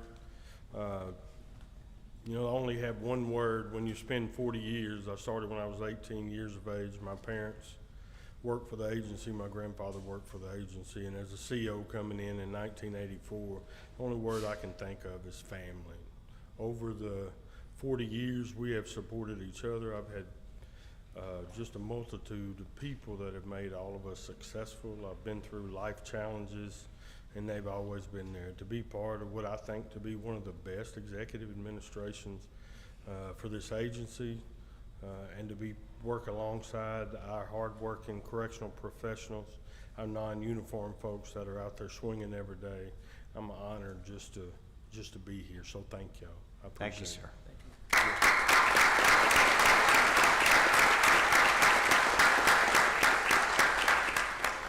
Our next two recognitions will be presented by TDCJ Chief of Staff Jason Clark. Mr. Clark, if you would join us at the podium.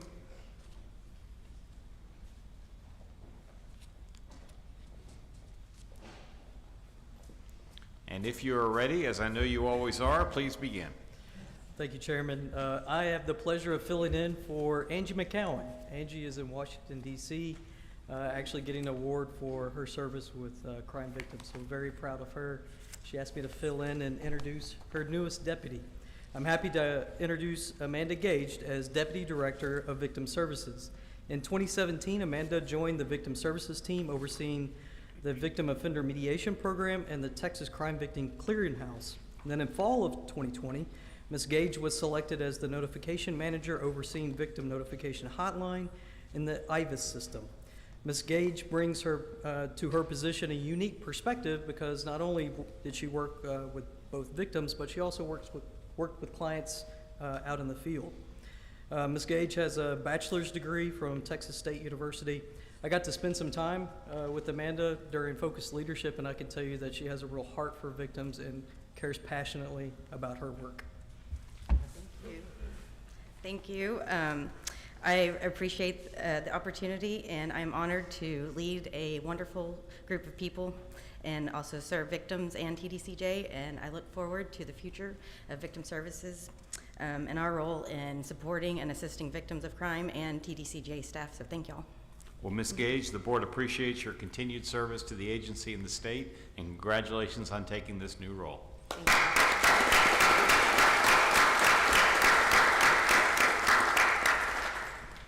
I think Mr. Clark has one more to do. Yes, sir. Thank you. Next up, I have the pleasure of introducing Rochelle White. Rochelle is the new Deputy Chief of Staff for TDCJ. Ms. White has more than 13 years of experience in various aspects of the criminal justice system. This includes time as our Director of Legal Affairs with OGC, and also serving as an administrative and municipal judge at the local level, and also running her own practice where she specialized in immigration law. Rochelle has earned a bachelor's degree in economics and Spanish from Loyola University in New Orleans, and she earned her law degree from University of South Carolina. Ms. White is also a graduate of the agency's Focus Leadership Program, and I'm incredibly excited that Rochelle decided to join our team. Ms. White, would you care to share a few words with us? Yes, it is truly an honor to advance the mission of the agency in this new role, and I look forward to the great work we will do. Well, congratulations to you, and we appreciate your efforts and your willingness to step forward and take this new role. Thank you.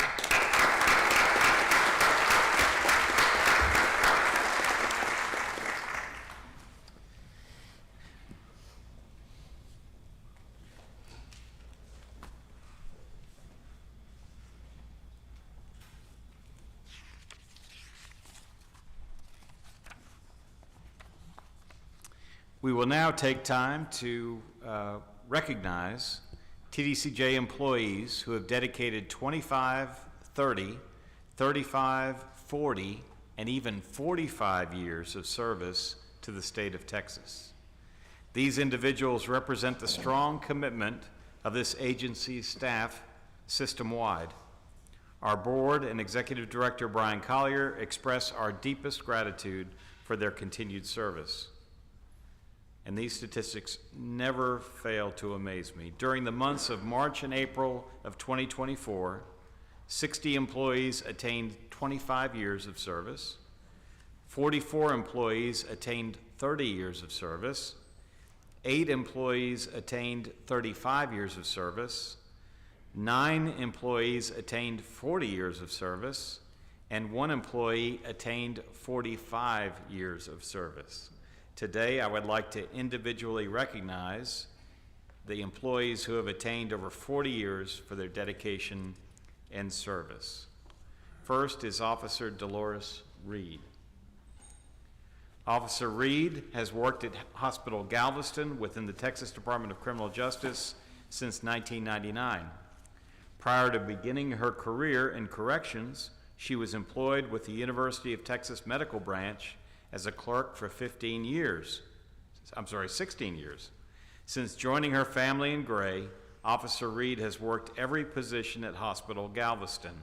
The amount of correctional knowledge possessed by Officer Reed is a true asset to her coworkers and this agency. She is kind, positive, and always willing to lend a helping hand. Officer Reed is loved and valued by all the staff at Hospital Galveston. Next, Officer Lee Slider. Officer Slider began his career with the Texas Department of Criminal Justice in December of 1983 at the H.H. Cofield Unit in Tennessee Colony as a correctional officer. After 5 years, he transferred to the Michael Unit to assist with its opening in 1987. With 27 years of service, Officer Slider retired from the Michael Unit in July of 2014. His leave, as we see with the number of employees, was short as he returned to his family in Gray at the Michael Unit in December of 2014. Throughout his career, Officer Slider has worked in the field force, the community work squad, and the outside yard squad, where he is presently assigned. Known for always having a smile on his face and a kind word for everyone, Officer Slider's friendly disposition makes him a joy to be around. Officer Slider's dedication goes beyond recognition. Next, Officer Ella Thomas. Officer Thomas began her career with TDCJ in 1984 at the Windham Unit. Officer Thomas started out as a second shift building officer before moving to the Educational Department, where she held security for 9 years. In 1998, Officer Thomas moved to first shift, where she remained until her retirement in March of 2004. In May of 2004, Officer Thomas returned to the Windham Unit, where she remains to this day. Officer Thomas is a primary picket officer and is considered the last line of defense in preventing escapes. Officer Thomas is known for always having a smile on her face and a joy to be around. The Windham Unit is grateful to have such a dedicated professional watching the perimeter fence for many years to come. Next, Officer Melverick Player. Officer Player began his career with the agency in March 1984 at the Hightower Unit. He remained at the unit for 9 years before transferring to the Ramsey Unit. After 6 years at the Ramsey Unit, Officer Player transferred to Hospital Galveston, where he retired in 2022. 18 months later, this is a recurring theme, he returned from retirement and was assigned to the Clemens Unit before a lateral transfer back to Hospital Galveston. Officer Player is assigned to Special Services at Hospital Galveston, where he helps with inmate chain, escorts, and is the alternate property officer. Officer Player is well respected by his peers and is known for his positive demeanor. Officer Player is truly a valuable asset to the Hospital Galveston team as well as the agency as a whole. Next, Officer Linda Matthews. Officer Matthews began her career with TDCJ in 1983 at the Ferguson unit in Midway, Texas. She worked briefly at the Mountain View unit before returning to the Ferguson unit. In 1990, Officer Matthews transferred to the Skyview unit, where she promoted through the ranks to lieutenant before retiring in 2010. In 2011, again continuing the theme, Officer Matthews returned and remains an asset to this day. Officer Matthews has created a wonderful working environment with her group of co-workers, whom she calls family. Officer Matthews always says, "The struggle is real, but through grace, mercy, and a lot of angels along the way, I made it." Having correctional officers like Officer Matthews is one of the best benefits the agency holds. Next, Sergeant Stephen Martinez. Sergeant Martinez began his career with the Texas Department of Criminal Justice in 1983 at the Darrington Unit in Rocheron. In 1989, Sergeant Martinez transferred to the PAC unit, where he advanced his career and was promoted to building sergeant. In 1999, Sergeant Martinez promoted to lieutenant of correctional officers, where he remained until retiring in 2013. You know what's coming. In 2014, he returned to the unit and shortly after was promoted to sergeant and currently occupies the transportation sergeant position. Sergeant Martinez always displays integrity when he walks the halls, holding staff and inmates accountable. The Wallace PAC unit, as well as the agency, is thankful for Sergeant Martinez's dedication and commitment. Next, Lieutenant James Carter. Lieutenant Carter began his career with TDCJ in 1983 at the Wallace PAC unit. After just 1 year as a correctional officer, Lieutenant Carter was assigned as a field officer. He worked at several units to include the Beto unit and the Luther unit before returning to the Wallace PAC unit as a field lieutenant. In May of 1993, Lieutenant Carter climbed down off the saddle and became a building lieutenant for 5 years. In 1999, he completed a rotation at the regional office before returning to the PAC unit as the field lieutenant. In 2012, Lieutenant Carter retired from the agency, and what do you think happened next? He came back. In 2013, he returned to the agency as a transportation officer before accepting the position as the field lieutenant at the Hobby unit, where he remains today. With his vast knowledge and cool temper, Lieutenant Carter is a treasure to the Texas Department of Criminal Justice. Next, Gus Jones. Mr. Jones began his career with the Texas Department of Criminal Justice in security at the Ferguson unit in 1983. He held various positions, such as correctional officer on second shift, disciplinary escort, officer in administrative segregation, and as an education security officer. He retired as a counsel substitute 2015 with 32 years of service. I think you all could pick up with this one. He returned to the agency in 2016 at the Ferguson unit in the farm shop for manufacturing, agribusiness, and logistics. And he soon promoted to Maintenance Supervisor 3, where he currently works. Mr. Jones has a quiet, kind demeanor while getting the job done every day. During his service to the agency, he has been recognized as Employee of the Month on several occasions. His experience and knowledge make him a pillar that the MAL unit depends on.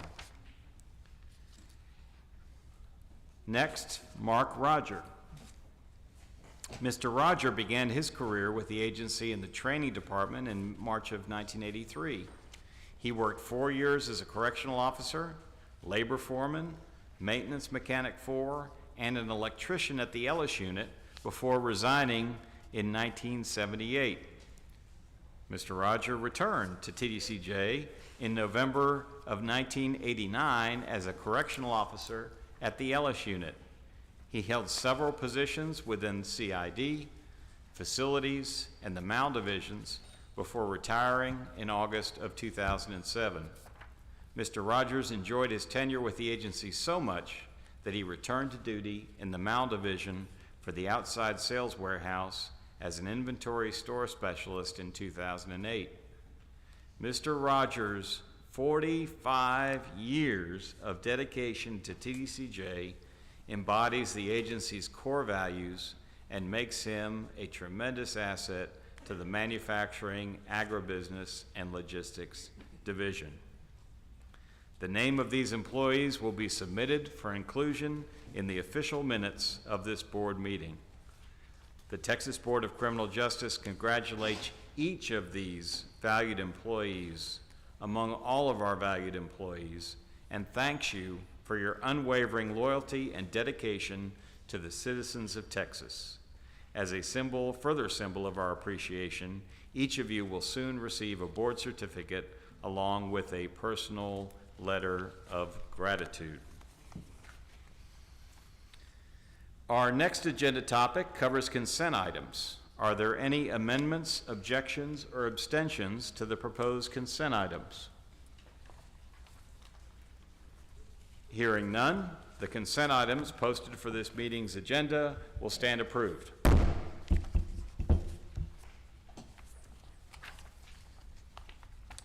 The next item on our agenda will be a report from TDCJ Executive Director Brian Collier. Mr. Collier, I understand you have 3 topics for us today. If you are ready, you may proceed. Thank you, Chairman Nichols. Today you'll see a presentation and a request for approval for our revised behavioral intervention plan. This new plan represents significant improvements to the behavioral intervention plan, and I'd like to thank all of our leadership team for working to bring this plan forward. This plan includes significant revisions related to de-escalation, updated terminology to include the reference to tasers, which are being provided to our facilities, and additional requirements for cell extractions requiring a warden to be present during the process of a cell extraction. The plan has been reorganized to include clearer language and complements additional supervisory training on behavioral intervention which began earlier this year. The guiding principles of preserving life, prioritizing de-escalation, and using sound correctional judgment are embedded throughout the plan. To enhance our ability to de-escalate aggressive behavior, we have provided tasers and related training to unit staff, as well as provided additional training to staff on extraction and de-escalation techniques. The agency is also piloting the use of controlled canine dogs, with 2 dogs and handlers scheduled to complete training later this summer. The Training and Leader Development Division is also developing curriculum for additional training on dealing with mental health inmates that will begin later this year. I will continue to keep you updated as we make additional enhancements and appreciate all of your feedback in reviewing the Behavioral Intervention Plan. Chairman, I'd also like to talk about National Crimes Victims Week. This week is the annual observance of the National Crimes Victims' Rights Week. The theme for this year, How Would You Help? Options, Services, and Hope for Crime Survivors, serves as a call to action for individuals to create safe environments for crime victims to share their experiences. On Wednesday of this week, TDCJ's Victim Services Division hosted a ceremony at the Texas Prison Museum to help recognize survivors of crime and reflect on the assistance provided by victim service and criminal justice professionals. I'd like to thank board member Sidney Zeiker for attending the event and thank our Victim Services Division for their hard work to host the event and for their service to victims throughout the year. Our Victim Services team is unmatched in my opinion. They do a tremendous job assisting victims of crime. I would also like to take this time to give a special recognition to Angie McCowan, our Director of the Victim Services Division, who was awarded with the National Crime Victim Service Award from the United States Department of Justice Office for Victims of Crime yesterday. We all know that Angie's a superstar, but apparently a few other folks must know that as well. I look forward to being able to recognize her at our next board meeting. Lastly, I want to talk about the Second Chance and National Reentry Week, Second Chance Month and National Reentry Week. This month is Second Chance Month, and this week is actually National Reentry Week, as you heard from Mrs. Zamora's presentation earlier. Reentry is a key part of our agency's overall mission of providing public safety. This week and this month, we celebrate the success of the men and women who have successfully transitioned into the community and who have become productive members of our communities. The mission of the Texas Department of Criminal Justice is to provide public safety, promote positive change in offender behavior, reintegrate offenders into society, and assist victims of crime. True public safety occurs when these incarcerated in TDCJ transform their lives and successfully return and stay in their communities. We take this time to applaud the hard work of our staff who work to help prepare inmates for successful reentry. Through a range of initiatives focused on education, job readiness, and treatment, TDCJ helps to empower individuals to unlock their potential. Thank you to our staff and community partners who work together to help these men and women succeed. And for those of you who have successfully transitioned, we congratulate you. Lastly, sir, I'd like to mention that this Sunday night, the Texas Peace Officer Memorial will add Jovian Motley to its roster, and in May, his name will be added to the National Law Enforcement Memorial. As we remember Officer Motley, I ask that we keep the Motley family in our prayers during this time. Chairman, that concludes my remarks. Thank you.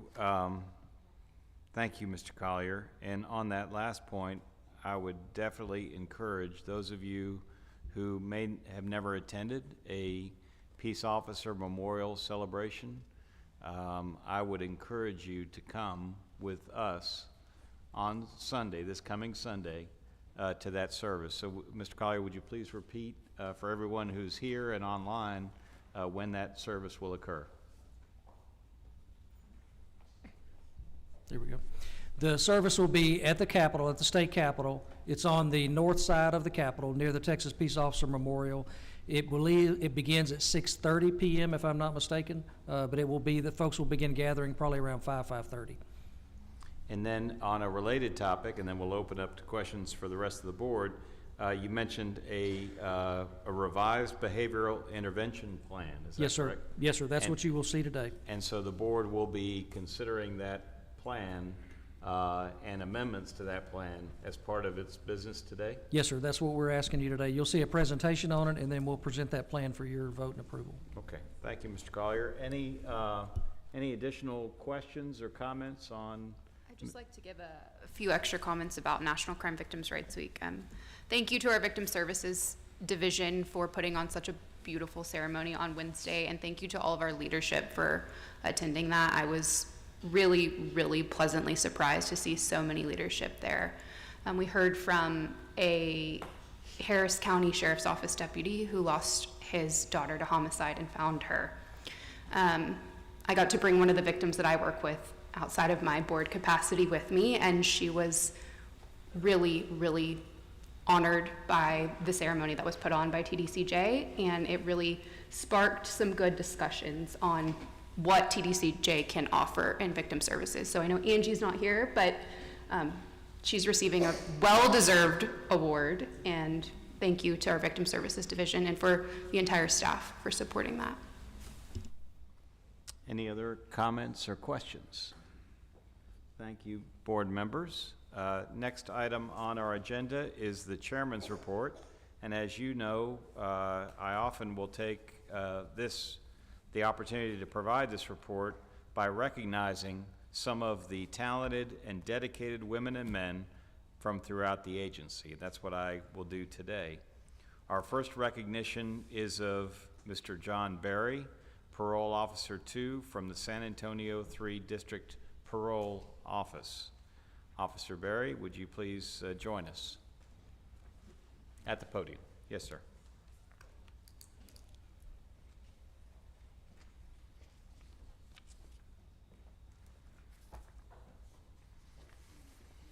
Officer Berry, thank you for being here today. We understand as a board that you have been with TDCJ's Parole Division for 5 years, and that currently you supervise the super intensive supervision program caseload for clients on GPS monitors, and that in this role you are always the first to volunteer, the last to complain, and are an absolute model of professionalism and grace. We understand that you happily take on extra caseloads as well as additional assignments while still assisting your colleagues and lending a hand to your supervisors. You have been known to provide snacks, breakfast, or even lunch for the office at your own expense. Like me, you clearly understand the power of food and breaking bread to bring people together. Your personal mantra is one team, one goal, and you live up to this throughout your words and actions. This past year, you hosted the TBCJ communications staff on a video shoot and hosted the former TBCJ chairman on home visits with your clients. Additionally, as a veteran, and we very much appreciate your service, sir, you carry out flag duties at the San Antonio Metro building. Your quiet demeanor, respectful attitude, and integrity are reported to us as being exemplary. Luis Pachacano, your immediate supervisor, said, quote, he's quoting, "He is a good worker, he works hard, never gives up, and pushes through. We are grateful for his dedication and commitment." So we very much appreciate your efforts. Officer Berry, would you care to share a few words with us? I'm not a man of many words. I do consider this my family. I feel like I know all of you because I see your faces every day as I walk to my office. I was kind of like, hey, I know all of those people. I come from very humble beginnings. I spent 22 years in the service, and I figured I love this country and I love the state, so I figured I had more to give. I'd like to thank Mr. Hinojosa, Mr. Baez, Ms. Ramirez, my team back at San Antonio who are working while I'm here, and I'm just thankful to be a part of this organization. It's been rough, but again, I don't plan on giving up, so I'm appreciative for everybody that's taking their time out of their busy schedule to be here. It's kind of odd to stand up here in front of people and receive an award for doing my job. Well, there's a reason why you're here, Officer Berry, and it's because you have stepped forward and done that work. And as a board, we truly want to recognize the good work and the importance of the work that is done by parole officers, because not everybody knows in the community knows what a parole officer is. But when you say, you know, things are tough and things are hard, it's because you have stepped forward to take on that hard and tough work, and the work that you're doing is directly contributing to public safety, because the work that you do with the folks who are under your supervision is contributing to positive change in their lives, but also is, by making that positive change, is making the rest of Texas safer. And so we don't want our parole officers to not be recognized. So in a sense, you stepping forward here today, to be here today, is a recognition for all of your fellow parole officers, and we really very much appreciate your contributions to this agency. Thank you, sir. Thank you very much.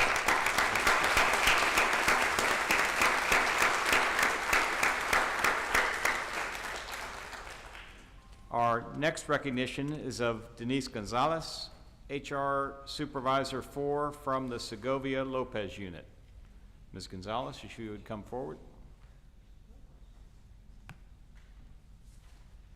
And in case y'all were wondering, for all these folks being recognized, they've been here all day because we actually got together at about 7 o'clock this morning and took pictures. So we appreciate not only you being here, but being here this long through the day. So Ms. Gonzalez, good afternoon. Hi. We understand that you began your career with the Texas Department of Criminal Justice in 1998 in the role of Clerk 4 for Human Resources at the Lopez Unit, and that you promoted to Human Resources Specialist 1 in July of 2005. We understand that you then became the Human Resources Supervisor for Segovia in April of 2008. We have been told that you have always had a great relationship with your unit's leadership and employees, and that they trust you to handle any issue that may arise. Your colleagues report to us that you are always willing to go the extra mile to make sure that everyone is taken care of and given accurate information and assistance. Your kindness and generosity have instilled a devout loyalty from your staff and many others. Your supervisor, Lauren Newton, Manager 5, said, and I'm quoting, "She provides the best customer service to our employees and has consistently demonstrated a multitude of skill sets that make her an enormous asset to the HR team. She has excellent communication skills, she is highly reliable, intelligent, and requires little supervision. She is great at taking initiative, and when given a responsibility, she exercises independent thinking and offers suggestions for ways that things could be done differently to make a process better or more efficient." So, Ms. Gonzalez, we appreciate all your continued efforts. On behalf of your department and this agency, would you care to share a few words with us? Absolutely, thank you. Nervous. I'm greatly honored and overwhelmed with gratitude as I reflect on the past 25 years that I've spent with this amazing agency. It's been an incredible journey filled with challenges, growth, and most importantly, teamwork. I am truly thankful for my amazing HR team who has been by my side through thick and thin. Without their support, dedication, and hard work, I would not have been able to achieve success in my career. It is truly a team effort, and I am grateful. I have loved every moment of my job, from the highs of success to the lows of setbacks. The agency has provided me with job security and stability, which is something that I definitely do not take for granted. Mr. Collier, I also want to commend the agency for providing all employees a safe and secure work environment. I am thankful for the trust and confidence that the agency has placed in me, and I am committed to continue giving my best every day. Thank you for believing in me and allowing me to grow and thrive in my career. I love my job, and I am proud to be part of an organization that values its employees. Thank you. Thank you, Ms. Gonzalez.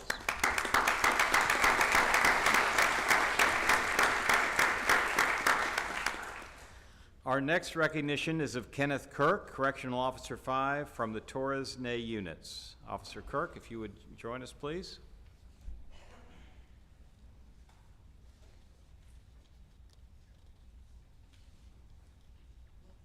Officer Kirk, good afternoon. Good afternoon.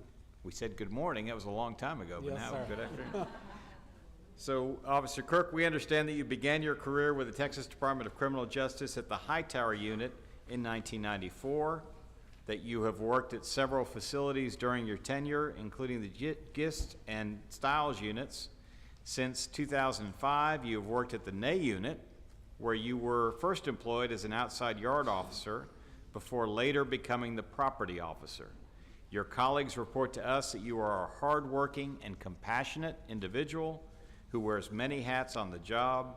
You work tirelessly to ensure daily duties are completed on time, and with exceptional professionalism, you consistently maintain a positive working relationship with staff at every level. Consistently and effectively, you demonstrate the core values of the agency and prove what an incredible asset you are to the Torres Ney community. Maria Ramirez, Senior Warden of the Ney unit, said of you, and I'm quoting, "Officer Kirk goes above and beyond the call of duty in everything he does. He will assist anyone without complaints. He also makes sure everyone is on task and that work is completed before the day ends." And so, sir, we appreciate you. We appreciate your career with TDCJ. Would you care to share a few words with us? Yes, first I'd like to thank all of y'all for honoring me with this. And I really appreciate this after 29 plus years of service. Whenever I talk to new officers and they bring them to me to talk to, I try to tell them a little bit about my past and that I told my dad back 3 months after I started in 94, did I make the right choice coming here? And he told me, stick it out, see where it goes. So I did, and now 29 years later, I could not have done this without the support of staff and COs on the unit. Without working together as a team, we can't do it. And I've seen this agency improve so much over the years that I appreciate y'all and doing everything you do for this agency and the COs. Thank you, Officer Kirk. We appreciate you.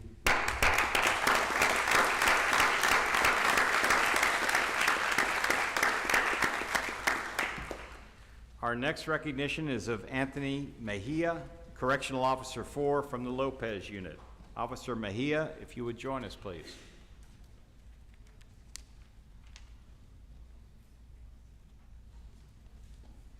Good afternoon, sir.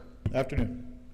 Officer Mejia, we understand you began your career with the TDCJ in 2018 as a correctional officer at the Lopez Unit. We understand that as the education officer at the Lopez Unit since 2020, you have played a vital role in inspiring and motivating inmates with the reintegration and rehabilitation process.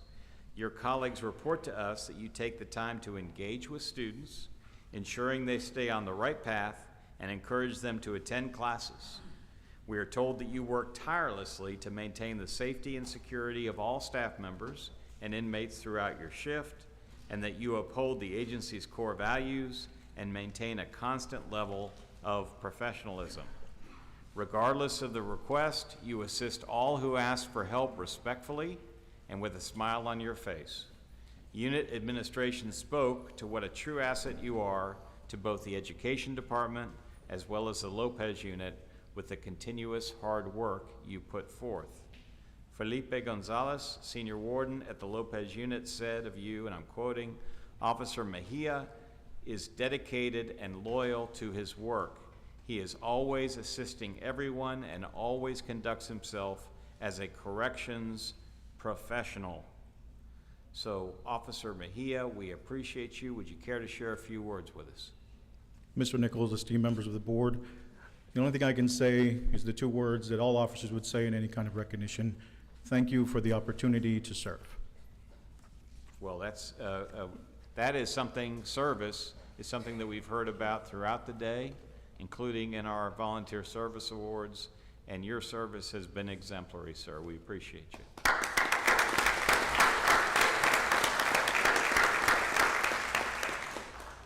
Our next recognition is of Christopher Murin, Correctional Officer 5 from the Stevenson Unit.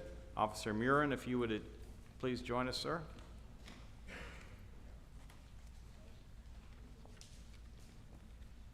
Good afternoon, sir. Good afternoon.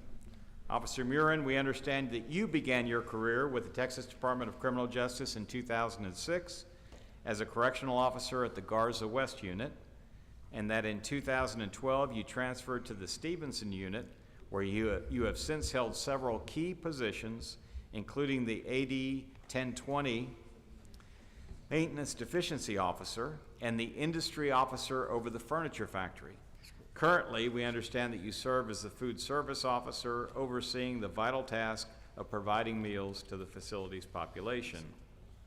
We understand that throughout your career, sir, you have maintained a level of outstanding attendance and diligence in your duties and an admirable commitment to this agency. You embody the core values of a correctional officer with your work ethic and attitude on a daily basis. Known as a go-getter, you always find a way to be productive. Jacob Harrison, Senior Warden of the Stevenson Unit, said of you, and I'm quoting, "The first time I met Officer Murin, I could tell he was a true professional. Since getting to know him, he is helpful and always has a smile on his face.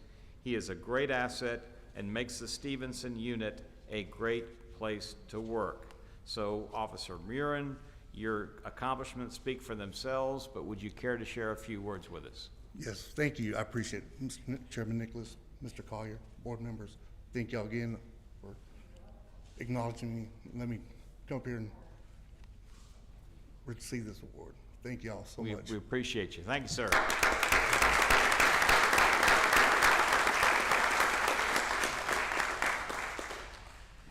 Our final recognition for today is of Diana Villalobos, Manager 2, Operation Lone Star, Court Administrator from the Administrative Review and Risk Management Division. So, Ms. Villalobos, if you would join us, please.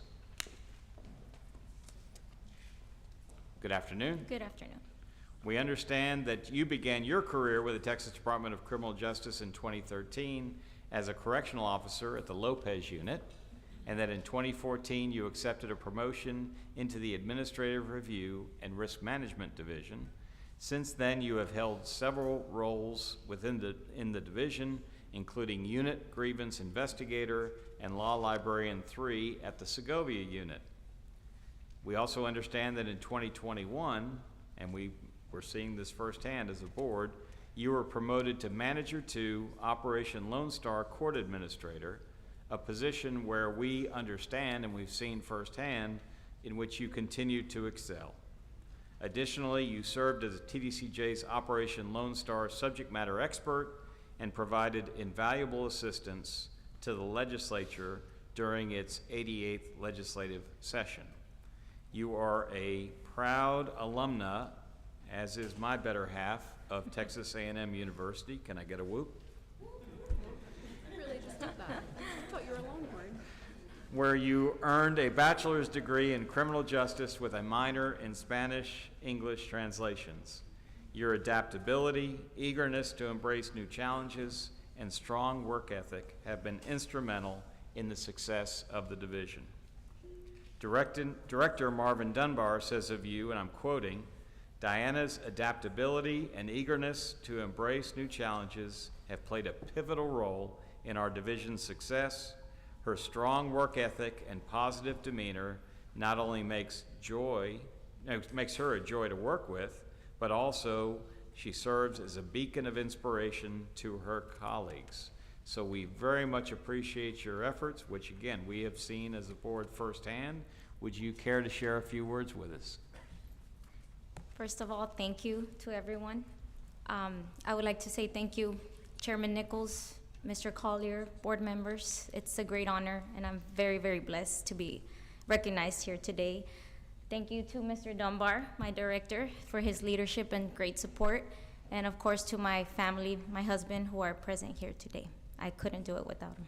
That's fantastic, and I understand that Judge Francis may have a comment. Down here with my hand up, going, let me say. So Diana Villalobos has made the virtual court program the success it is. We could not get our technology to work and all our different parties to work from the courtrooms all over the state to the unit, the prison unit, to the library, to getting all the paperwork right. Diana's been with us from the beginning and has done a great job, and so thank you for that, Ms. Villalobos. If you would allow me, Judge, to tag team off of your comment, that whole program, that virtual court program, is now serving in many ways as a model for increased virtual court programs that we can use throughout the system. I think that folks have heard previously that we are evaluating and are working with the courts and under Judge Francis's leadership in a place like Dallas County, for example, we're trying to find ways of making virtual court systems work more effectively, but it's in part the result of the work that was done in connection with Operation Lone Star that is making that happen. So very, very, very appropriate. Thank you for that. comment. And where's Yvonne Martin? Raise your hand. Diana, talk to her on the way out, because she's head of SCFO, and we're going to try to see if we can coordinate some discovery sharing through our virtual court system with our attorneys at SCFO. Yes, Okay? Judge. Well, thank you very much for your Thank you. continued efforts.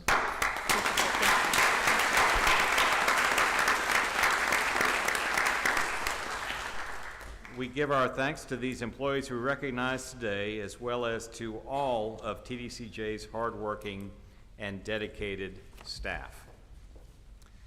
The next item on our agenda is a report from the Judicial Advisory Council. It's my understanding that Dr. Derek Cohen will be presenting. So, Dr. Cohen, if you would join us at the podium, and when you are ready, please proceed. Thank you, sir. Good afternoon, Chairman Nichols, members of the board, Director Collier. It is my pleasure to present on behalf of Judge Reyna and the rest of the Judicial Advisory Council today. Earlier this year, Mr. Collier established a probation legislative committee comprised of 18 CSCD directors in preparation of the 89th legislature. We are grateful for the creation of this committee because it allows for a collaborative partnership between TDCJ and the Texas Community Supervision and Correction Departments. As you may recall, Mr. Collier's CSCD Legislative Committee plays a vital role in the legislative process, as well as it pertaining to Texas probation and the generation of the exceptional item request for the TDCJ legislative appropriations request. Because of this committee's work, along with TDCJ leadership, the 88th legislature appropriated approximately $119 million in additional funding for probation here in the state of Texas. We look forward to the recommendations, the current legislative committee and the requests to be approved by this board in advance for next year's 89th legislative process. Yesterday, the JAC had its meeting here in Austin, where we heard from Ms. Jennifer Santana, TDCJ's Community Justice and Assistance Division Field Services Director, where she outlined non-English speaking program offerings in CSCD-operated residential facilities, as well as discussing the probationer served, program materials, and other items of the curriculum. The JAC was also updated on several TDCJ/CJAD TDCJ/CJAD standards for CSCDs. The standard review process includes an opportunity for the probation departments to recommend changes and provide input on proposed revisions. The council was advised of these changes, including standard 163.42, substantial noncompliance, which was updated with a non-substantive change and is pending review from this board. Additionally, as part of the agency's sunset review, CSCDs have the ability to interact with the Texas Sunset Commission staff to ensure their perspectives are considered throughout the legislative process. The field has interacted as a group, such as through the CSCD Sunset Review Advisory Committee, and as individual departments providing unique perspectives that impact their respective departments. The Judicial Advisory Council stands ready to assist this board in any way possible, so please don't hesitate to reach out to me, Judge Reyna, or any member of the JAC if we can be of assistance. Thank you very much, Dr. Cohen. Are there any questions or comments from the board on Dr. Cohen's report?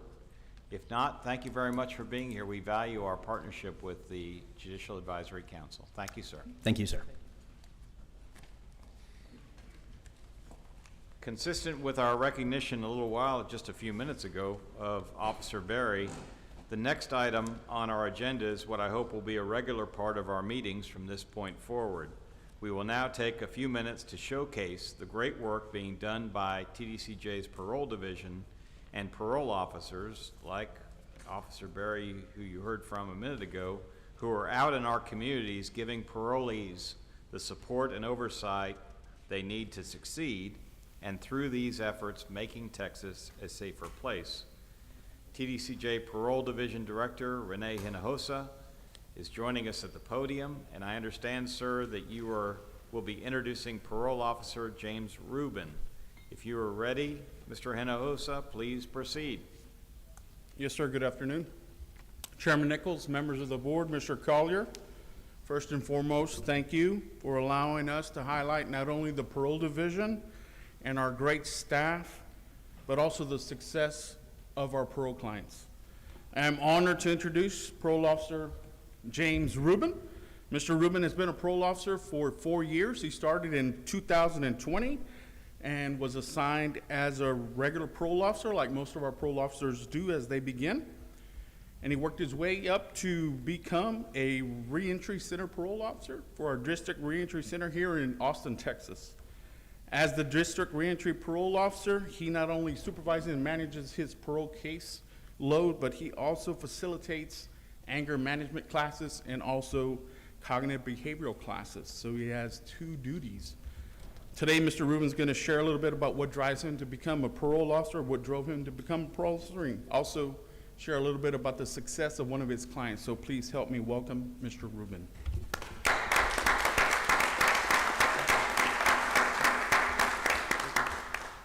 Awesome. Thank you very much for having me here today. I am Parole Officer James Rubin, and I became a parole officer because I wanted to help people. I wanted to make a difference and make an impact in people's lives. And by being a parole officer, it's given me the opportunity to help the clients reintegrate back into society. And now as a DRC facilitator, I've been able to help the clients even further and on a much more deeper level. One of the clients is going to be Mr. Carlos Bastillo.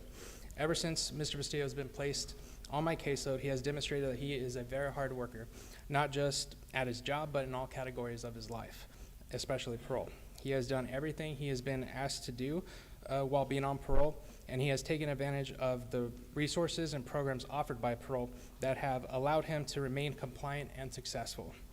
Unfortunately, Mr. Bastillo could not be here today due to being a dedicated employee and is at work, but we do have a short video of him that we'd like to share with everybody at this time. I was violent, heartless, cold, but I don't feel that way anymore. I don't feel like I'm a threat. I don't feel like people have to be afraid of me, and maybe because the exterior, but I mean, yeah, I'm kind of like a big old teddy bear now. Calm, cool, collective.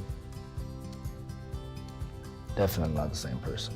So I was released in November 2022. We're given the opportunity of parole and assigned to the Austin Transitional Center in Del Valle. There I attended a job fair. I just didn't want to stand still, so I was given the opportunity to work with Kimber personnel. Started up picking up trash, then kind of got into construction, which carved the path for my success. I've stayed in there while on parole as well. I've been taking classes, anger management, cognitive. While I'm victims impact, I'll be in cognitive. Some of that stuff for those classes have just helped me better prepare myself, and I guess made me aware of like areas where I was deficient. The parole officer, Mr. Rubin, who was teaching the class, gets everybody involved, demands that we participate as we should. So getting that feedback, I was able to take corrective action and fix my deficiencies. What I like about my parole officer is that he treats you like a human being. So, you give him that respect, he's gonna give you that respect. Parole is a privilege, I mean, it's not a right, so they don't have to give it to you. So, given that opportunity, I mean, why would you not want to succeed and continue in that life that you used to, and those same bad habits that would just get you back where you were at, I suppose. So I've had a hard life growing up, and I've always been that type of person to where, like, if you tell me that I can't, then I'm gonna show you that I can. And that everybody always, I hear the comments, the snickering and all that, oh, you're gonna go back, you're a criminal. So this is really what I want to show everybody, that I can do it and I can be a productive member of society. Okay. Yes. Thank you very much.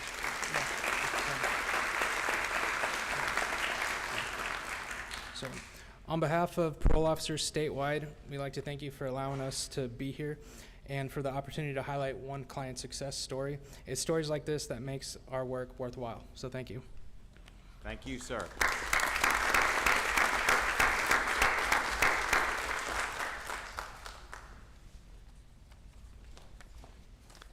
The next item on our agenda will be presented by Administrative Review and Risk Management Division Director Marvin Dunbar. Mr. Dunbar, if you would please join us at the podium. And I understand that today you would like to present on what we heard about earlier, the Behavioral Intervention Plan. Yes, if sir. you are ready, sir, please proceed. Okay. Chairman Nichols and members of the board, Mr. Collier, thank you for the opportunity to allow me to give a update on the enhancements made to the Behavior Intervention Plan. Back in February, we assembled a work group that consisted of directors and managers from 13 different divisions, divided into 4 teams. The first team was a de-escalation team. We assembled a team for extractions. We got a work group together for policies and procedures, and we got a team together to address training. Next slide.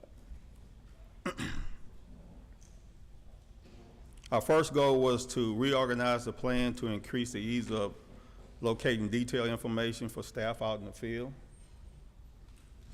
De-escalation was a strong emphasis as a fluid and constant activity throughout the plan. Guiding principles were adopted to promote 3 important values: sanctity of life, prioritizing de-escalation, and using good, sound correctional judgment. The 3 phases of behavior intervention were redefined by highlighting de-escalation, including a phase for force preparation, and focusing on using force as a final option. An after-action phase was created for debriefing to ensure the well-being of staff and inmates after use of force. Guidelines related to extraction were also added. The highest ranking security supervisor must give a direct order to proceed with an extraction. And after hours, the duty warden must be on site for an extraction. The work group added an extraction without entry practice, allowing inmates to go voluntarily to comply and step into a safe and controlled space. That's never been done before. Language were incorporated for the use of controlled canines. The training team also created a 20-hour specialized performance-oriented training for supervisors. And finally, terminology was modernized through the plan, such as tasers to electronic control devices and force moves to extraction. So at this point, I'm going to turn it over to Mr. David Yarbrough to give a synopsis of the training.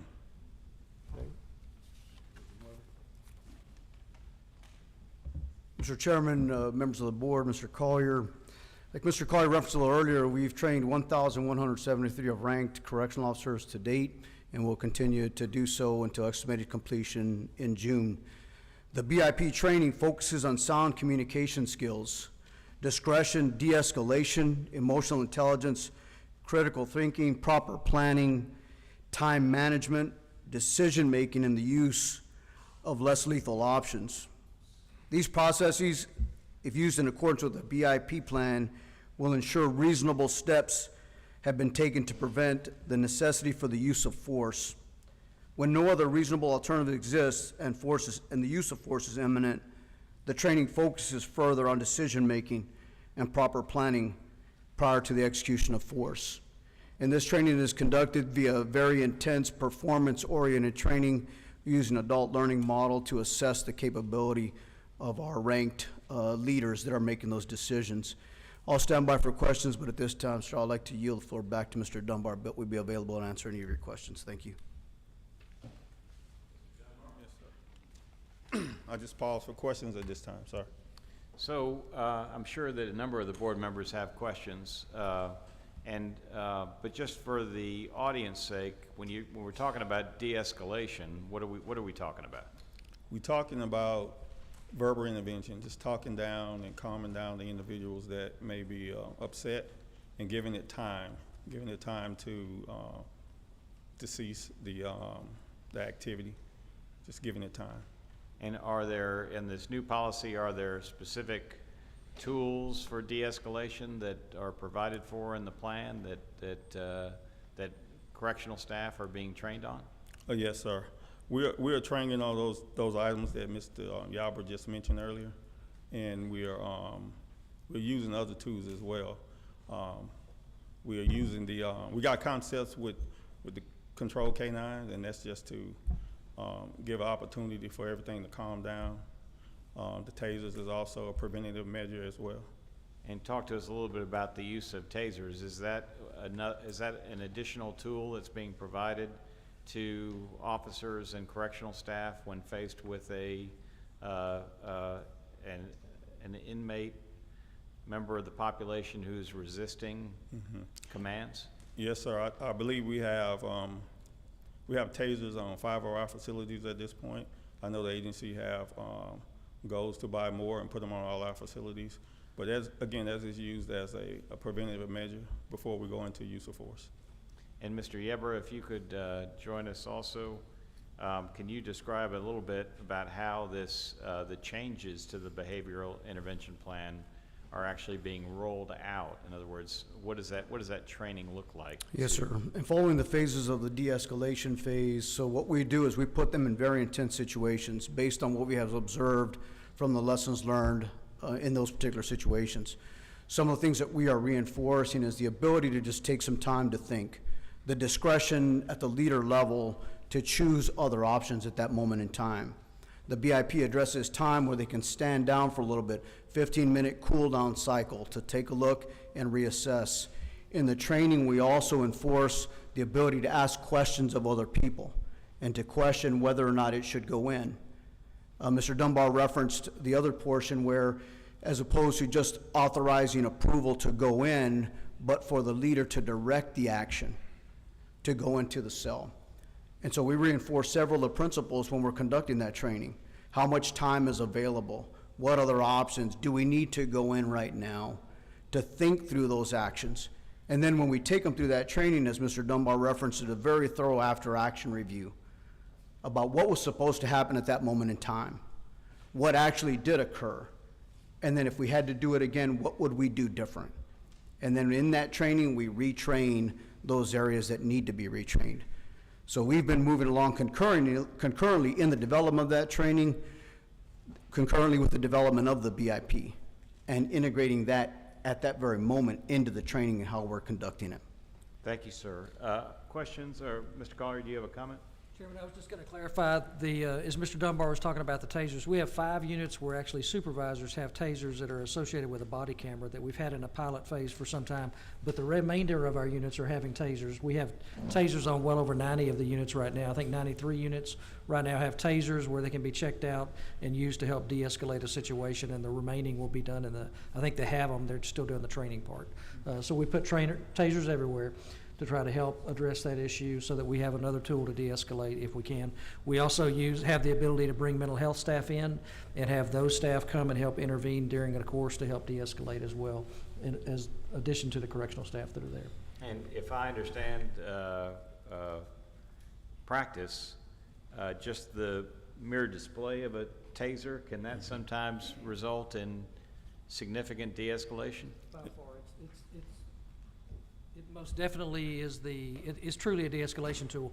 When you think taser, you think something negative, but at the same time, what we found in the pilot that we did with the 5 units, but also with the other tasers, is when we show up with the taser, 9 out of 10 times the inmate's willing to give up and say that he doesn't want to go any further with the behavior, so we stop the behavior at that point.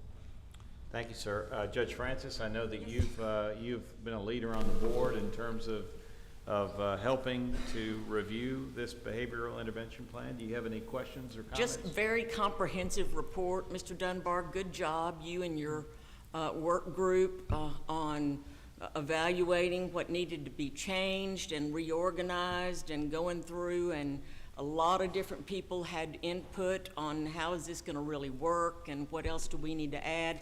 I was going to say there's a part dealing with the forced extractions that I ended up talking to Mr. Collier about during my reviews for language and grammar and all that kind of thing, but had to do with stopping and using specific time limits. 5 minutes for this, 10 minutes for this. Don't go any further until you've spent a certain amount of time. And so I called Mr. Collier and said, are they really gonna, come on, are they really gonna sit there and, all right, and he said, oh yes, we spend a lot of time, because take the time to sit and think about it, and you may come up with a different plan that is involves less use of force. Also, I learned something new about tasers, and that is taser probes. I bet when they see the taser probes, that's also covered in our plan. So nothing was left unevaluated, and it's very impressive. Thank you, Mr. Dunbar. Thank you both for your efforts and your report. Yes, sir. Thank you. The next item on our agenda is a presentation from Correctional Institutions Division Director Bobby Lumpkin on the Earned Incentive Program. Mr. Lumpkin, if you would join us at the podium, and when you are ready, please proceed. Thank you, Chairman. Good afternoon again, Chairman Nichols, Vice Chair Honorable Johnson, board members, Mr. Collier. This afternoon, share some time with you and go over our earned incentive program that has stood up on a number of facilities. And first off, we'll tell you that, of course, we have many new initiatives within the agency that have kicked off. And one of them is about the program itself, the Earned Incentive Program, which actually was started by some visionary wardens that did not necessarily ask permission to start a new program, just kicked it off. And Mr. Carter may mention that here in a little bit. But from that, it has grown to what you'll see here in a little bit. I'll show some slides on some video and some pictures of some areas, and some of you have got to visit these areas. But the expectation of an incarcerated individual in a program is to address the behavior that resulted in their incarceration. We continue to improve our efforts through programs to assist inmates in the journey of development to become a better citizen, and the Earned Incentive Program is yet another advancement in that arena. Next slide will show you that there was 5 programs started since November 1 of 23. We started with the Bill Clemens unit in Amarillo, the Polunsky unit in Livingston, and then this year the Murray unit and the Hughes unit in Gatesville and the Stiles unit in Beaumont. To date, we have a total of 502 designated beds total within these 5 facilities. It is a voluntary program for inmates. They must meet a strict criteria, we'll show you here in a second, based on their demonstrated positive behavior while incarcerated. The program is focused on providing enhanced living quarters with additional amenities to enrich the quality of life, improve life skills, education, recreation, wellness opportunities, and programs to help with their reintegration back into the community. As mentioned, there is a criteria on the next slide of those that can participate in the program. And you'll see some bullets there covering whether the type of custody, the type of sentence they're doing, parameters around their parole release or parole review. But an inmate who would like to participate in the program, in one of these programs, may submit a request to the unit warden.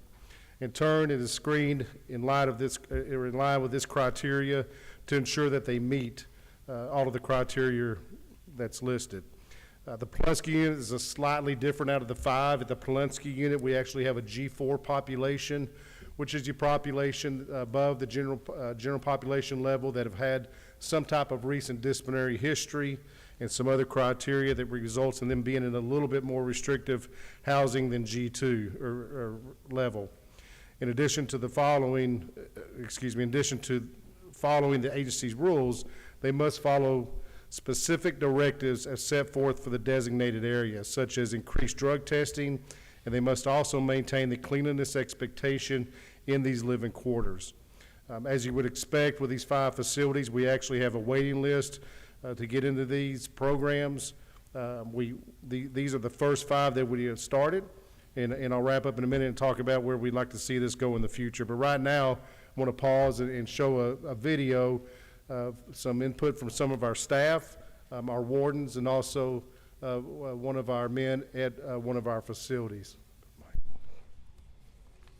Originally, we started with some bureaus and whatnot, started getting some positive feedback from the staff and the offenders. We started seeing a change in types of behavior, so we continued to enhance, and we were given an opportunity with what we had, where we were able to get support from the executive leadership and progress it and make it to a higher level of what we are now with the incentive housing. The wardens are given a pretty good leeway on what they want to establish on their units. Right now we're at a time in our agency where we're willing to try new things and new programs. As of right now, I believe we're the only G4 incentive dorm in the state.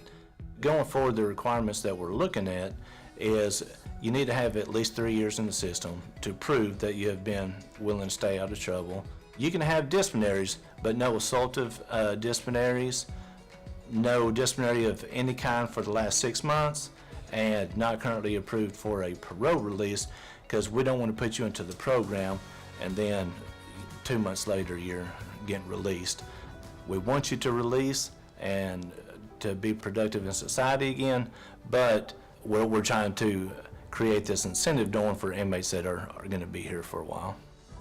Well, it's a culture change. I mean, it's the change in the culture that the agency's looking for, and it's a culture change for them as well. Those officers go over there and say, hey, you know, we don't have to initiate ICSs over here. We don't have to worry about monitoring them whenever they're doing what they're supposed to be doing already.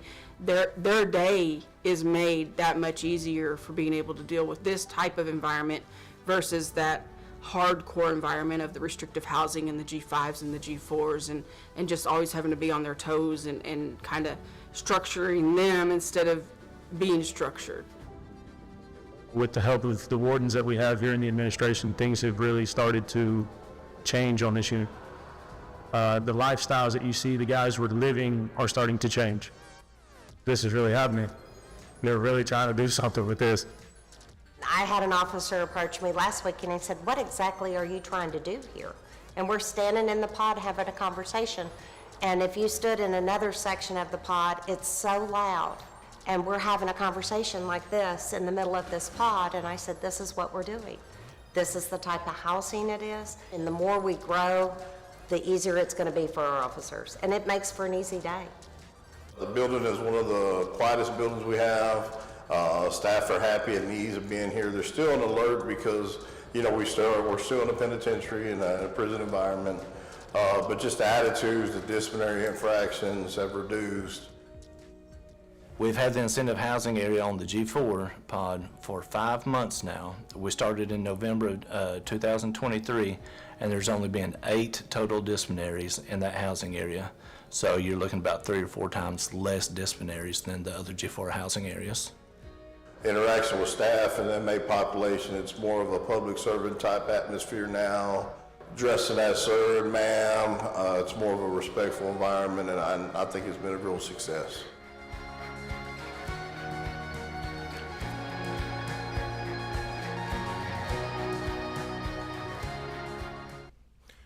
Of course, what we have found as we stood the program at the Bill Clemens Unit, you hear from Adam Gonzalez there, the senior warden. On the next slide, you'll see some pictures of the living area.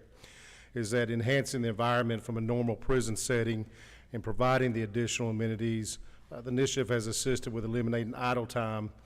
Also, amenities, I should point out, include an inner spring mattress that is produced by Texas Correctional Industries, a water bottle refill station.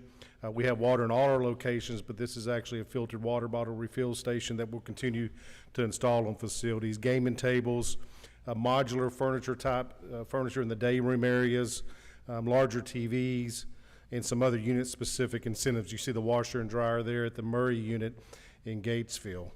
On the next slide, speaking of Murray, there's some more pictures of the Murray facility. You heard Warden England, and she referred to the term ICS. And of course, as y'all know, we love our acronyms. So ICS is Incident Command, and it's called on when there is just that, an incident that rises to the level of additional staff needing to respond or a supervisor. But in these areas, just as Warden Ivy mentioned, just a decrease of that type of activity. Just noticeable differences in these areas of the earned incentive areas. Warden Ivy talked about disciplinary overall at Pulaski, 8 cases since November, and that's still the number today. But some of our other stats at the Hughes unit, we've had no disciplinaries. In between Clements, Murray, and Stiles combined, we've had 15. So out of our 500 plus participating, we've had a 96% overall not have any disciplinaries. We've had 2 fights, and those were just disagreement in the area. Disciplinary, if you receive a disciplinary in the G4 housing, you are removed from the program. If you receive a disciplinary in the G2 housing, if it's minor, it's a case by case. If it's a major disciplinary, rises to that level, it is removal. Wrapping up with the pictures of Mark Stiles unit in Beaumont. And many of you know we've had challenges with the Stiles unit through the years with staffing and some challenges there, just day-to-day operations. Warden Angela Chevalier has helped stand up this program, is very intricately involved. If you go to the Beaumont unit, I don't know why we give her an office, because she's never in it. She is always back in the back, walking and in the middle of the programs and ensuring their success. Of course, feedback from the incarcerated population has been incredible for the program. They're very cognizant of their expected behavior and responsibilities, and that once they obtain a place in this living area, that they take care of it and continue to enrich theirself and those around them. Of course, it would not be possible with many of our stakeholders on the next slide, as you see, that made this possible. First off, we don't have it as a bullet, but again, the visionary wardens that started this. But also several in the room, the Facilities Division, Rehabilitation Programs Division, Manufacturing, Agribusiness Logistics, the Windham School District. I'll also mention our Chief Financial Officer that's helped us make this happen, and then some of our volunteers. And we talked about volunteers earlier today with Gateway Church out of Lakeway and God Behind Bars, as well as Trinity Fellowship Church in Amarillo, that have donated some items to in these areas. And so it's started off as a great start. I mentioned earlier the way forward is to continue to stand up programs such as this, and make sure they're meaningful, that they are stood up in the right way. We don't want to water down the process. We want to ensure that that is set up for success and success for the men or woman that's in that program. And so again, very appreciative of the support of Mr. Collier and executive leadership to do this, and the board. Some of you have been in some of these areas and got to see this, and it is quite amazing. And I'll pause for questions at this time. Yes, thank you, Mr. Lumpkin. And especially after calling out or giving a shout out to Texas A&M, I'm glad that you included some pictures of that incentive housing area that I went to that was painted a certain shade of burnt orange. Yes, sir. About that. But when I mentioned that before, one component that I think I've mentioned to the public before, but I think is very important, is when you're talking about doing the kind of work on a unit, to take a housing area and make it into what we're seeing on these videos. I mean, talk about the participation of the incentive program participants and actually getting to work to make those housing areas look the way they do. Absolutely. They absolutely are a part of that refresh. When you see the paint, you see the paint schemes, the themes, that is them. That is our unit artists. That's the men and women that have been a part of that to maintain it. Number one, start it, refreshing the area with paint, cleanliness, and being charged with that going forward to ensure that they maintain that. But absolutely, they've been side by side, shoulder to shoulder. If Captain Cooper was here from the Pulaski unit, she could give you specific details that she shared with us when we were there at the unit. And of course, not only their expectation of when they're in that program, but what they did to make huge deposits and standing it up. Thank you, sir. Any other comments or questions? You're going to end up with a show on Netflix. Comes on right after Unlocked. Oh, yes, ma'am. Yeah. Is this used throughout the state? What's the, I mean, not the state, country? Is this, because this sounds amazing. There are some programs. There's Florida. In fact, we talk with Florida often. They have, some call them honor dorms or honor living areas, incentive areas. There's different names for it. But yes, it is going on in some other states, we know, and we do communicate often when we can, and sometimes in leadership forums, and learn from each other on what's working best. Thank you, Judge. And Mr. Chair, thank you, Mr. Lumpkin. You know, we went to some of these units. Yes, ma'am. And got to actually experience sitting in there and talking to the men. And I tell you, it is a game changer, I'm telling you. And the men themselves are guarding their turf. They want to make certain nothing breaks out. Don't get me kicked out of this unit. That's what they're saying to themselves. So I love it. So I'm excited about the possibility of us expanding that to so many units throughout the state. Absolutely, and I should point out that some of these men and women are going home soon. Some are not. We with a couple there that got life without parole, but still are doing what they can to enrich themselves and make an impact to somebody that is going home.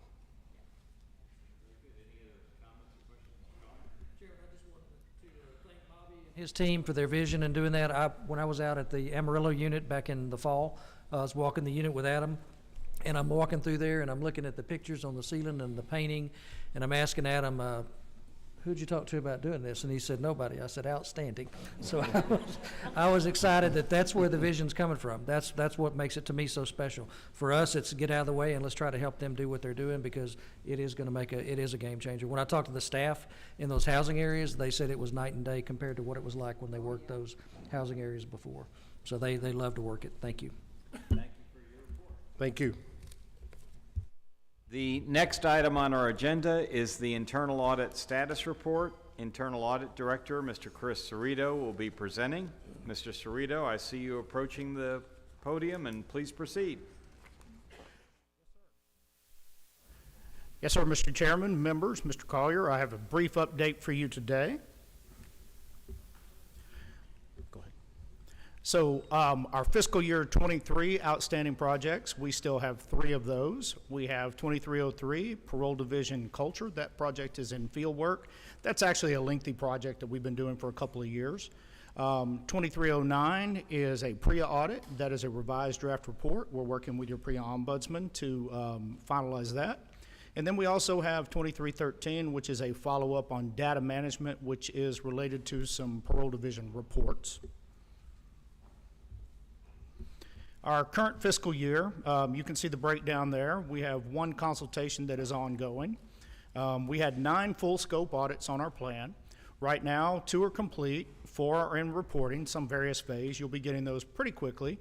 2 are not yet assigned, and then we have 1 project that I need to make you aware of today, that we are canceling the project. This is actually going to be project 2410, which was a contracted audit of information system security.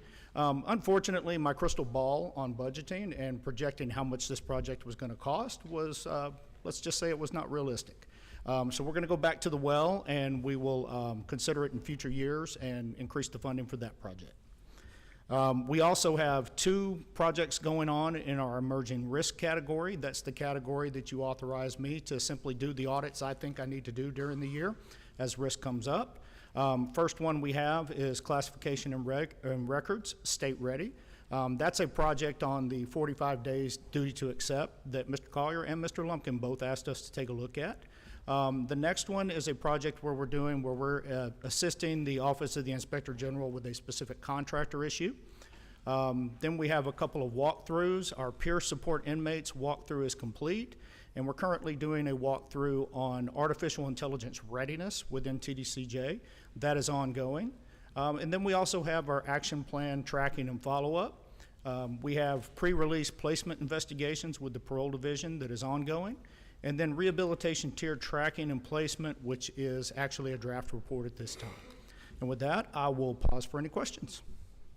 So with respect, understanding that the information security audit project was canceled, is your division on track in terms of the action plan and the review that it needs to get done for this current year? Oh yes, absolutely. And then with the with information system security, this project itself was going to be a very specific deep dive. Just for the benefit of the board's knowledge, we do some component of information system security in almost every audit that we touch. International auditing standards, United States government auditing standards require that if we utilize any computerized information, we have to attest to its reliability. And as a part of that, we have to review the security associated with those systems. So this one was just a specific dive and of a specific contracted issue, but yes, we're on track. Any other questions from the board for Mr. Cerrito? If not, thank you very much for your presentation. Thank you. Our next item on the agenda is a report from the Office of the Independent Ombudsman. Independent Ombudsman Director Brian Patrick will be presenting. He is at the podium. So, Mr. Patrick, when you are ready, please proceed.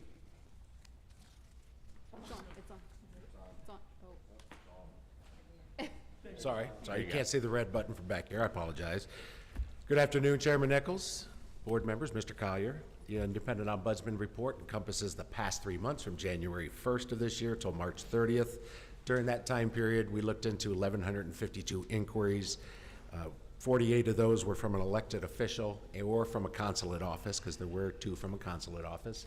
And you can see from the report that I presented that most common inquiries that we receive were life and safety. They actually take up about 39% of the overall inquiries that we received during that 3-month period, as well as medical. Just as a reminder, we don't look into medical, but we still get a plethora of those every month that we refer to TBCJ Health Services, as well as facility issues is third. That could be anything from broken toilet to water not working to maybe trash that might be outside the cell that needs to be swept up. And with that, I pause for any questions. Very good. If you could just, since this is going to be kind of it's an addition to our board meetings where we're going to hear from you on a regular basis as to the activities of your office. But yes, sir. Just to kind of tease out your role and responsibilities a little bit for this audience, can you kind of describe when you're referring to responding to inquiries from the general public or from population or elected officials, just give us a general description of how that process works. Sure. So any inquiry that comes into the office could be either from a loved one, through an elected official, or from an actual inmate. We take that and we look at it based upon a likelihood and impact scale as to whether or not that actual inquiry will receive an investigation. These 1,152 inquiries are ones that did rate high enough on the impact likelihood scale in order to receive action from the Independent Ombudsman's office. Ones that would not have been, we could have responded back to the inmate and said, I understand that you may have a quarrel with an officer. I don't see any grievances filed about that. You need to go through the grievance process before we'll even review it for a possible investigation. Those would not be documented in this report. But this, the data you've given us, so the 1,152 inquiries that were referred to in your report, these are inquiries in which you and your office actually evaluated these. Yes, sir, that's correct. And then just describe the process by which, once you've evaluated a inquiry, how that works from there. So we have 3 different ways that we would evaluate an inquiry that came into the office and was going to receive an investigation. We would send it to the unit at times and say, because I'm a big believer and there's 3 sides to every story. There's the first side, the second side, somewhere in the middle, hopefully you find the truth. Send it to the unit and say, this is the complaint we received, what's your side? Once we get the receipt or the return from the unit, we will look at them, see if there's any overlap. There where we have congruence, we would start an investigation working outward. Those may be things that are most likely solved by documentation reviews. You could have a complaint about a grievance process. We could go into the computer and actually see the grievance scanned into. The chances are we may interview the inmate by phone or in person, but these are usually the ones that are dealt with mostly through administrative or through documentation. We also do telephone and we do video chats with the inmates for interviews in a secure private location, and we do go to the units and we conduct interviews with them. We conducted 57 unit visits last year. When we go to a unit, it's either announced or it's unannounced. There's sometimes we walk in and say, good morning, here we are and here's where we want to go see. And that always makes them happy. But but the point I'm trying to get to is that your office, the Independent Ombudsman Office, reports directly to this board, correct? Yes, sir. When we have something that rises to the level of warranting attention above my level, it goes straight to the chairman. Well, I know I speak on behalf of the entire board in saying that we very much appreciate the role of the Office of the Independent Ombudsman. It's important to have an ombudsman who is out there reviewing these inquiries in the way that the office is, and evaluating those on the substance, and providing that additional oversight to the operations of the agency. So we appreciate that, sir. We appreciate all those efforts. Any other questions, Ambassador? You mentioned consulate inquiries. Is that foreign consulate? Yes, sir. We received. Can you tell what countries are they? The Mexican consulate had contacted me twice. One was to find an actual inmate that was incarcerated. They didn't know the new unit form. And the second one, they contacted me a short time later and said, is there any way that we could get a report monthly based upon Mexican nationals that are inside TBCJ? We worked with Executive Administrative Services and they will receive that report going forward. So Mexico is the only country that has inquired? Mexico, sir. Okay. Both of them were from the Mexican Is it from the consulate. Consulate General here in San Antonio or in Houston, do you know? They're actually in Albuquerque. They serve the Albuquerque, Texas okay. area from the Albuquerque office. Question? Any other questions from the board? If not, Mr. Patrick, we Thank very you, much sir. appreciate your report. Appreciate you. And at this point in time, we've been going for quite a while. We will take a 5-minute recess, and then we will come back and complete out our agenda for today. So with that, we will stand in recess.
Oh. Way down.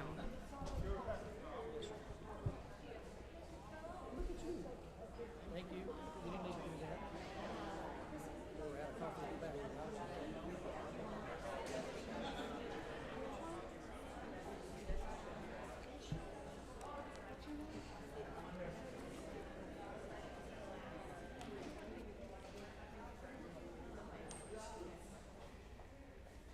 Can I borrow you for more water before we start? Sure. Thank you. Thank you. Have all our board members back? Wait, Dr. Burrow. She's back.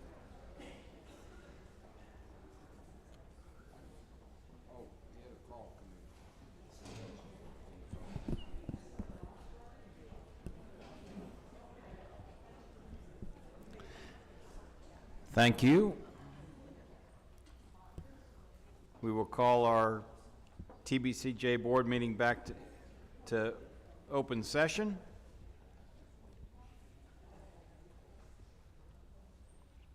The next item on the agenda is a discussion, consideration, and possible action regarding purchases and contracts over $1 million. Chief Financial Officer Ron Steffa will be presenting today. Members of the board, I don't ordinarily vote unless it is to break a tie. However, my firm represents entities included in the purchases and contracts over $1 million. Therefore, I will not be taking action today on the purchases and contracts over $1 million. Mr. Steffa, please proceed. Thank you. Good afternoon, Chairman Nichols, board members, Mr. Collier. I will be bringing 23 purchases today for your review and consideration. The first item is an increase to a fiscal year 24 contract for corrugated cardboard sheets from an amount previously reviewed in October of 23 to accommodate current usage levels at the Polonsky Box Factory. Item number 2 is an increase to a fiscal year 24 contract for fiber cabling from the amount previously approved in April of 2023. This is an increase in quantity to complete the cable installation at the Allridge unit. Item number 3 is an increase to the fiscal year 24 food service contract at the Keegan State Jail from the amount of previously approved in June of 23 due to increase in prices. Item 4 is a fiscal year 24 purchase of a replacement cardboard folder machine used at the Polonsky Box Factory. This machine cuts, scores, folds, and glues, and then stocks the cardboard boxes. Item number 5 is a fiscal year 24 purchase of a cotton gin press to be used at the Ramsey unit. This machine is utilized for the separation of the cotton fibers from their seeds and then later used in production of clothing. Item number 6 is a fiscal year 24 purchase of a continuous rotary sterilizer for the Terrell unit cannery. The machine sterilizes the cans used in canning food for inmate consumption. Item number 7 is a fiscal year 24-25 contract for body-worn cameras for correctional staff at 23 units throughout the state. If approved, the contract would be awarded to Axon Enterprise Incorporated. Items 8 and 9 are for fiscal year 25 contracts for the operation and management of community residential reentry centers in Beaumont and in Houston. If approved, the contracts will be awarded to Geo Reentry Incorporated. Item 10 is a fiscal year 25 contract for the bleaching and pre-shinking fabric produced at the Estelle Textile Mill. Item 11 is a fiscal year 25 contract renewal for the manufacturing of modular panel systems and components used by the Texas Correctional Industries. Item 12 is for fiscal year 25 tractor rentals for agricultural use at multiple units throughout the agency. Item 13 is a fiscal year 25 contract for John Deere tractor parts to provide maintenance and repair of TBCJ farm equipment. Item 14 is a fiscal year 25 contract for swine feed premix used at Wainwright and Cofield feed mills in the production of swine feed. Item 15 is a fiscal year 25 contract for corrugated cardboard sheets used for the manufacturing of boxes at the Polonsky Box Factory. Item 16 is a fiscal year 25 contract for metal aluminum coils used in the manufacturing of license plates at the Win Unit License Plate Factory. Item 17 is a fiscal year 25 contract for license plate equipment and sheeting, also used in the manufacturing of license plates at the Win Unit. Item 18 is a fiscal year 25 contract for fertilizer to be used for field and vegetable crops. Item 19 is a fiscal year 25 contract for liquid feed for agency livestock. Items 20 and 21 are fiscal year 25 contracts for pork and beef trimmings to produce meat products for inmate consumption at the Michael and Neil Unit Beef and Pork Processing Plants. We are requesting a 10% variance on these items to accommodate any fluctuations in quantity or prices. Item 22 is a fiscal year 25 contract for isolated soy protein for use at the Michael and Neil units in the production of meat products. And item 23 is a fiscal year 25 contract for cans and lids for use at the Terrell unit cannery. And that concludes the items for consideration. We'll pause for any questions. Thank you, Mr. Steffa. Are there any questions or comments from the board? If not, do I have a motion? Yes, Mr. Chairman. I move that the Texas Board of Criminal Justice approve the purchases and contracts over $1 million as presented.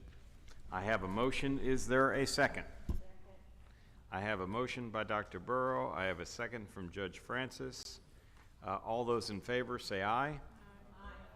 Any opposed? Motion passes. Please let the record show that I abstained from voting on the purchases and contracts over $1 million. The next item on our agenda is a discussion, consideration, and possible action regarding Facilities Division construction project, request to refurbish water tower, water treatment plant, Terrell unit, Brazoria County, Brazoria, Texas. Facilities Director Ron Hudson, Facilities Division Director Ron Hudson, will be presenting. Mr. Hudson, please proceed. All right, good afternoon, Chairman Nichols, Mr. Collier, members. In your agenda packet, you will see the job scope of a new project to refurbish water towers, water treatment plant at the Terrell unit located in Rochelle, Texas.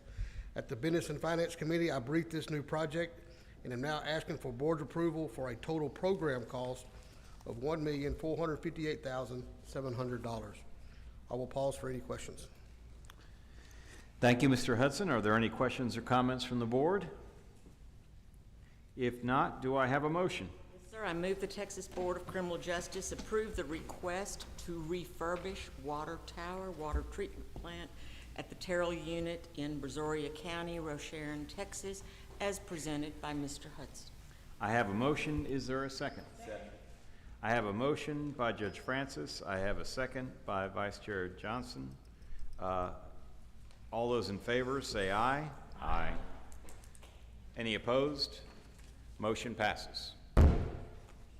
The next agenda item is a discussion, consideration, and possible action regarding Facilities Division construction project, request to install fire alarm system, Ellis Unit, Walker County, Huntsville, Texas. Mr. Hudson, please continue. All right, in your agenda packet, you will see the job scope of a new project to install fire alarm system at the Ellis Unit located in Huntsville, Texas. At the Business and Finance Committee meeting, I briefed this new project and am now asking for the board's approval for a total program cost $5,801,900. I will pause for any questions you may have. Thank you, Mr. Hudson. Any questions or comments from the board? Did you say 5,820 or 5,800? $5,801,900. Yes, ma'am. Do I have a motion? Yes, Mr. Chairman, I move that the Texas Board of Criminal Justice approve the request to install a fire alarm system at the Ellis unit in Walker County, Huntsville, Texas, as presented. Thank you, Ambassador Siv. Is there a second? Second. I have a motion by Ambassador Siv. I have a second by Dr. Burrow. All those in favor say aye. Aye. Any opposed? Motion passes. The next item on the agenda is discussion, consideration, and possible action regarding Facilities Division construction project, request to install fire alarm system, Ferguson unit, Madison County, Midway, Texas. Mr. Hudson, please proceed. In your agenda packet, you will see the job scope of a new project to install fire alarm system at the Ferguson unit located in Midway, Texas. At the Business and Finance Committee meeting, I briefed this new project and am now asking for board's approval for a total program cost $4,355,800. I'll pause for any questions. Thank you, Mr. Hudson. Any questions or comments from the board? If not, do I have a motion?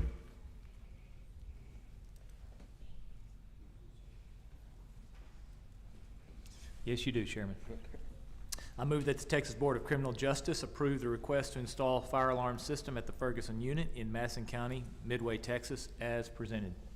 I have a motion from Pastor Sprinkle. Is there a second? I have a motion from Pastor Sprinkle. I have a second from Mr. Welch. All those in favor say aye. Aye. Any opposed? Motion passes.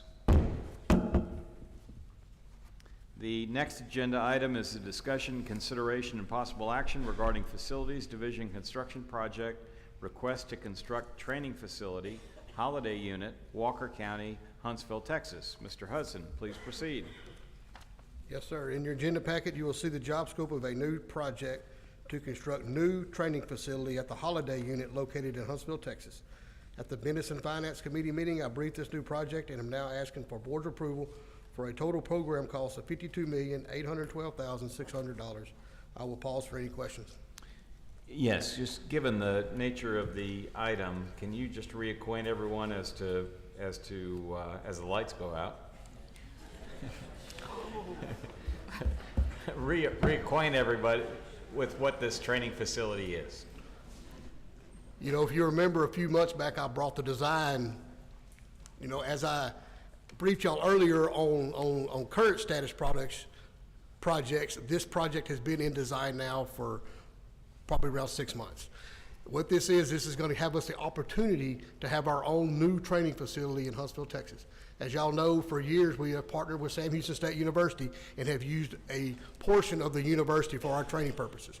But as Sam Houston has grown, as the agency has grown, we have asked now for legislators to be able to come back and give us our own money for our own training facility, which they have, and this is the part of the project. So this is part of the process of us getting our new project built. And will this training facility provide training to agency personnel from across the state? This will be an agency, TBCJ, across the board training facility for every division. Yes, sir. Okay. Any other questions or comments? Ms. Zeiker? Oh, any other questions or comments? If not, do I have a motion? Yes, I move that the Texas Board of Criminal Justice approve the request to construct training facility at the Holiday Unit in Walker County, Huntsville, Texas, as presented. I have a motion. Is there a second? Second. I have a motion from Ms. Zeiker. I have a second from Dr. Burrow. All those in favor say aye. Aye. Any opposed? Motion passes. Thank you. Thank you, Mr. Hudson. The next agenda item is a discussion, consideration, and possible action regarding proposed land transaction, request to renew a natural gas pipeline easement, Clemens Unit, Brazoria County, Brazoria, Texas. Manufacturing, Agribusiness, and Logistics Division Director, Mr. Bill Lewis, will be presenting. Members of the board, as you know, I don't ordinarily vote unless it is to break a tie. However, my firm represents various Chevron entities. Therefore, I will not be taking action today on the request to renew a natural gas pipeline easement, Clemens Unit, Brazoria County, Brazoria, Texas. Ms. Zeiker will also be abstaining from any vote on this matter. With that, Mr. Lewis, please proceed. Good afternoon. Thank you, Chairman Nichols. Thank you, Mr. Collier. Thank you, board members. As we discussed during the Business, Financial Operations Committee, we have 7 items on the agenda requesting approval. The first of which is Phillips 66 Pipeline LCC is requesting to renew an expiring pipeline easement at the Clemens Unit, Brazoria County, Brazoria, Texas, which includes an area of approximately 8.2 acres or 643.39 feet long by 30 feet wide to transport natural gas liquids. As stated, Phillips 66 Pipeline has agreed to pay $564,528 for the renewal of this easement for a term of 10 years. This is the first renewal, as stated in the Financial Committee. We are indemnified with the grantee's responsibility of the Most Favored Nations Clause to include compensation that was negotiated at geographical appraisal values. We recommend that the Board of Criminal Justice approve the request for a permanent right-of-way easement to Phillips 66 Thank pipeline. you. Thank you, Mr. Lewis. Are there any questions or comments on this? If not, do I have a motion? Yes? Oh, I'm sorry. Oh, Sorry. Members of the board, Chairman, I wish to abstain from voting on the proposed land transaction request to renew a natural gas pipeline easement Clements Unit, Brazoria County, Brazoria, Texas, involving Phillips 66 Pipeline as their donors for my workplace. all right. And with that, do I have a motion? Yes, Mr. Chairman, you do. I move that the Texas Board of Criminal Justice approve the request to renew a natural gas pipeline easement at the Clements unit in Brazoria County, Brazoria, Texas, as presented. I have a motion. Is there a second? Second. I have a motion from Judge Johnson. I have a second from Judge Francis. All those in favor say aye. Aye. Any opposed? Motion passes. Please let the record reflect that Ms. Zeiker and I abstained from voting on this request to renew a natural gas pipeline easement, Clemens Unit, Brazoria County, Brazoria, Texas. Mr. Lewis, the next item on the agenda is a discussion, consideration, and possible action regarding proposed land transaction request to renew a natural gas pipeline easement, Clemens Unit, Brazoria County, Brazoria, Texas. As previously stated, given that my firm represents various Chevron entities, I will not be voting on this matter, and I understand that Ms. Zeiker will likewise, for the reasons she expressed, she will be abstaining from voting on this matter. With that, Mr. Lewis, please proceed. Phillips 66 Pipeline LCC is requesting to renew an expiring pipeline easement at the Clemens Unit, Brazoria County, Brazoria, Texas, which includes an area of approximately 8.3 acres of land, or 11,656 feet long by 30 feet wide, to transport natural gas liquids. Phillips 66 Pipeline has agreed to pay $565,152 for the renewal of this easement for a term of 10 years. This is their first renewal. As stated in the other renewals, language regarding indemnification for the grantee's responsibility, most favored nation clause, and compensation was negotiated at the current geographical appraisal value. I recommend the Texas Board of Criminal Justice approve the request for a permanent right-of-way easement to Phillips 66 Pipeline. Thank you, Mr. Lewis. Any questions or comments from the board? Chairman Nichols, members of the board, I wish to abstain from voting on the proposed land transaction request to renew a natural gas pipeline easement Clements Unit, Brazoria County, Brazoria, Texas, involving Phillips 66 Pipeline as they are donors of my workplace. Thank you. Any other comments? If not, do I have a motion? Yes, Mr. Chairman. I move that the Texas Board of Criminal Justice approve the request to renew a natural gas pipeline easement at the Clemens Unit in Brazoria County, Brazoria, Texas, as presented. Thank you, Dr. Burrow. I have a motion. Is there a second? I have a motion by Dr. Burrow. I had a second from Ambassador Siv. All those in favor say aye. Any opposed? Motion passes. Please let the record show that Ms. Zeiker and I abstained from voting on the request to renew a natural gas pipeline easement, Clemens Unit, Brazoria County, Brazoria, Texas. The next agenda item is a discussion, consideration, and possible action regarding proposed land transaction, request to renew a natural gas pipeline easement, Clemens Unit, Brazoria County, Brazoria, Texas. Members of the board, as previously stated, given my firm's representation of various Chevron entities, I will not be taking action today on this request. It's my understanding that Ms. Zeiker will also be abstaining from voting on this matter. Please proceed, Mr. Lewis. Phillips 66 Pipeline LCC is requesting to renew an expiring pipeline easement at the Clemens Unit, Brazoria County, Brazoria, Texas, which includes an area of approximately 8.4 acres of land, or 11,665 feet long by 30 feet wide, to transport natural gas liquids. Phillips 66 Pipeline LLC has agreed to pay $566,000 for the renewal of this easement for a term of 10 years. This is the first renewal. The easement includes language requiring indemnification for the most favored nations clause, and this renewal was negotiated at current geographical appraisal values. We recommend that the Texas Board of Criminal Justice approve the request for a permanent right-of-way easement for Phillips 66. Thank you, Mr. Lewis. Any questions or comments from the board? Chairman Nichols, members of the board, I wish to abstain from voting on the proposed land transaction request to renew a natural gas pipeline easement, Clements Unit, Brazoria County, Brazoria, Texas, involving Phillips 66 Pipeline, as they are donors of my workplace. Thank you. Do I have a motion? Yes, sir, I move that the Texas Board of Criminal Justice approve the request to renew a natural gas pipeline easement at the Clements Unit in Brazoria County, Brazoria, Texas, as presented. I have a motion. Is there a second? Second. I have a motion from Judge Francis. I have a second from Vice Chair Johnson. All those in favor say aye. Aye. Any opposed? Motion passes. Please let the record show that Ms. Zeiker and I abstained from voting on the request to renew a natural gas pipeline easement, Clemens Unit, Brazoria County, Brazoria, Texas.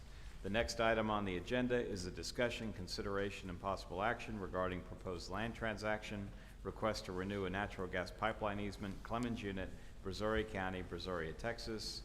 Members of the board, again, given my firm's representation of various Chevron entities, I will not be voting on this request presented to the board today. Ms. Zeiker, as I understand it, will be abstaining from voting on this matter. Mr. Lewis, please proceed. Phillips 66 Pipeline LLC is requesting to renew an expiring pipeline easement at the Clemens Unit, Brazoria County in Brazoria, Texas, which includes an area of approximately 8.5 acres of land, or 11,687 feet long by 30 feet wide, to transport natural gas liquids. Phillips 66 Pipeline LLC has agreed to pay $566,656 for the renewal of this easement for a term of 10 years. This is their first renewal. This easement also includes language requiring the most favored nations clause, and compensation again was negotiated at geographical appraisal values. We recommend the Board of Criminal Justice approve the request for a permanent right-of-way easement for Phillips 66. Thank you, Mr. Lewis. Any questions or comments? Chairman Nichols, members of the board, I wish to abstain from voting on the proposed land transaction request to renew a natural gas pipeline easement, Clements Unit, Brazoria County, Brazoria, Texas, involving Phillips 66 Pipeline, as they are donors of my workplace. Thank you. Do I have a motion?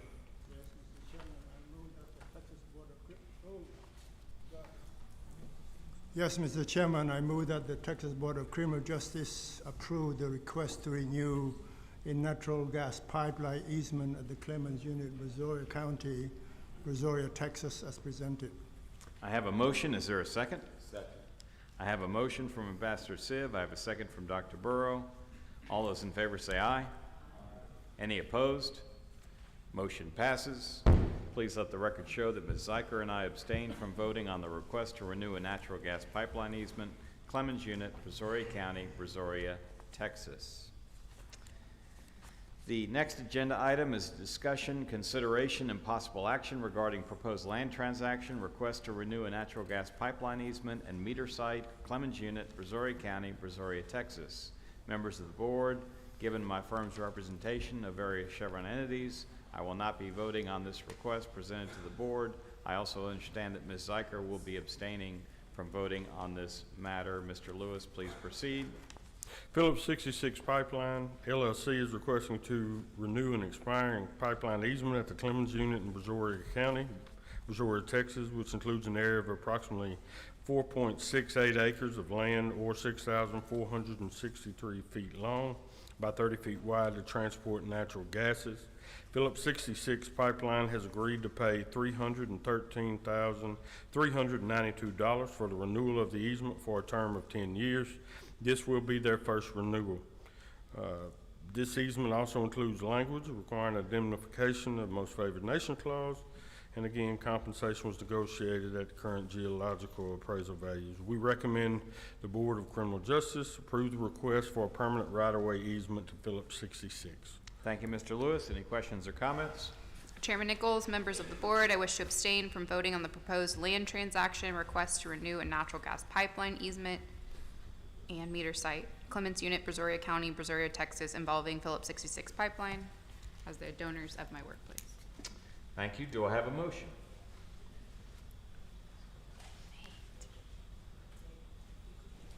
Do I have a motion? Yes, you do, Chairman. Once again, I move that the Texas Board of Criminal Justice approve the request to renew a natural gas pipeline easement and meter site at the Clemens Unit in Brazoria County, Brazoria, Texas, as presented. I have a motion. Is there a second? I have a motion from Pastor Sprinkle. I have a second from Mr. Welch. All those in favor say aye. Any opposed? Motion passes.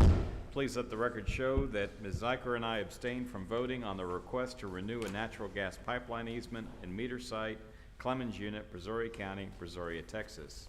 The next agenda item is a discussion, consideration, and possible action regarding proposed land transaction request for new gas pipeline easement, Hughes Unit, Coryell County, Gatesville, Texas.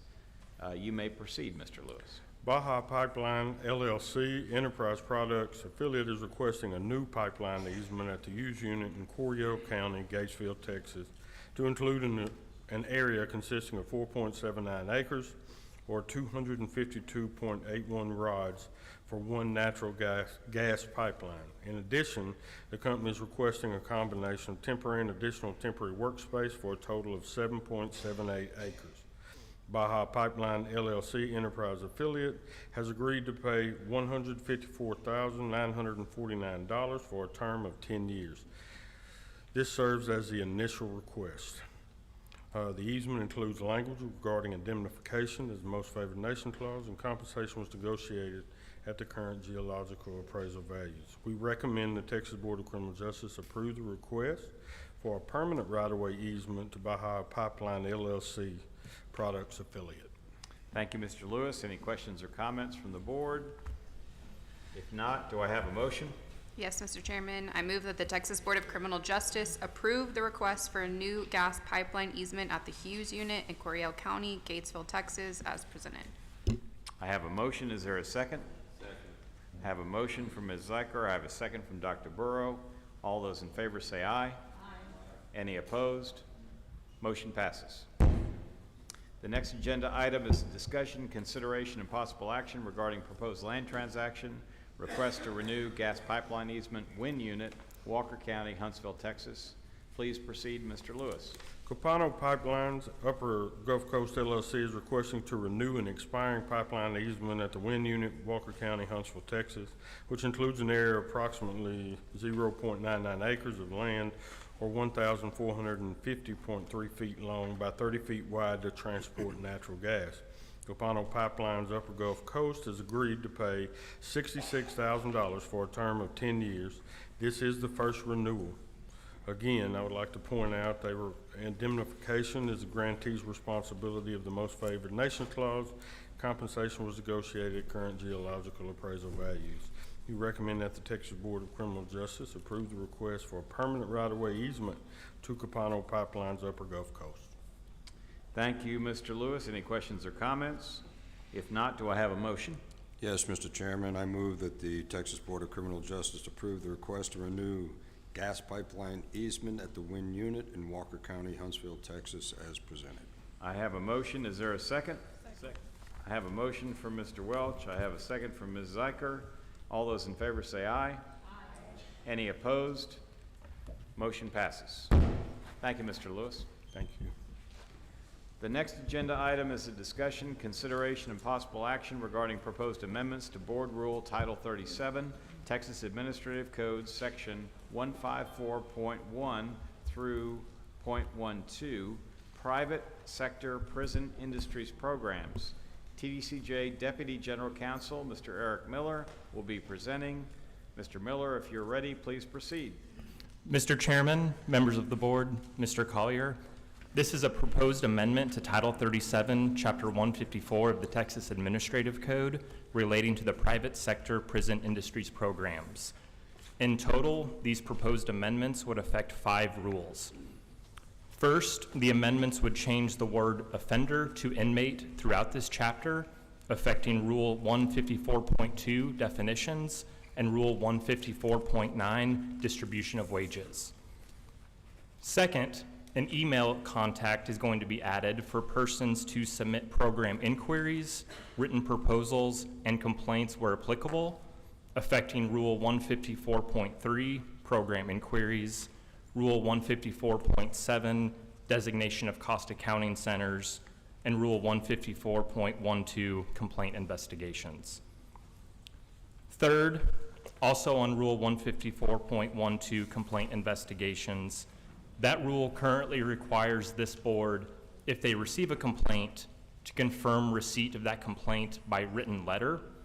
This amendment would simply require a written response, not specifically a letter. These proposed changes will be posted at the Texas Register and available for public comment. Thank you, Mr. Miller. Any questions or comments from the board? If The written, instead of written letter, does that mean it could be an email? Yes. Okay. any additional questions? If not, do I have a motion? Yes, Mr. Chairman, you do. I move that the Texas Board of Criminal Justice approve for publication in the Texas Register the proposed amendments to the Board Rule Title 37, Texas Administrative Code, Sections 154.1 through .12, Private Sector Prison Industry Program, to receive public comments as presented. I have a motion from Vice Chair Johnson. Is there a second? Second. I have a motion from Vice Chair Johnson. I have a second from Judge Francis. All those in favor say aye. Aye. Any opposed? Motion passes. The next agenda item is a discussion, consideration, and possible action regarding proposed amendments to Board Rule Title 37, Texas Administrative Code, Section 155.23, entitled Site Selection Process for the Location of Additional Facilities. Mr. Miller, please proceed. Thank you, Mr. Chairman. This is a proposed amendment to Title 37, Texas Admin Code, Rule 155.23, regarding the site selection process for the location of additional facilities. There are 4 proposed amendments affecting this rule. First, changing the word offender to inmate throughout. Second, the amendment would remove references to transfer facilities. Third, we would be removing a reference to Subchapter B, Chapter 499 of the Government Code, as that reference is unnecessary. And fourth, we would be moving language from Section C1D to Section C1 for clarity. These changes will be posted in the Texas Register for public comment. Thank you, Mr. Miller. Any questions or comments from the board? If not, do I have a motion? Yes, Mr. Chairman. I move that the Texas Board of Criminal Justice approve for publication in the Texas Register the proposed amendments to Board Rule Title 37, Texas Administrative Code, Section 155.23, Site Selection Process for the Location of Additional Facilities, to receive public comment as presented. I have a motion. Is there a second? Second. I have a motion from Dr. Burrow. I have a second from Vice Chair Johnson. All those in favor say aye. Aye. Any opposed? Motion passes. The next agenda item is a discussion, consideration, and possible action regarding proposed amendments to Board Rule Title 37, Texas Administrative Code, Section 163.42, entitled Substantial Noncompliance. Please proceed, Mr. Miller. This is a proposed amendment to Title 37, Texas Administrative Code, Rule 163.42, relating to substantial noncompliance of Community Justice Assistance Division standards. The only change here is to Section A5, which would change the reference of the TBCJ Internal Audit Division to the Texas Board of Criminal Justice Office of Internal Audit, for the sake of highlighting the Internal Audit Division's independence from TBCJ. These changes will be posted in the Texas Register for public comment. Thank you, Mr. Miller. Any questions on this item? If not, do I have a motion? Yes, sir. I move that the Texas Board of Criminal Justice approve for publication in the Texas Register the proposed amendments to Board Rule Title 37, Texas Administrative Code, Section 163.42, Substantial Compliance, to receive public comment as presented. I have a motion. Is there a second? Second. I have a motion from Judge Francis. I have a second from Ms. Zeicher. All those in favor say aye. Aye. Any opposed? Motion passes. The next item on the agenda is a discussion, consideration, and possible action regarding adoption of repeal of Board Rule Title 37, Texas Administrative Code, Section 163.45, entitled Distribution of Community Corrections Funding. Mr. Miller, please proceed. This action item is the adoption of the repeal of Rule 163.45 and Title 37 of the Administrative Code. This is being repealed because the language of this current rule is now being incorporated into Rule 163.43. This repeal was presented at this board's last meeting and posted to the Texas Register. No public comments were received. Thank you, Mr. Miller. Any questions from the board? If not, do I have a motion? Yes, Mr. Chairman, we do have a motion. I move that the Texas Board of Criminal Justice approve the adoption of repeal of Board Rule Title 37, Texas Administrative Code Section 163.45, distribution of community corrections funding as published in the Texas Register, and that the chairman sign the order to this effect. Thank you, Ambassador Siv. Do I have a second? Second. I have a motion from Ambassador Siv. I have a second from Dr. Burrow. All those in favor say aye. Any opposed? Motion passes. The next agenda item is a discussion, consideration, and possible action regarding adoption of repeal of Board Rule Title 37, Texas Administrative Code, Section 163.46, entitled Allocation Formula for Community Corrections Program. Please proceed, Mr. Miller. This action item is the adoption of the repeal of Rule 163.46 and Title 37 of the Administrative Code. Much like the prior rule that was repealed, it is being repealed because the language of the current rule will be incorporated into Rule 163.43.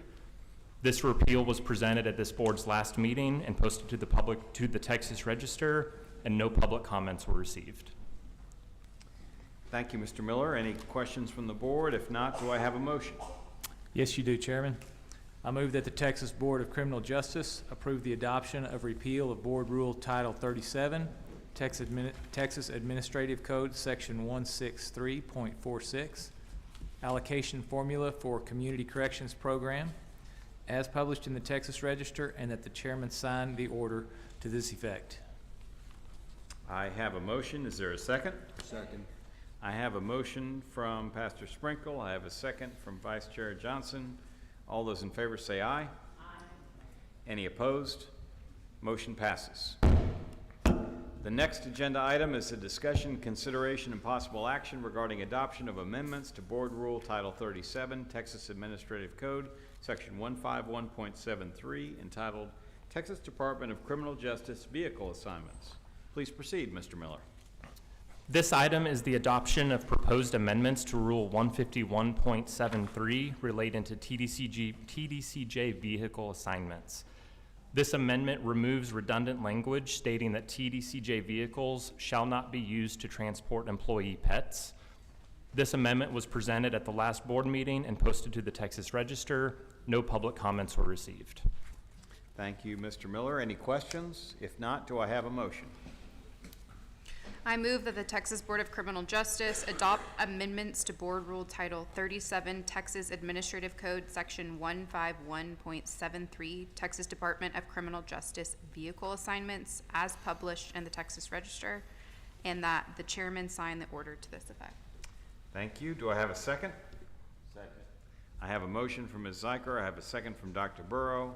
All those in favor say aye. Aye. Any opposed? Motion passes. The next agenda item is a discussion, consideration, and possible action regarding adoption of amendments to Board Rule Title 37, Texas Administrative Code, Section 151.8, entitled Advisory Committees. Mr. Miller, you may proceed. This item is the adoption of proposed amendments to Rule 151.8 relating to advisory committees to the Board of Criminal Justice. As presented to this board at the last meeting and posted to the Texas Register, these changes would extend the existence of the Judicial Advisory Committee, as well as the Advisory Committee on Offenders with Medical and Mental Impairments until September 1st of 2035. No public comments were received. All right. And so, and by that you mean the Judicial Advisory Council? Yes, sir. Yes. And we may need to, I'm looking at the order adopting rule, we may need to clean that up before it gets signed. But with that changed of Judicial Advisory Committee to Judicial Advisory Council, are there any additional questions from the board? If not, do I have a motion? Yes, Mr. Chairman. I move that the Texas Board of Criminal Justice adopt amendments to Board Rule Board Rule Title 37, Texas Administrative Code, Section 151.8, advisory, and the change is, what did you say? Yeah, we're just in the form of the order adopting rule. We're going to change that in the second paragraph from where it reads Judicial Advisory Committee. It's going to read Judicial Advisory Council. And so is stated there, and as published in the Texas Register, and that the chairman sign the order to this effect. All right. Thank you. I've got a motion that was stated on the record. Is there a second? Second. I've got a motion from Mr. Welch. I've got a second from Pastor Sprinkle. All those in favor say aye. Aye. Any opposed? Motion passes. Next is the discussion, consideration, and possible action regarding adoption of amendments to Board Rule Title 37, Texas Administrative Code, Section 156.1, entitled Investigations of Allegations of Abuse, Neglect, or Exploitation of an Elderly or Disabled Offender. Mr. Miller, please proceed. This item is the adoption of proposed amendments to Rule 156.1, Investigations of Complaints of Abuse, Neglect, or Exploitation of an Elderly or Disabled Inmate. These amendments were presented at the last board meeting and posted to the Texas Register. The changes include changing the word offender to inmate, the word allegations to complaints, and references to agency policies have also been updated. No public comments were received. Thank you, Mr. Miller. Any questions? If not, do I have a motion? Yes, Mr. Chairman, you do. I move that the Texas Board of Criminal Justice adopt amendments to Board Rule Title 37, Texas Administrative Code, Section 156.1, Investigations of Allegations of Abuse, Neglect, or Exploitation of an Elderly or Disabled Offender, as published in the Texas Register, and that the chairman sign the order to this effect. I have a motion. Is there a second? Second. I have a motion from Vice Chair Johnson. I have a second from Judge Francis. All those in favor say aye. Aye. Any opposed? Motion pass. The next agenda item is a discussion, consideration, and possible action regarding adoption of amendments to Board Rule Title 37, Texas Administrative Code, Section 163.34, entitled Carrying of Weapons. Mr. Miller, you may proceed. This item is the adoption of proposed amendments to Rule 163.34 regarding community supervision officers' carrying of weapons, as presented at the last board meeting. The amendments would clarify the authority for the community supervision officers to carry handguns in the actual discharge of their duties, as well as remove the requirements for community supervision and corrections departments policies that authorize these CSOs to carry less than lethal equipment to be reviewed by the TBCJ's CJAD director. It would further remove a reference to the CJAD Weapons Procedures Guidebook and clarify notification procedures for certain incidents. There are other language updates and organizational changes that have also been made for clarity. It was published in the Texas Register, and no public comments were received. Thank you, Mr. Miller. Any questions? If not, do I have a motion? Yes, Mr. Chairman. I move that the Texas Board of Criminal Justice adopt amendments to the Board Rule Title 37, Texas Administrative Code, Section 163.34, Carrying of Weapons, as published in the Texas Register, and that the chairman sign the order to this effect. Thank you. Do I have a second? Second. I have a motion from Dr. Burrow. I have a second from Ms. Zeiker. All those in favor say aye. Aye. Any opposed? Motion passes. The next agenda item is a discussion, consideration, and possible action regarding adoption of amendments to Board Rule Title 37, Texas Administrative Code, Section 163.43, entitled Funding and Financial Management. Mr. Miller, please proceed. This item is the adoption of proposed amendments to Rule 163.43 relating to Community Justice Assistance Division standards of funding and financial management. These amendments were presented at the last board meeting and published in the Texas Register. And as discussed earlier, there were two rules that were repealed, 163.45 and 163.46, because the language of those rules has been incorporated in this rule, 163.43, as part of the amendments. Other organizational and language changes have also been made for the sake of clarity, and no public comments have been received. Thank you, Mr. Miller. Any questions from the board? If not, do I have a motion? Yes, sir. I move that the Texas Board of Criminal Justice adopt amendments to Board Rule Title 37, Texas Administrative Code, Section 163.43, Funding and Financial Management, as published in the Texas Register, and that the chairman sign the order to that effect. I have a motion. Is there a second? Second. I have a motion from Judge Francis. I have a second from Vice Chair Johnson. All those in favor say aye. Aye. Any opposed? Motion passes. The next agenda item is a discussion, consideration, and possible action regarding proposed revisions to Board Policy 03.46, Revision 11, entitled Standards for Behavioral Intervention. Mr. Miller, please proceed. Presented for your review is Board Policy 03.46, Standards for Behavioral Intervention. The changes to this particular board policy are very minor. In addition to updating the signature authority for Chairman Nichols, very minor grammatical and formatting changes have also been made. All right. Any questions or comments from board members on this one? If not, do I have a motion? Yes, Mr. Chairman, we do have a motion. I move that the Texas Board of Criminal Justice approve the proposed revisions to Board Policy 03.46, Revision 11, Standards of Behavioral Intervention as presented. I have a motion. Is there a second? Second. I have a motion from Ambassador Siv. I have a second from Dr. Burrow. All those in favor say aye. Aye. Any opposed? Motion passes. The next agenda item is the discussion, consideration, and possible action regarding proposed revisions to the Behavioral Intervention Plan. Mr. Miller, you may proceed. Thank you, Mr. Chairman. You heard earlier today from both Mr. Dunbar and Mr. Yebra discussing the substantial and significant changes that were made to the Behavioral Intervention Plan. Not only did I have the distinct honor of being able to work on that work group as part of those revisions, I have the pleasure now of formally presenting it to this board for approval. I will pause for any questions should this board have any. Yeah, and Mr. Miller, if you could just kind of tell us kind of what from your perspective, what was the process involved that led to these extensive revisions to the Behavioral Intervention Plan? I would describe it as a very measured and methodical process, one where by virtue of breaking out into separate working groups and having one particular group focus on policy revisions, while other groups focused on substantively new ideas, it allowed us to conquer significantly more ground than we otherwise would have been able to. And as far as the policy team in particular, it allowed for a significant reorganization.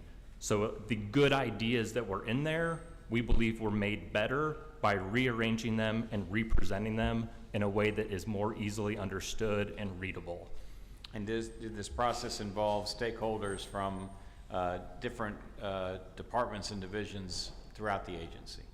Yes, sir, and it was actually quite remarkable to watch, to have the various perspectives, anywhere from the boots on the ground to legal to folks from our research department, all come in with different lenses, different perspectives, and different ideas, really produced what I think we all believe and stand by is a very high quality finished product. Thank you, Mr. Miller. Any additional comments or questions from the board? If not, do I have a motion? Yes, you do. Chairman, I move that the Texas Board of Criminal Justice approve the revisions to the Behavioral Intervention Plan as presented. I have a motion. Is there a second? Second. I have a motion from Pastor Sprinkle. I have a second from Vice Chair Johnson. All those in favor say aye. Any opposed? Motion passes. Thank you, Mr. Miller.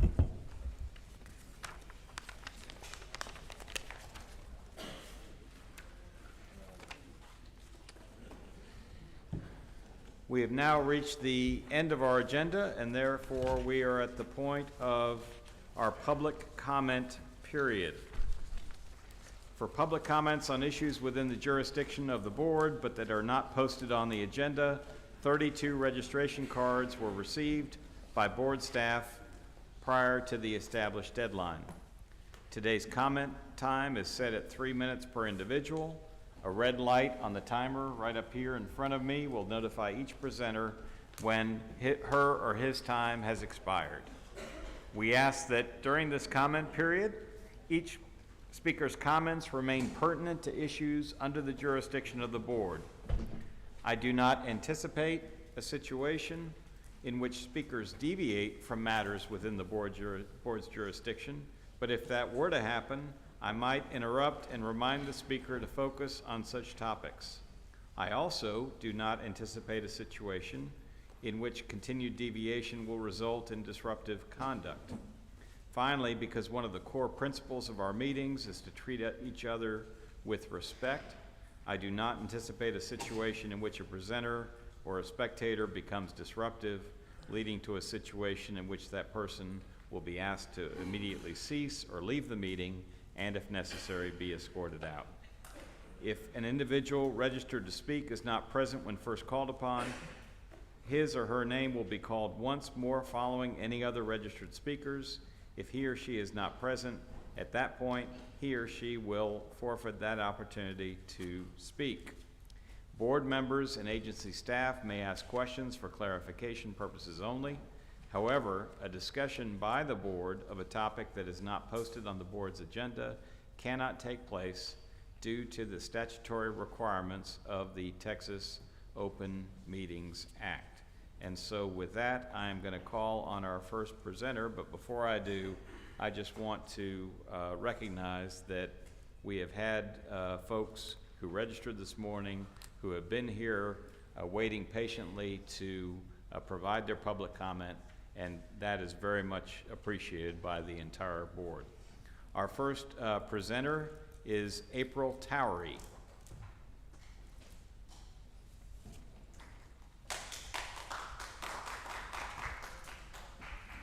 Hi, thank you. My name is April Towery. I'm representing Lioness Justice Impacted Women's Alliance, and I have a few notes. You are going to hear from a lot of people today about what you're doing wrong and about what's not working. And I would like to tell you about what is working. I was incarcerated in a TBCJ facility for 19 months. The facility I was in was air conditioned. We had very few behavioral problems, very little fighting. I saw a woman carried out on a stretcher one time in 19 months, not from a fight, but because she had chest pains. She was a senior citizen. And she was treated and released from the hospital and returned back to us within a couple days. I never saw a drug in 19 months. Never saw a hooch, never saw a contraband cell phone in 19 months. Our facility, like I said, was air conditioned, and that contributed to good behavior, I believe. We were comfortable. One of my favorite things to do on Friday nights was we would go get our trays. We got our tray. We didn't have much of a chow hall. You didn't sit down in the chow hall. You picked up your tray and you brought it back to the dorm. And we would, every other Friday, we got a chef salad. And we would dump our salads into the white plastic bowls, and we would sit around the table, and we would say, someone would say every Friday night, show me your pictures. And we would pull out our black and white JPEGs. We would pull out the 3x5 glossy photos. We got to know each other's husbands and parents and children that way. We prayed for those kids and people that were in our lives. We built community that way. And when I got home, I got to see on social media my friends taking those kids that I'd prayed for to their homecoming dance or their football game, and getting married to that guy that we prayed for in the dorm, And what a beautiful thing that was, and a beautiful memory. And the incarcerated individuals don't get to do those things now. Through the electronic mail system,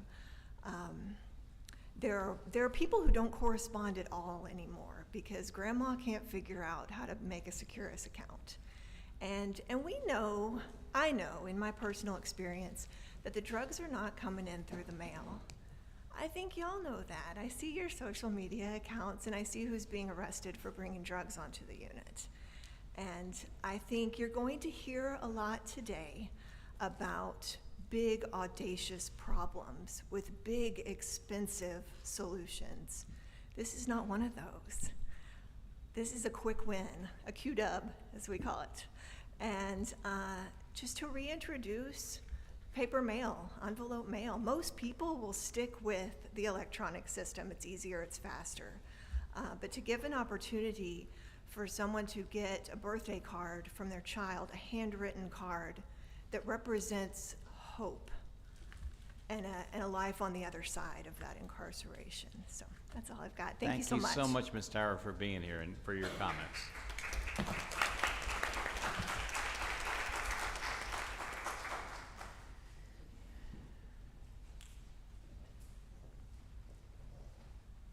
All right, our next next registered speaker is Olga, and you're gonna have to forgive me. I'm already asking for forgiveness in advance. Varan Stiggy? It's not Rostiki, okay. Well, please come forward.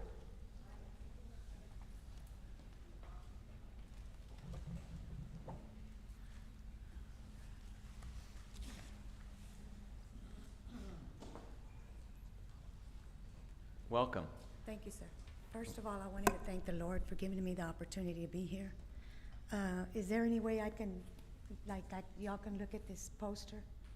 Can y'all pass it around, like while I'm speaking? The 3 minutes that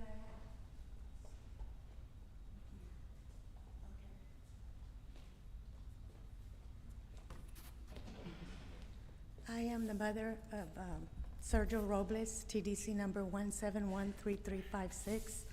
I came here to support the Motley family. It hurts my heart because he was one of the TDCJ correctional officers. I've been going through 15 years that my son has been in prison, gone through chain of command, gone through investigations. In that picture, and this happened at the Clemens unit back in 2014. Ombudsman states that they don't give no torn up uniforms. From the mouth of the administrator, she stated that they raped my son. Okay. That picture was taken by the TDCJ Clemens unit in Amarillo, Texas. We have another situation that just happened March the 18th. And right now they're doing an investigation, but they come back, Ombudsman comes back stating that they already did the investigation, they viewed the video, nothing happened, and that they closed the case, okay? Texas Rangers are also involved because I went to the governor's office because of all the corruption and all the abuse that happens to not only my son, to many. I thank the Lord that he has mercy that my son is still alive. But unfortunately, they don't have their children anymore. Sir, I called your office November the 11th, I have it in an email. And I spoke to a Brittany, your secretary, and I was asking for justice for Motley. He was one of yours. Why is it that these parents cannot have any answers? She stated that the investigation with police officers or correctional officers takes 45 days. What is the problem? If it was your child, okay, an inmate, this is a correctional officer. This is one of y'all's. Why is it taking so long for y'all to give this mother answers on the investigation? And I'm here in behalf of all the inmates because so much goes on in the system. My son has been incarcerated 15 years, and it's like the family members, it's like they're in there with him too. Too much, Coyer, too much. Enough is enough, sir. Please, do what you know is right. Do what you know is right. You know my son's situation. It's time. You need to set him free. You need to set him free because he continues to get abused. Thank you, ma'am, for your comments, and thank you for your clear support for your incarcerated family member. And also thank you for your support of the Motley family. We appreciate you being here. We appreciate you being here.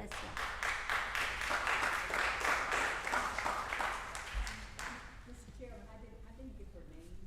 What was her name again? Oh, I'm sorry, ma'am, I'm sorry. Would you pronounce your last names? Verastegi. Verastegi. Verastegui. And I'm known with the TBCJ as Garcia, Olga Garcia. Thank you. God bless y'all. All right, our next speaker is Justin Martinez. Mr. Martinez, if you would join us, please. Thank you, sir, for being here. When you're ready, please proceed. Yes, thank you. Good afternoon, members of the board. I thank you all for the opportunity to speak before you all today. My name is Justin Martinez. I work as a policy analyst with the Texas Center for Justice and Equity. For over 20 years, TCJE has been working in Texas on criminal legal issues for a while now, and we're sort of here to advance solutions and build coalitions to end mass incarceration and foster safer Texas communities for all. I did prepare a brief for y'all that y'all are going to get afterwards. I'm going to try and be very brief because I know it's been a day. But one of the primary focuses that at TCJE around my work is centered around the state's medically recommended intensive supervision program. And that's sort of what I'll be focusing on my comments for today. So just to provide a little bit of background, the state's MRIs program was established in 1991 during Texas's 72nd legislative session, and the program was established after a report from the state comptroller's office recommending the legislator to adopt a process by which certain categories of eligible incarcerated individuals could be released from prison early due to age and or various health-related conditions. And the stated goals of that program were to reduce costs, promote public safety, but to also sort of provide a more humane solution for folks who are elderly and who are dealing with some severe health-related crisis in Texas prisons. However, after more than 30 years of this program being established, it's far from meeting its goals. The program is severely underutilized, which has played obviously a strong role in sort of the ongoing and continuous significant costs associated with the rapidly aging prison population, right? Both financially, but I think also in the ability for the agency just to be able to provide adequate quality of life and end-of-life care for incarcerated individuals. But in addition to that, there's very little minimal public reporting actually that's done on this program, and it makes it hard for the general public, policymakers, advocates like myself to sort of really understand how the program's operating and functioning, and where are areas where there may be some deficiencies that would be helpful to sort of build out policy solutions for. So again, I'm going to be super brief on the issues. I think one of the big ones is that I want to sort of impress upon you today is the categorical exclusions and the added eligibility requirements for someone to just be considered on MRIS that's totally based just on the sentence or their offense. That has had a huge impact on the ability for people, for referrals that come in, for it to actually be considered. And again, the brief that I have for y'all goes into a lot more detail into really how that has impacted. But I think one of the big solutions would be to just remove that exclusions and those added eligibility requirements and open it up for consideration, right? We're just talking about consideration for release to MRIS. And then of course the other one being the reporting and the publicly available reporting around the program. But happy to talk further with y'all. I'm hoping that we'll sort of have this open conversation around these issues. Would love to speak with you all about some of the solutions that we feel like are necessary with the program. But thank you for your time. Well, thank you. There's just very minimally reporting, public reporting. Really, the only thing that comes out is, it comes out through the BPP's annual statistical reports. you'll get to see who's been screened, who's been presented to the board, and the approval rate. And they do also report on particular medical diagnosis related to approvals, but there's nothing in there about, denials and why people are being denied. There's nothing in there about where are these people going, what type of placements are these people going to, how does this impact on a demographic level? Just more statistical information that I think is needed to really understand sort of where we are with that program, especially on an annual basis. Yes, I gave it to them. They mentioned they would give it to y'all afterwards. Thank you, Mr. Martinez. Look forward to reading the brief. Thank you. Appreciate your participation in the process. Our next registered speaker is Derek Muhammad.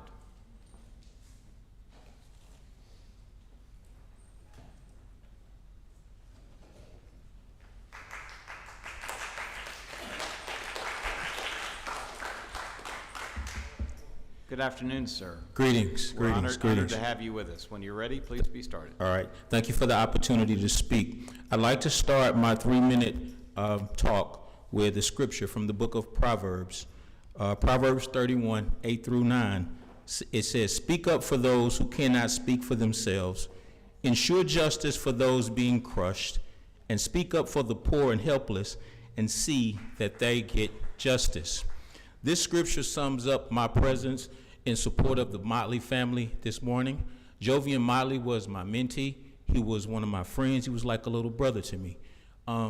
His character was one that was sublime. He had a smile that would light up a room, but we believe that the brightness of his light was cut short way too soon. And what happened on November the 13th should not have happened. I woke up this morning and I wore a gray suit. This was the color of the uniform that my little brother took his last breath in. He was a part of the Gray family. But you should also see that I have on a tie that's reddish, and a little burgundy. The suit represents his uniform, but the color of the tie represents the blood of Jovian Motley that the TDCJ board has had on its hands for 165 days because his family still does not know what happened to Jovian Motley. I served as a United States Marine for 4 years. I fought in the 1991 Gulf War. I used to have breakfast every morning with a young man from Chicago. His name was Porter Williams.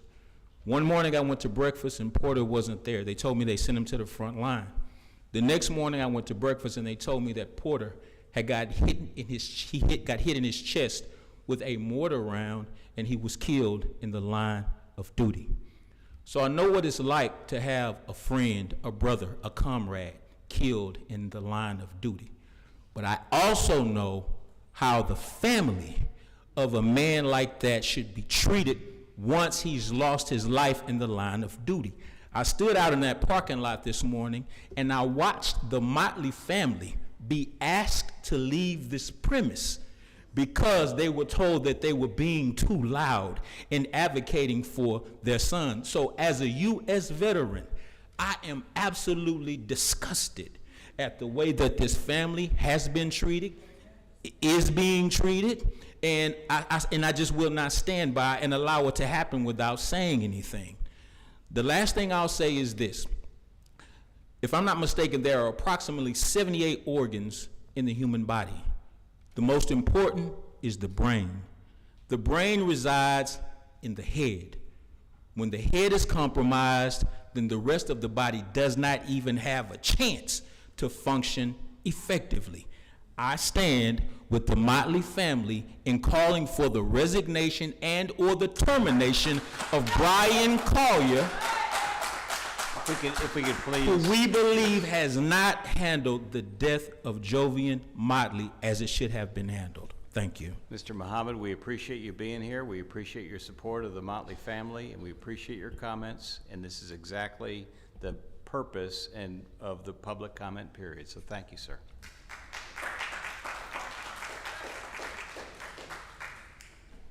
Our next registered speaker is, and I will, again, just remind the audience that we do want to maintain decorum, and so please, please respect the speaker as the speaker is presenting to the board.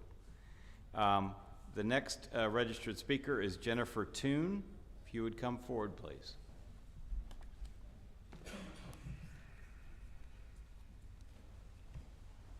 Hello. Good afternoon. It's good to see you again. My name is Jennifer Toon, and I am the project director of Linus Justice Impacted Women's Alliance. And we just have some issues that we want to bring before the board. We do represent current and formerly incarcerated girls, women, and gender-expansive people in TDCJ. The first thing I want to bring to your attention are some concerns with ankle monitors. A lot of our ladies that have been getting out have been having issues with the monitors being put on at the facility and immediately having problems as they're traveling to their homes or their parole offices. Perhaps they're not whoever's putting them on is not trained to put them on well, or it's the equipment. So I wanted to bring that as the first point of attention. The other is medical transportation. We had a really impactful piece of legislation that got passed. The women immediately reported. I know sometimes you think that I can't give credit where credit is deserved, but there were some things that did improve. Food, lodging, and the trip itself. However, as the months have gone on, we've kind of seen a lapse in those improvements and kind of returning back to those bad conditions that we were advocating against in the first place. So just bringing more transparency to actually what's going on with medical transportation. And then the other two things that I want to mention are a lot of the transgender trans men on the facilities, the women's facilities, are experiencing a lot of harassment and discrimination with programming, especially the incentive dorms, you know, a lot of practices that the staff are doing that they feel are humiliating. So if we could create policies and training more for our transgender population, and also to, so the Crown Act, which was passed to end hair discrimination in schools and workplaces, we really want to see that implemented in TDCJ. As I did 20 years, I often saw women of color pulled aside to take down their hair in the name of security, but what we often knew amongst our population was that they were being targeted in a way that other women weren't. So if TDCJ could put into some policies in place to really respect the intent of the Crown Act, I think that would help some of that discrimination practices end. So thank you. Thank you very much for your comments. We appreciate you being here. Thank you.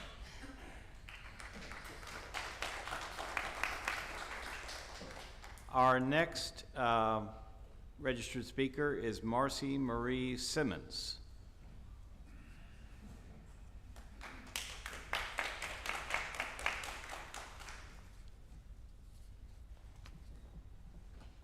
Good afternoon. When you're ready, please proceed. My name's Marcy Marie Simmons. I'm the Community Outreach Coordinator for Linus Justice Impacted Women's Alliance. I also survived 10 years in the Texas Department of Criminal Justice, been home for about 3 years. This week, our organization's advocacy around the dangerous temperatures in your prison system has been publicly, well, it's been reported on. It's been in newspapers and on the news. Since the surge in public awareness, we have seen a disruption in our correspondence with our inside membership. It feels like, and I hope that it's not, but it feels like retaliation. So we're asking that you look at that. Our inside members on the Dr. Lane Murray unit in the administrative segregation building are begging you to come see that building. They are begging you to take a trip to Gatesville, talk to those ladies, see the staff, and see how operations are going on in there. We're getting reports of severe neglect, sexual harassment, and even sexual assault from that building. Our inside members housed in solitary confinement are begging you to remove male staff from their housing areas. They're housed in a cell where they have a toilet and a door with a window. If you've never seen it, it's a window like this that they're not allowed to cover. So when they're tending to feminine hygiene needs, when they're using the restroom, when they're washing off in the summer, which they have to do all day, though they are getting commented on. Voyeurism is happening, sexual harassment is happening from the male staff. You all may be aware, yes ma'am. At the Gatesville unit, those reports are coming specifically from the Dr. Lane Murray unit that I'm aware of. You may be aware that there was a death on the Lane Murray unit this week. A young lady took her own life. There are emergency call buttons, in-cell emergency call buttons, which didn't work when I was there and they still don't work. What happens when there's an emergency like that, everybody starts banging on the door and yelling out the window for the officer. The problem with that is the officers don't know, is everybody banging on the door yelling out the window because chow is late or because someone's hanging in their cell?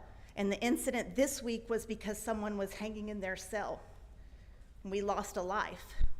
So we need those in-cell emergency buttons fixed so they can push a button and the picket can say what's going on. Somebody's hanging in cell, whatever. Overuse of administrative segregation in women's prisons is out of control. I myself was handcuffed, taken to ADSEG for over 30 days for consoling another incarcerated lady with a hug. Those practices are still going on. We're getting lots of reports of overuse of solitary confinement. Long-term solitary confinement's a whole nother thing, right? We're concerned about the use of tasers. I think that a lot of policies that we have in place that are important to keep men's prisons safe, those policies are harmful for women's prisons. One of the suggestions from one of our incarcerated members is, could we do some research about the negative effects of use of tasers medically? The staff that have them are ranking officers, yes, but they don't have easy and quick access to the medical conditions of the incarcerated lady. Additionally, we received as an organization letters from all across the unit, several different dorms, about an incident that happened on the main street at the Lane Murray unit where a young lady was tased. And the same quote came, and I'm just going to say it very bluntly, by Warden England, said, commanded the officer, tase that hoe.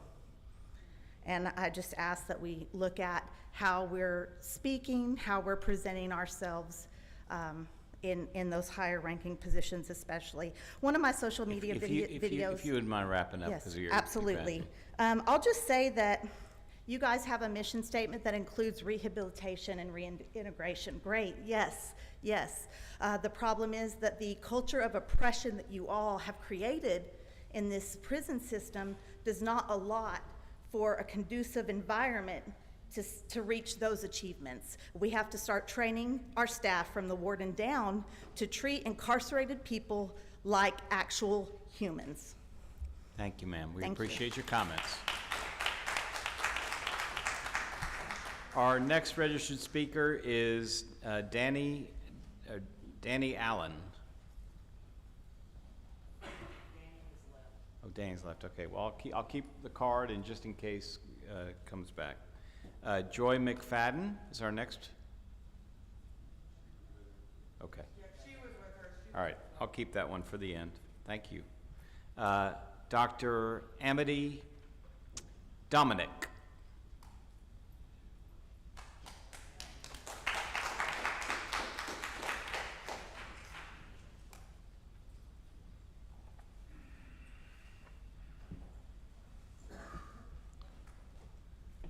Dr. Dominic, good afternoon. You've been before us before. We're glad to see you again. Thanks for being here. Good to see you as well. So I am Dr. Amit Dominic. I am founder and president of Texas Prisons Community Advocates. And I am here once again to start talking about the summer that's approaching us, that heat that's coming our way. My biggest question is, what are we going to do this summer? We're grateful that there are more cool beds coming. However, that's not enough. When we're looking at probably about in excess of 96,000 individuals who will suffer in the temperatures during the summer, I'd hate to see a repeat of last year's board meeting with our family members in tears and experiencing that once again.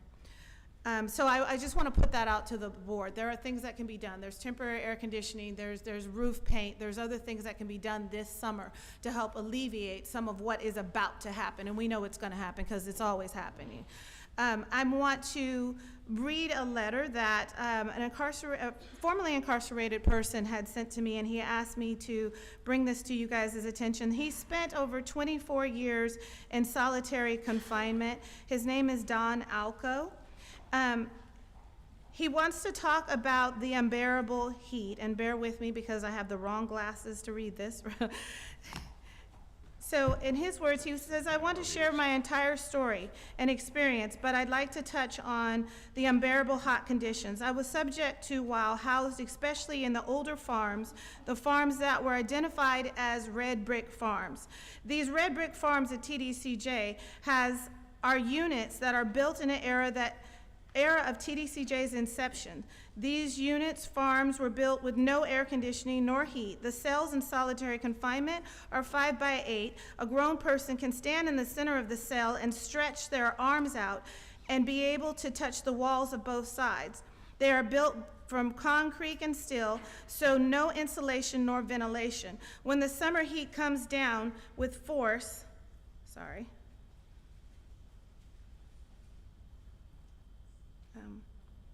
these cells become ovens, the concrete soaking up all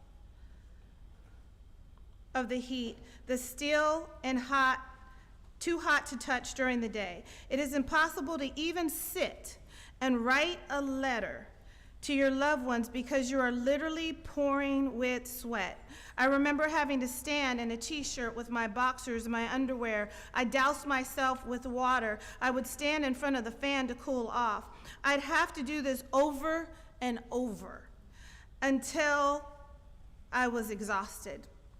And then I pour the water on the floor and lay on the floor and fall asleep, and then to be awakened with sweat pouring down my face and my body, thinking that I had spiders and ants crawling all over me, but it was just sweat. If you were housed on 3 or 4 row, as we all know, heat rises. It feels like you're living in hell. Nothing you could do for respite except take the cruel and unusual punishment and pray that you would live another day. During the middle of the summer, the heat started around 9 a.m. and lasted all night. The cells didn't cool off until around 4 a.m., so I got a few hours of sleep. TDCJ has a policy that they should pass out cool water. Well, a lot of times that wasn't the case because the officers were also suffering in the heat. And Dr. Dominic, if you could wrap up. I'm going to wrap up and not finish the rest of what he's saying, but I just want us to stop and think, what if this was you? What if this was your child that was going through this? How quickly we could resolve this problem. This problem is fixable. There is a solution. We just need to care, really, to get it done. And I'll close there. Thank you. Thank you, Dr. Dominic. We appreciate you being here. Our next registered speaker is Yancy Balderas.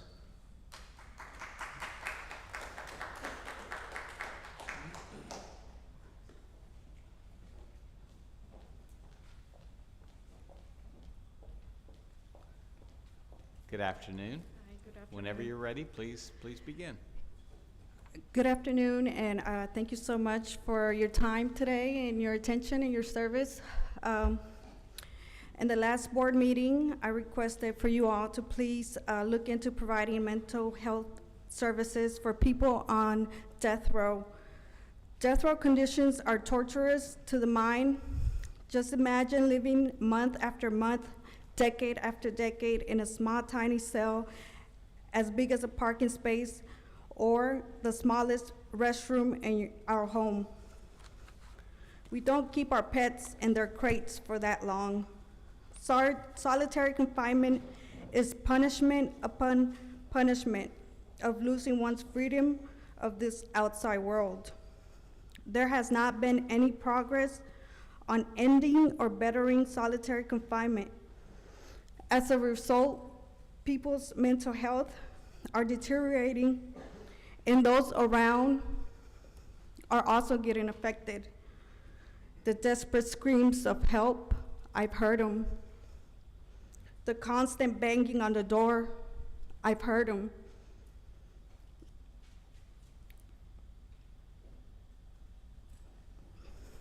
Witnessing those crying out for help, instead of getting help, they get punished, they get gassed, and now tasered. There was an incident that just happened April 9th, April 10th at the Pulaski. You could check that. Now they have cameras. Did they go about how they should go about? Maybe y'all could reference to those videos and check it out.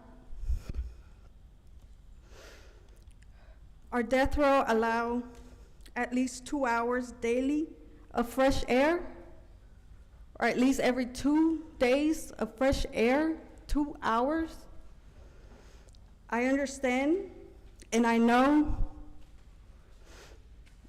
the answer is no. The lack of exposure to fresh air is making the issue of mental health worse, and their health, they have to gasp for air because they're not getting fresh air. And I humbly, again, request for you all, board members, to please look into this issue and give it the highest priority at the earliest. Louisiana just did away with solitary confinement. Maybe we could look at how they're doing it. That's just, thank you so much. Thank you very much. Appreciate you being here. Thanks. Thank you for coming. Our next registered speaker is Laverne Moran Coleman.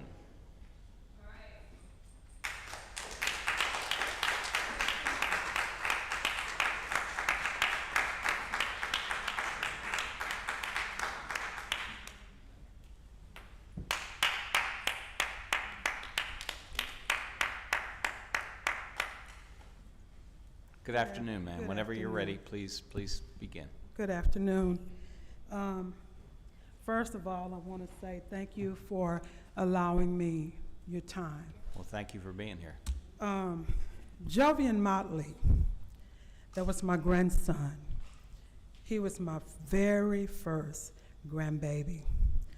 I only had 2 biological grandchildren. My granddaughter is in the military, serving in the Navy.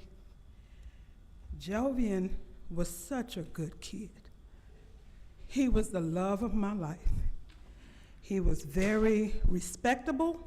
He's always been a gentleman. I'm sure you all already are familiar with everything that has happened in this situation. My thing is that what happened to my grandson should have not been allowed.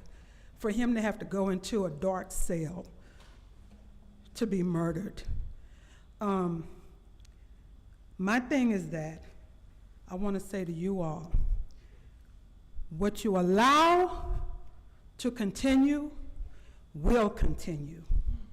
So if you allow this kind of actions to happen, it will continue. Why should we lose any more officers due to this kind of behavior of allowing them to go into these dark cells? If you care about your workers, you won't allow that. There's blood on your hands. My grandson's been dead 165 days now. 165. 165. And he came to my home October the 14th, because in my family and amongst my friends, I'm known as a gumbo queen. My grandson loved my gumbo, and he called me and he said, "Yeah." I said, "What you want for your birthday, son?" He said, "All I want is your gumbo. Make me a big pot of gumbo." And he was going to eat it all by himself. He took his gumbo to work at TBCJ, Wainwright unit. And he said when he warmed up his food, everybody was talking about the aroma from that gumbo. And he did not want to share it. It sounds funny, but it's heartbreaking for me now. I know. Because my grandson will have a birthday coming up again, October the 14th this year. I can't cook gumbo because it's going to break my heart to cook gumbo and my grandson is not here to eat any. Why do y'all allow these children to go into these prisons, cells, darkly? You can't see anything. What happened to the video? Was there any audio that we can hear? What happened to my grandson? We've got to stop this behavior, you guys. What you allow to happen will continue to happen. And if you don't stop it, it will continue. We have young children that love working, want to be productive citizens. JJ liked to mentor other people that were behind him, that was trying to do better in their lives. This is his mentor. He have a great mother and father who have raised him, and I really love my children because they have done an awesome job with him. Have a great aunt, cousins, all of our family and friends. We're all close. Everybody has poured into Jovian. Jovian was a great kid. He didn't deserve this. And I'm sure a lot of fallen officers that have served for your prison deserve better treatment than what they have. They need, better systems. And I've listened to you guys talk about what your plans are doing, and everything. I hope you will try to do things better, going forward. Please, because these children deserve better. Our prison systems now are hurting for workers, from what I understand. Nobody's going to want to work for the prison system if we're not going to do any better than what we're doing. Thank you, ma'am. If you don't change the way you're doing things, it's going to continue. Please make changes. Thank you ma'am, so much. Ma'am? Get her. No, you're bored right there. And thank you for your time. Thank you, ma'am, for being here. We really appreciate it. Our next registered speaker is Rodney Moran.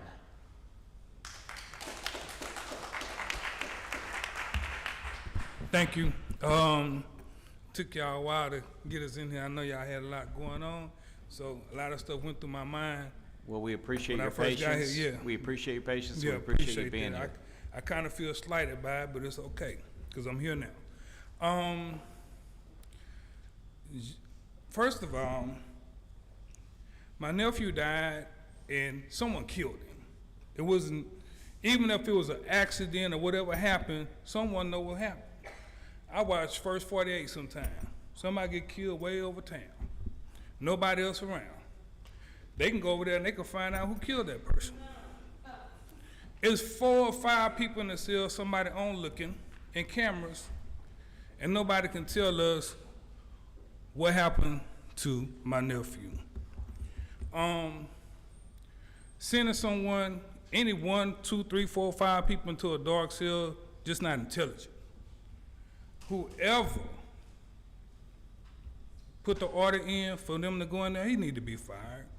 And whoever don't fire him need to be fired. You know what I mean? Don't take it personal, Mr. Collier, but I think you should resign. Honestly. That's all I got to say.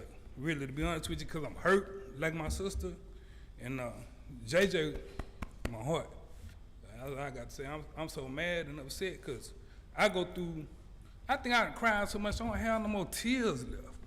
And it don't make no sense, man. And then I come here and I feel like people looking at us like it's a us versus y'all situation. Sir, it's not. It's not. And you and I have not spoken before, I don't think, unless we may have spoken at the ceremony. But our thoughts and prayers have been with the family. And I also, like my Marine brother here, my niece who served, I also served. And we not saying that I believe everyone deserves justice. Yes, sir. I believe the inmates' lives is just as important as my nephews. So hopefully y'all can get it together. Thank you. Thank you, sir. Appreciate you being here.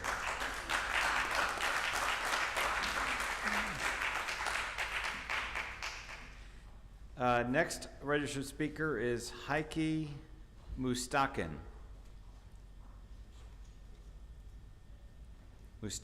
Maybe I got that wrong. I apologize. I'll keep that card for later.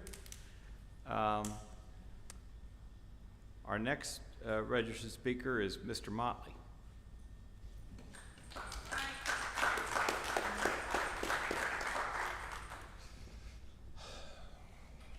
Thank y'all for allowing me to speak. Well, we're honored by your presence here, sir. This is kind of hard for me, you know, not kind of hard, it's real hard, you know. First, I want to start by saying that, you know, me and my wife, we run a business.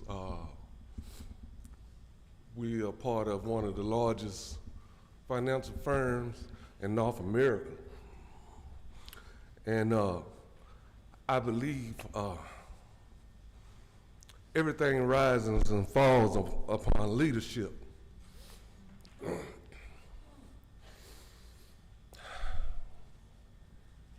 And I told y'all that last time I spoke with you guys, you know, that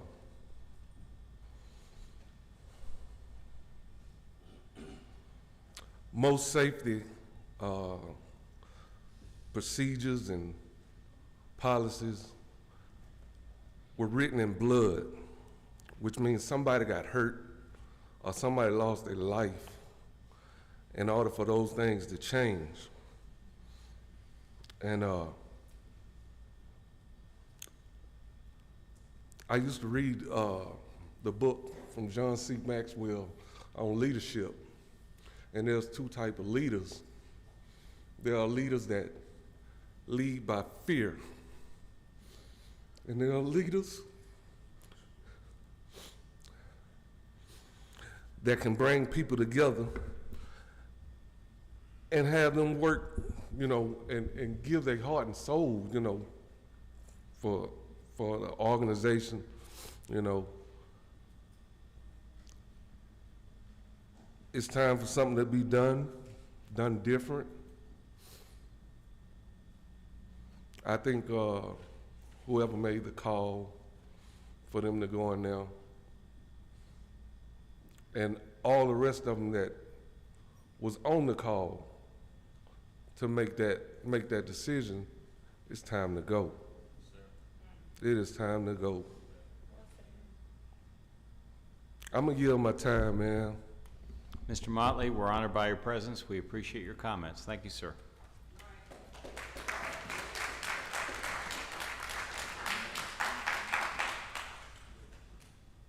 Our next registered speaker is LaShavia West.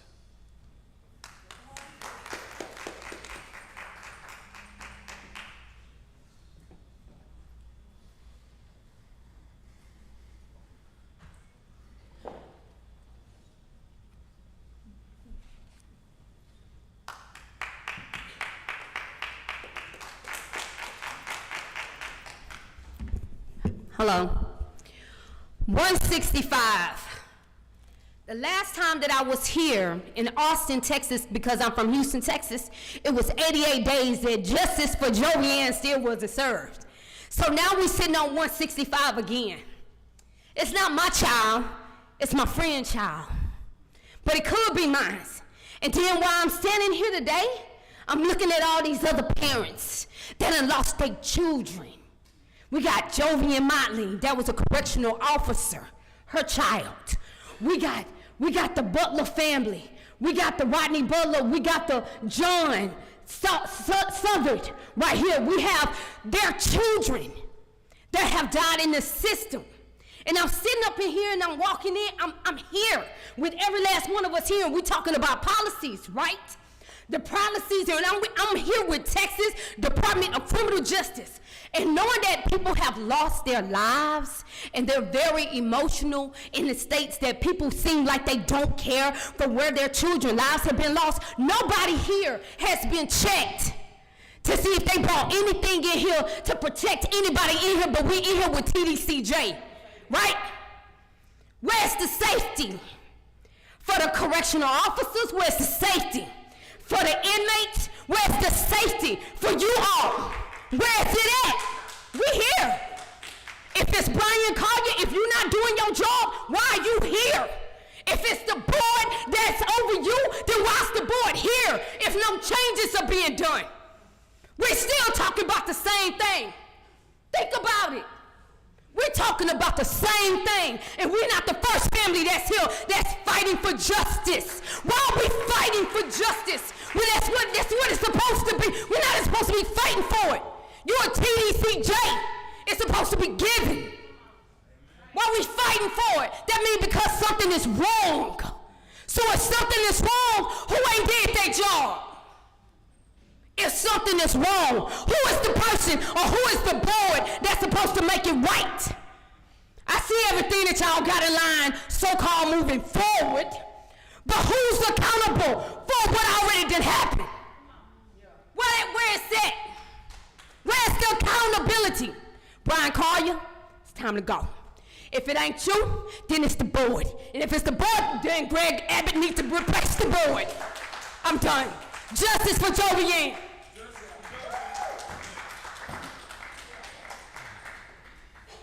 Our next registered speaker is Sharika Camp.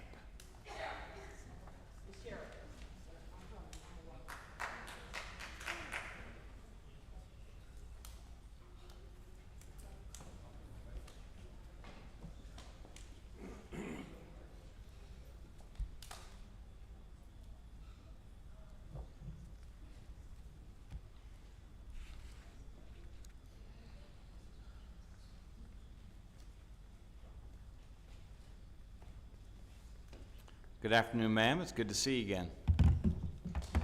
Good afternoon. And I'm gonna leave that there because I don't want to be here. I'm not glad to see you again.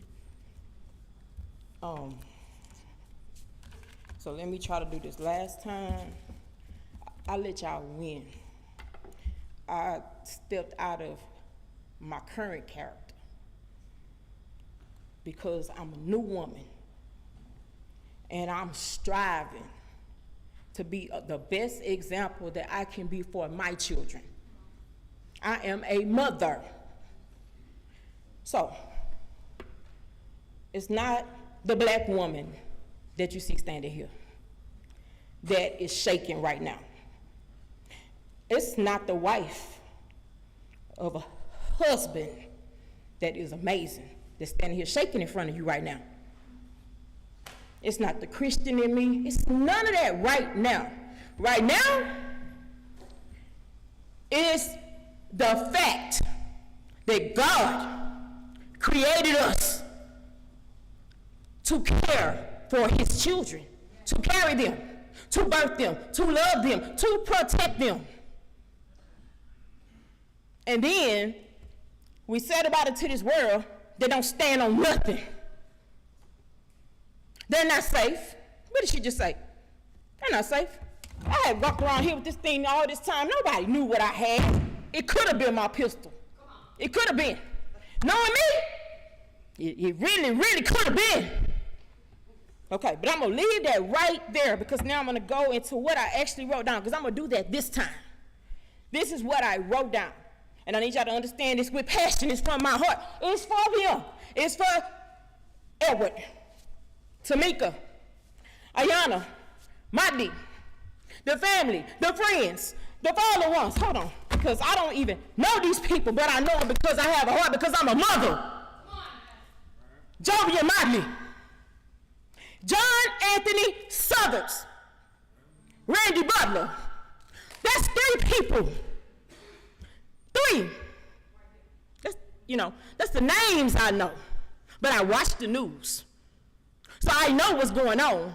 But in order for me to stay in the right space, I can't sit there and dwell and hover in that and hold on to that and remember all those names because they take me further away from the Lord. Okay, so here we go. Now, 165 days ago, Jovian Motley's life was taken by way of murder at his place of employment, TBCJ. Brian Collier has been the HCIC since 2016. In my 3 minutes, there will not be enough time to speak my whole heart, so let's go. I was gonna give y'all scripture, but y'all know my heart already, so let me just go on ahead and go on over there because the Lord knows my heart. But let me tell y'all this. Okay, I'm about to. Give me 1 minute. I think after I would talk, I deserve just one more. Okay, here we go. Now,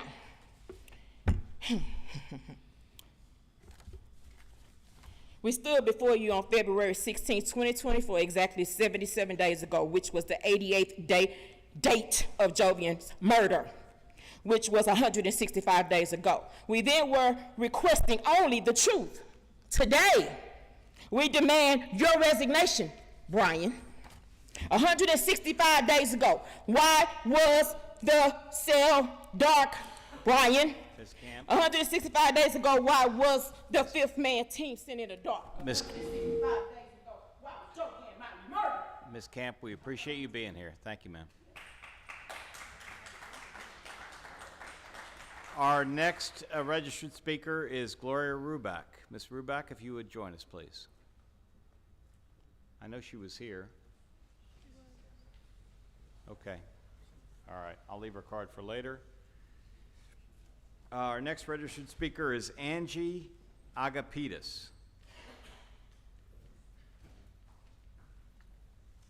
I'll keep that one for later.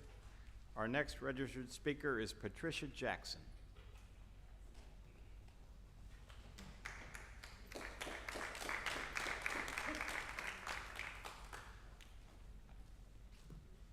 Ms. Jackson, welcome. Thank you, sir. Whenever To this you're ready. distinguished board, Mr. Collier, thank you for the time. Good afternoon. Just have a couple of things I want to share and ask about, please. Yes, ma'am. You all know the importance of letter writing. Churches have been writing in prisons for years. Of course, when the digital thing came in, it really did, I think, a little harm because now it takes inmates 1 to 3 months to get a letter. And so, and some of the people that write may not be as computer savvy because, you know, maneuvering through JPay and Securus is not that easy. And so we thought there was a place in your policy that states, and I sent the reference on my email, where it lists on that last column, businesses and organizations can send their letters to the unit. So I've called the panel to try to get clarification and got 2 or 3 different answers. So that's why I'm asking you all, can churches be able to write the inmates directly at the unit? I had a lady that got a 20-year sentence, been writing her for 10 years. Hadn't heard from her, so about 3 weeks ago, I wrote her again, and when I looked her up, she was due to be released this month. So you know what? I said, my letter's not gonna get there in time. So I didn't write her. And sure enough, she is released, and she was going to India. I don't know if but things like that, if you all could help clarify and verify that churches will be able to send their letters to the units like they were before. I think it's a vetting thing. I've heard you got a list, I don't know. But that would really be helpful because those letters of hope and encouragement, you all know how important that is. That's number one. Number two, what I wanted to ask you all about is The paper process for donating is so tedious, especially if it's over $250. So a group of churches got together and decided that what we wanted to try to do is put some cooling towels into some of these prisons. But the paperwork. So all I wanted to share with you all is that there's some paperwork that's headed your way. I understand that you all are the last ones to get the paperwork, approve it, so that these towels can get in there, because you heard people talk about it and y'all know about the heat. We're just trying to help somebody. But it just seems like it takes so long for us to try to help somebody. Summer is gonna be up on us, and if y'all don't get the paperwork this meeting, I don't think you meet again until June or July, and y'all know that we right in the middle of the heat. So if y'all could find that paperwork, because it's on its way up to you. And if there's any way you can streamline that so that you can approve those cooling towels ASAP, I know some folks in some prisons would be very happy. All right, thank you. Thank you so much for your input. Thank you.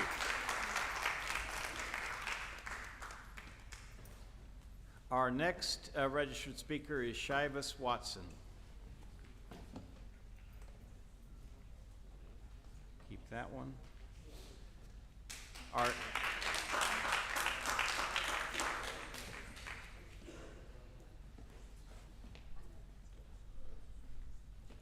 Good afternoon. Welcome, sir. Just give me 1 second. Sure, you're fine. You're good. Good to see y'all again. All right. Good afternoon to the board. I'm Shivas Watson, Executive Director of Service Agency Working Group 512, based here in Austin. Last Monday, an inmate named Terry Wayne Martin was transferred from the Montford unit in Lubbock to the Robertson unit in Abilene. His release plan stated that he would be transported to Beaumont by TDCJ to be picked up by his family. Terry long suffered from paranoid schizophrenia, and TDCJ was aware of this. A TDCJ employee named Rachel Kingston had Terry's file and had communicated the release plan to his family, but Terry was unfortunately dropped off in Abilene at a Greyhound bus station. Nearly 2 weeks later, Terry is missing, and his family is searching the entire Big Country area to locate him. The fault is nobody's but TDCJ's. I'm here today with Tanya Southers Narano, mother of John Anthony, killed inside of TDCJ in 2022. I'm here today with Tamika Motley and her family, mother of Jovian Motley, a former TDCJ officer killed inside of the Wainwright unit in 2023. Both mothers are anxiously waiting information on both deaths from the department, just like Terry Wayne Martin's family is, as they right now are driving to Abilene to look for him again. This is their 3rd trip in 2 weeks. I'm surrounded by women today who have watched the men in their lives be murdered by TDCJ officers in pure neglect from TDCJ medical staff. In light of the recent news about Melissa Lucio on the Mountain View unit, where both the prosecutor and trial judge in her case have asked our CCA to release her, I'm concerned about more than just prison conditions and reentry services.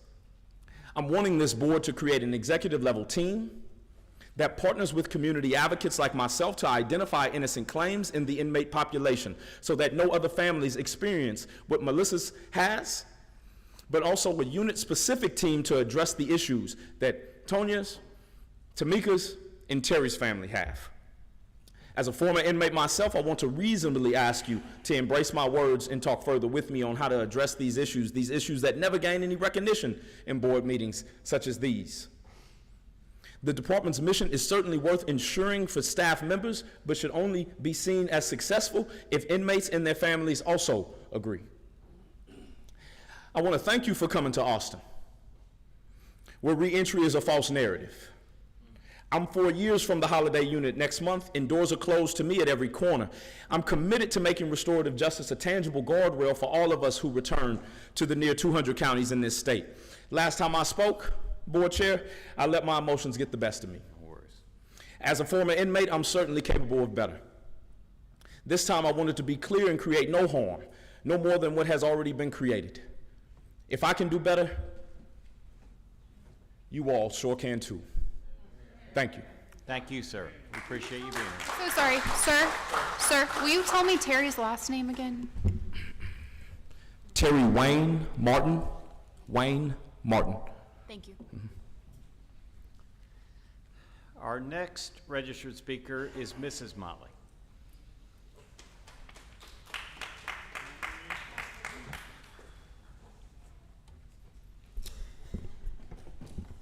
Good evening, Chairman Nichols, Board, Mr. Collier.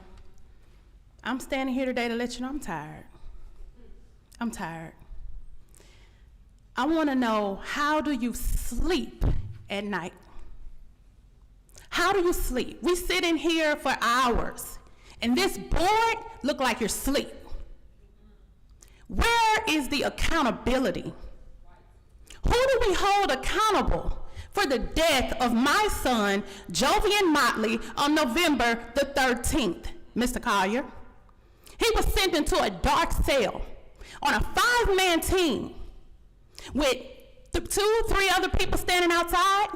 So about 8 or 9 people, and not one person can shed a light on what happened to Jovian Motley. So I'm here to shed some light. This cost me $10. All of the billions of dollars that's being spent in TBCJ, you mean to tell me y'all don't have flashlights?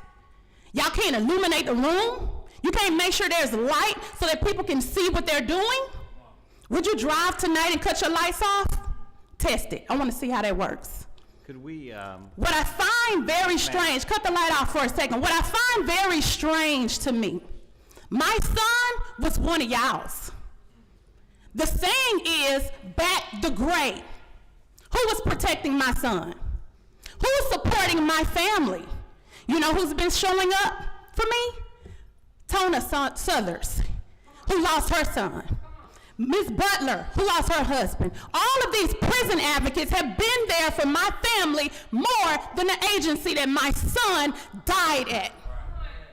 I find it very strange, very disrespectful. And I find it very heartbreaking that no one to this day has been held accountable. I read your behavior intervention program. It's cute.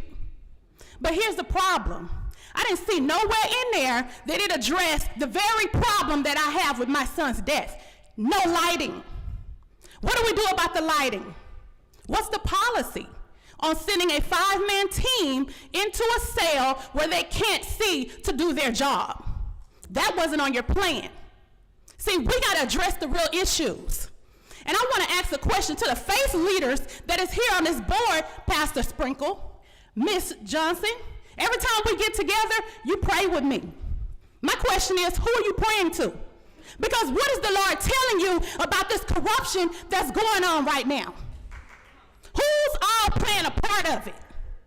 When the Texans, I'm from Houston, so I can only talk about the Texans. When the Texans got tired of losing, what did they do? They didn't get rid of the defensive coach. They got rid of the head coach. They found a coach that can get them over the threshold to start winning again. Again, it's not personal. I don't know you personally, Mr. Collier, but your track record speaks for itself. You're not capable to take this agency to new levels. Let's not forget the Collins family. We still ain't been held accountable for that. You just got a raise for failure. We're giving raises for failure. You guys are on this board to make a difference, to make a change. Everything y'all do is, oh, I agree, I agree. Who has a problem with what's going on today? And who's going to stand up and say enough is enough? Because how many other officers have to die before we do something about him on this doggone board that is not making the right calls? His job is to protect and serve. Who protected my son? And I'm done. Mrs. Motley, thank you for being here. We appreciate you being here. I'm sorry, I have one more parting gift because I don't believe in leaving places and not bringing something. My mama say every time you go to a party, you bring something. You don't show up empty-handed. I'm bringing this box to Mr. Collier so you can pack up your office. It's time to go.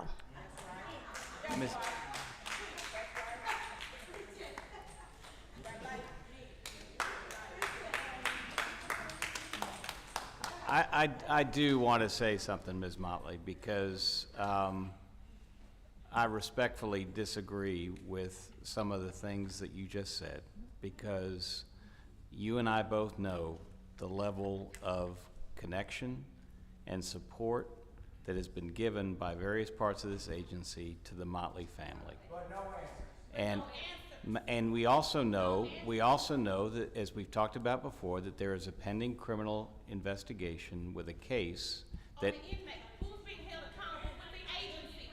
the No one on the agency is being held accountable. that, ma'am, Based on your behavior program, it's that de-escalation. ma'am, that criminal case is with the Special Prosecution Unit, and it's my understanding that that case is proceeding to a conclusion. But I only want to say that because I don't want to diminish in the least the respect that you understand that this board has for your family, and we look forward to seeing you on Sunday. Thank you. Thank you. Our next speaker is Tanya Southards Naranjo. Yes, ma'am. Welcome, ma'am. I wished I could say it was an honor, sir. If you'd give me just a moment to prepare myself. This here that I carry is my son's prayer blanket, Mr. Collier. I'm gonna lay this down for you. I've been on my knees for you for 30 days, sir. I'm gonna stand upon that today. I come in here in the name and the blood of Jesus, and I'm gonna walk out in the same manner. Let me introduce you to the man of the hour. Since we're gonna talk about this young man on my 3 minutes, he might as well be present. Let me introduce you to my dead son, Mr. Collier, John Anthony Southards. Last year, sir, you could say you were unaware. This year, sir, you cannot blow that smoke up my hind end. You know, when does my family get answers? I bet you if the baby in this box's last name was Collier, it'd roll a whole different direction, wouldn't it, sir? I tried to tell you thank you for allowing me to be here earlier, and you ran from me. Who do you need security from, sir? I feel like my life is in danger. Call your goons off. Call your cronies off. We pulled 2 tracking devices off of my vehicle in the last 30 days. The drones that are being flown up to my little girl's windows will stop. Ma'am, we really need to stick with matters that are within the board. Okay, let's talk about the inhumane conditions that cause this right here. Your level of disconnect and turning your back to our children is done, sir. It's done. How do you stand before me and all of these families here disconnected, complacent, refusing to hold the people that had custody of my son under your direction accountable? When does accountability take place, sir? I just want to ask you, again, let me introduce you to my dead son, John Anthony Southards.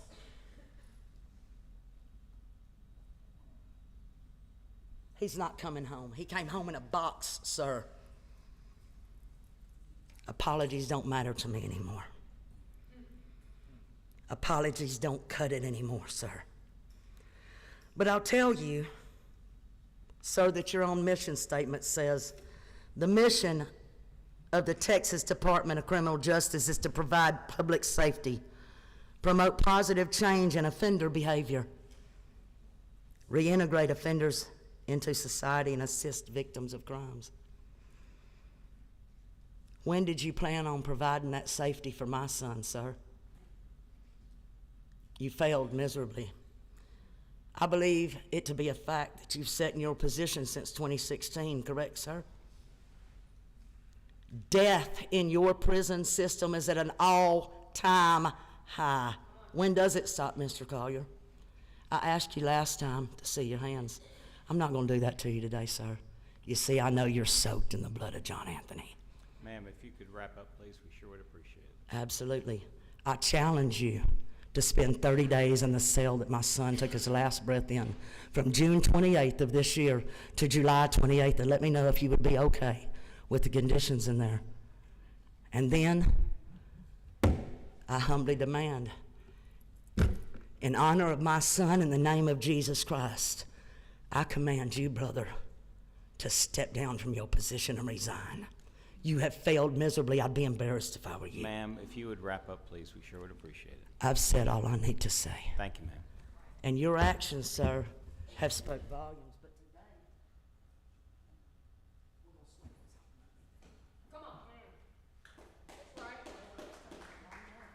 All right, our next registered speaker is Hillary Randall.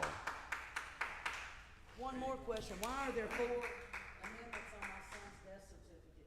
Did y'all put me to storage like the first 3 times? Ma'am, we appreciate you being here.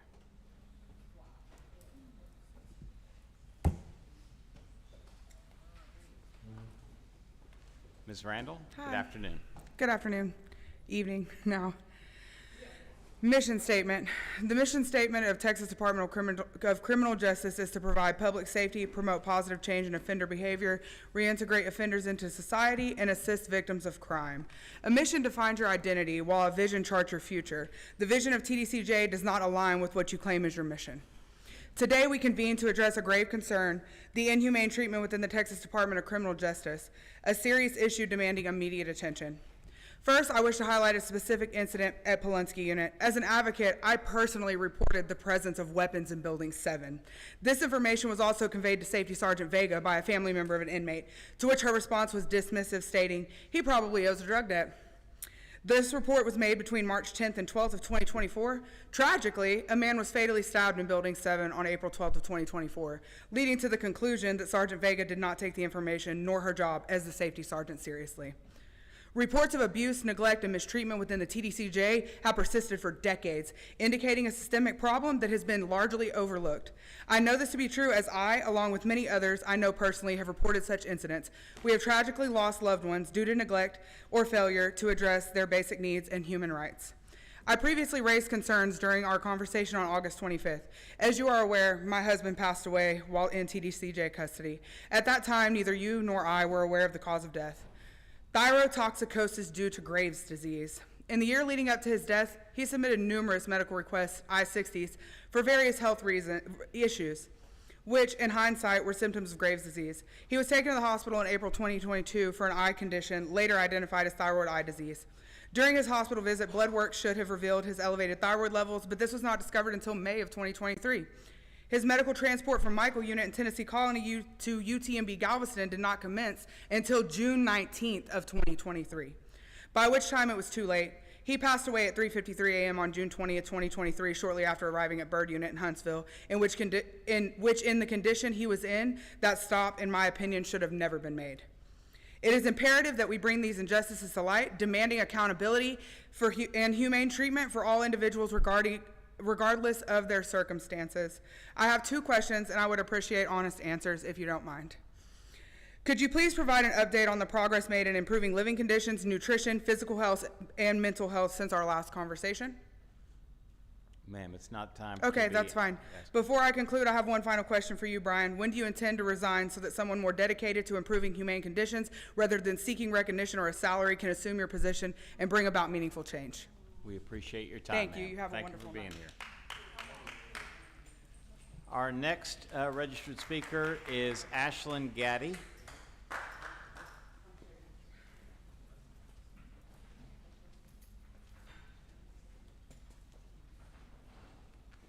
Good evening. I am here to speak about the K2 and fentanyl overdoses going on inside the system. 13 years ago, my mother passed away from K2. I have spent the last 13 years of my life doing research on this. I don't believe it's 100% your fault that you're not finding these cases. Unless it's ingested within 15 minutes of death, it is not going to be found on a toxicology report at all. It's not happening. You have to dig deeper. You have to go into the psychological and to the physiological things inside the body. Most of them have an anticoagulant effect. They will make you bleed to death. There are symptoms of this prior to. The other problem is being laced with fentanyl. Carfentanil, actually. It's a synthetic. Put it in perspective for you. Take a snack-sized sandwich baggie, fill it a quarter of the way full, make it airborne. It can kill 200,000 people. Put particles of it on a glove of an incarcerated individual or a correctional officer. Touch somebody with it. They're going to die. Just this year alone, there has been 197, or 347, I'm sorry, Total deaths, 15 confirmed suicides. But are they really suicides? Because K2 also will make you have a psychotic break, you hallucinate. There's been people that have stabbed themselves, hung themselves, that it's actually K2. But unless you're digging in deep enough to know these things, asking the incarcerated individual around them, asking the correctional officer around them, looking into their family history, you don't know these things. It's going to appear on report that they die of a heart attack or they just simply stop breathing. But why? Most of them are in their 20s and 30s. But we're not digging deeper to find out why. Look for these things. I actually live in the state of Illinois. The state of Illinois in 2018 put a report out to coroners stating patients may develop bleeding not from an injury and not otherwise explained, including nosebleeds, bleeding of the gums, bruising, vomiting blood, blood in the urine or stool, and excessive heavy menstrual bleeding for women. To date, no deaths have been identified in association with these cases. They are actually told that if anything is not coming up on toxicology, but these symptoms are revealed, they then need to report it to the health department, who is going to do an independent investigation on these deaths. When my mother passed away, the medical examiner told me, unless I paid a $25,000 test, I may not know any answers ever. And then, that's if she died within 15 minutes. So again, I don't blame you for not having the knowledge, but now you do. So now I can tell you, you need to let people know. Educate your people, because they need to know what's going on. K2 is deadly. It's the same chemicals that were used to blow up the Oklahoma City Federal Building. Imagine lighting that. Light it, let it blow up. Now put it in your body. That's all I'm saying. Thank you, ma'am. Appreciate you being here, especially from out of state. And it's that same, I'll just make a comment, that's that same K2 that is found oftentimes in mail, soaked into paper that is mailed into our facilities. So.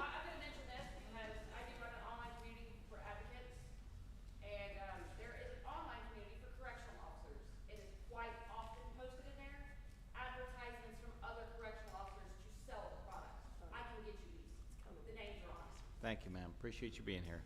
Our next registered speaker is Wolf Sittler.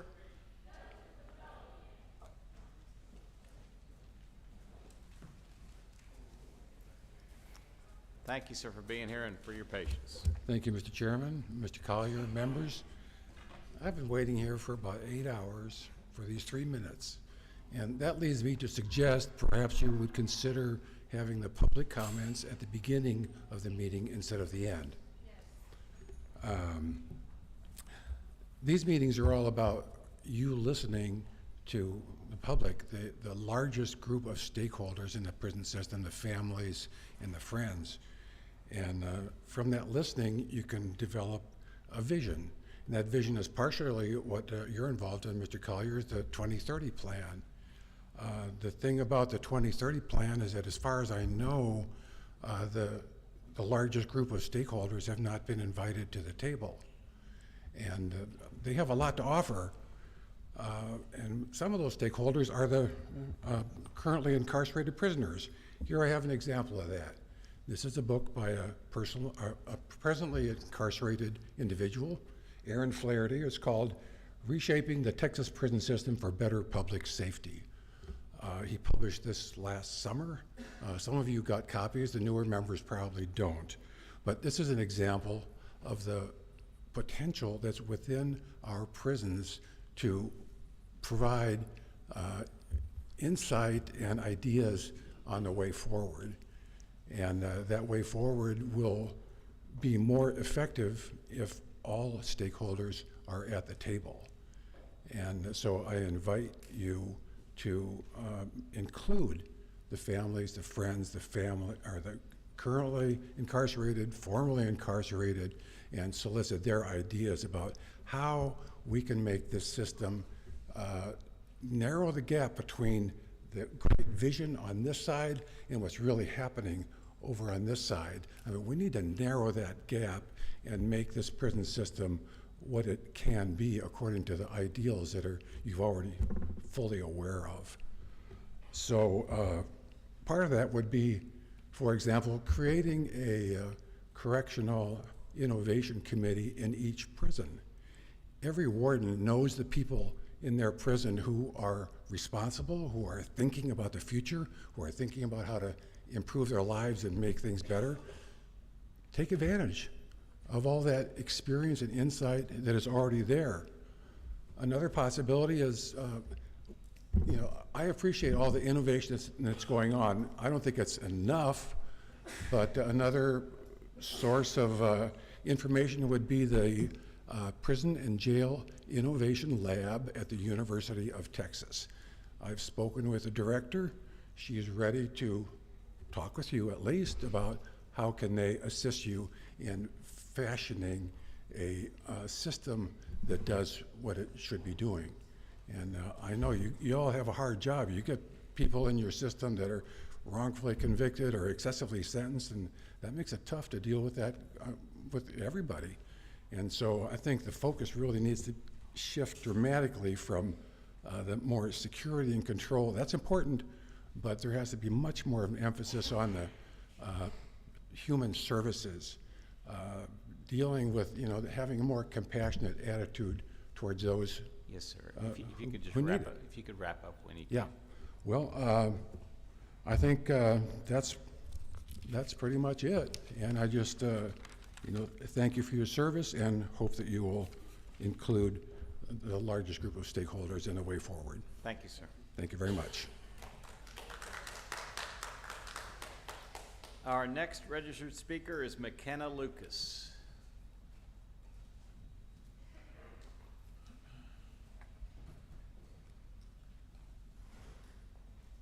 Welcome.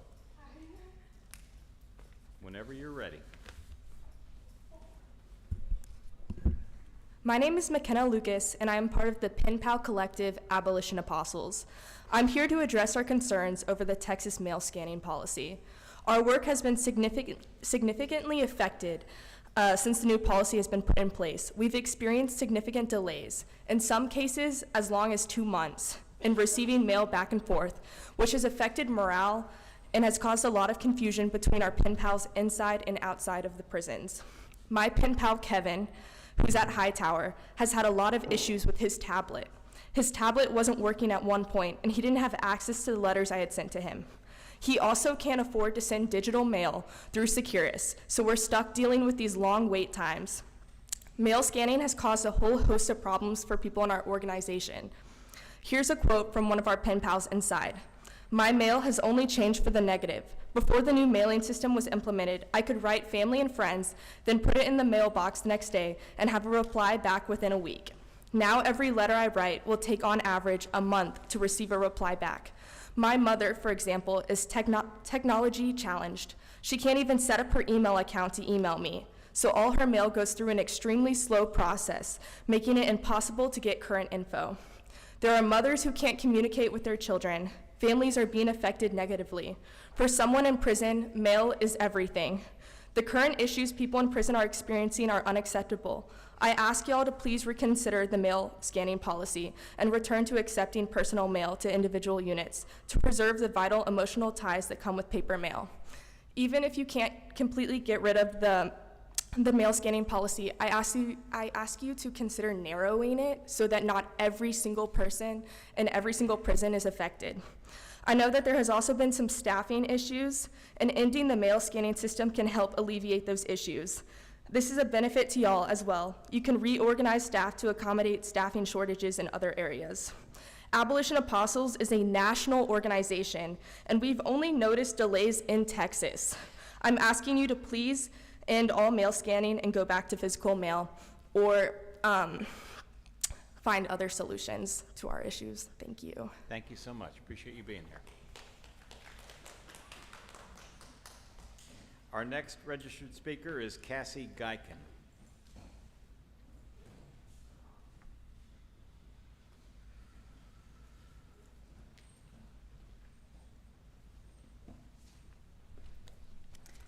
Welcome.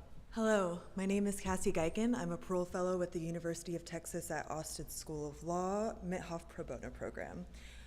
We represent on the Parole Project women who are incarcerated in Central Texas in their administrative parole review. And my statement today is coming from my experiences representing these women and is not a reflection of the opinion of the law school or the university as a whole. I want to talk about access to counsel issues that we've seen in the last year especially. You've heard about some of the personal mail issues, access to counsel, to legal help and legal representation, yes. You've heard about personal mail, you've heard about religious mail. We have recently gotten reports that legal mail at some units are now being opened and scanned, breaching the confidentiality of that mail. We've heard it's for the same reason that the personal mail turned to scanning, that there are substances being mailed in, but there is no data, publicly available data, about how often that was happening before we turned to digital mail or how often it is happening now through the legal mail system.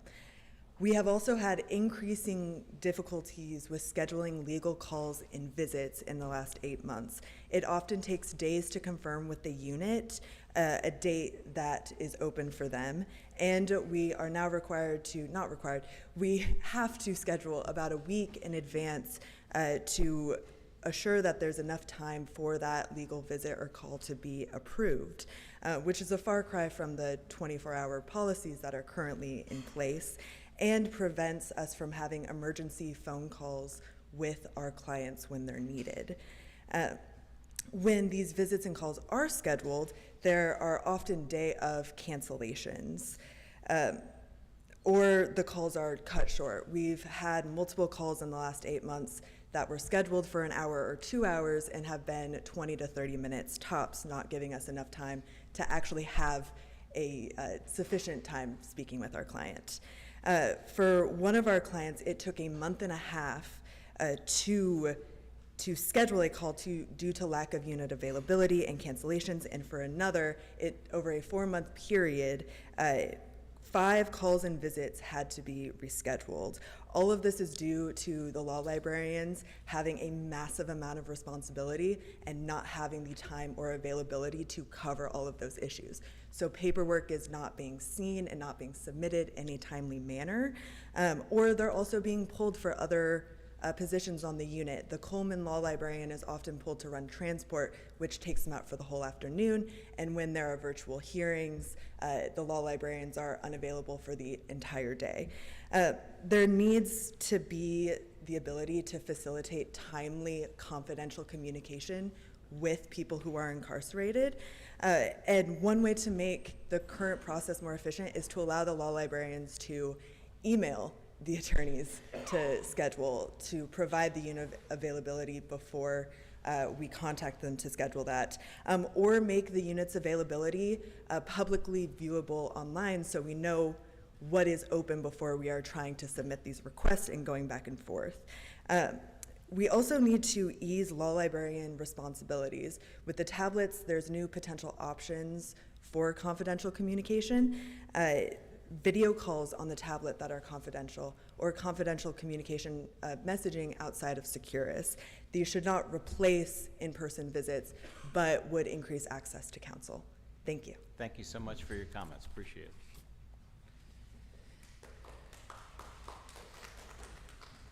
Our next registered speaker is Helen Gabler. Okay. Next is Alicia Castillo.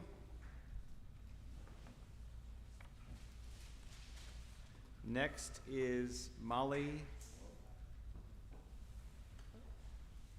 Oh, Ms. Castillo? Okay. Here, we need to, Jill, would you mind coming to get some written?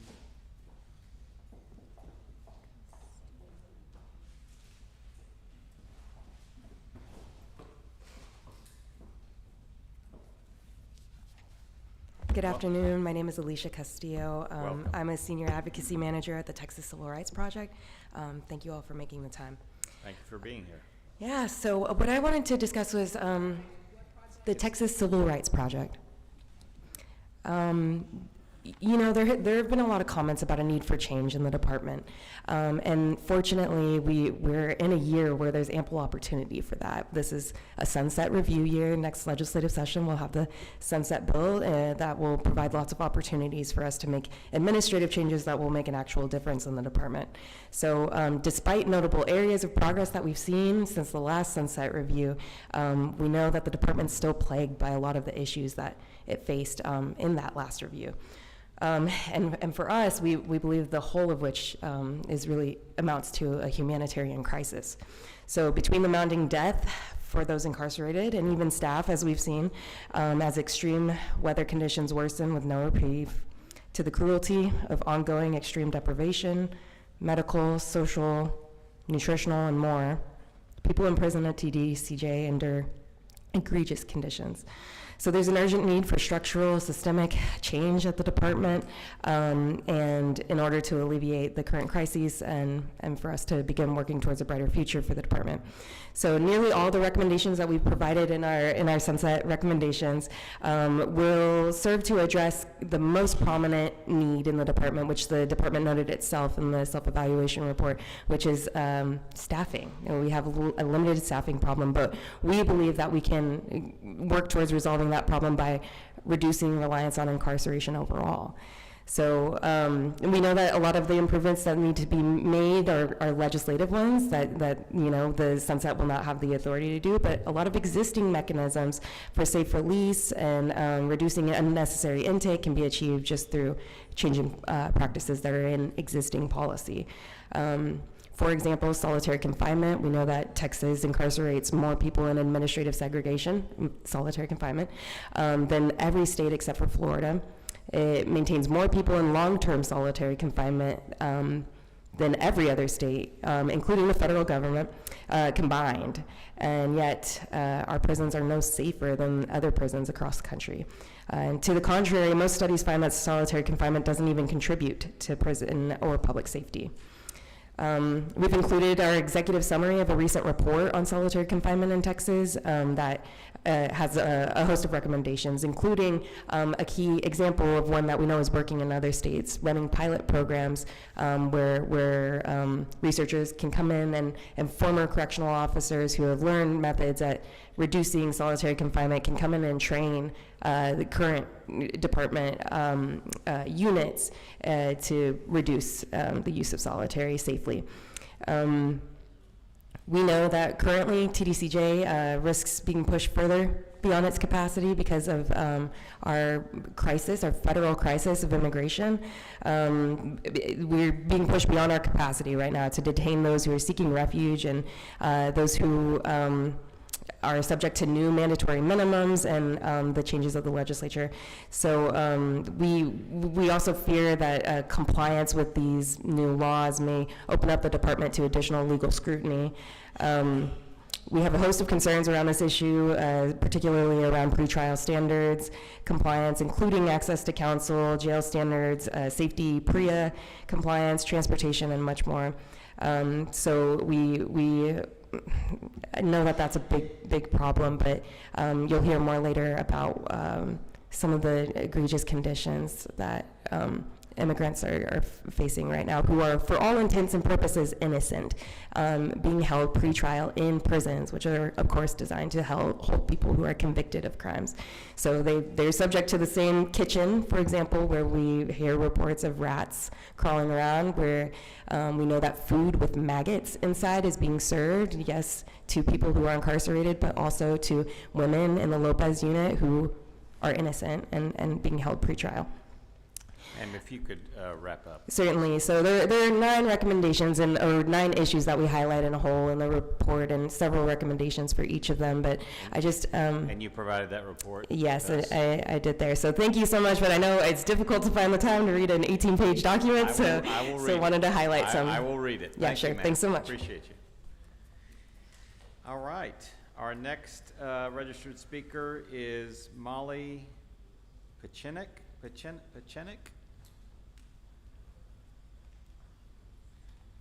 Next, I've got, oh, she is.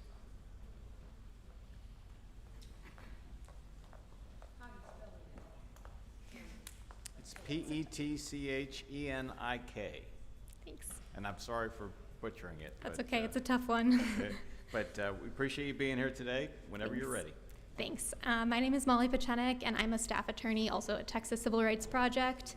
And I know you've heard a little bit about the mail issues already, but I'd like to speak to you a little bit more about the legal mail issues that we are seeing.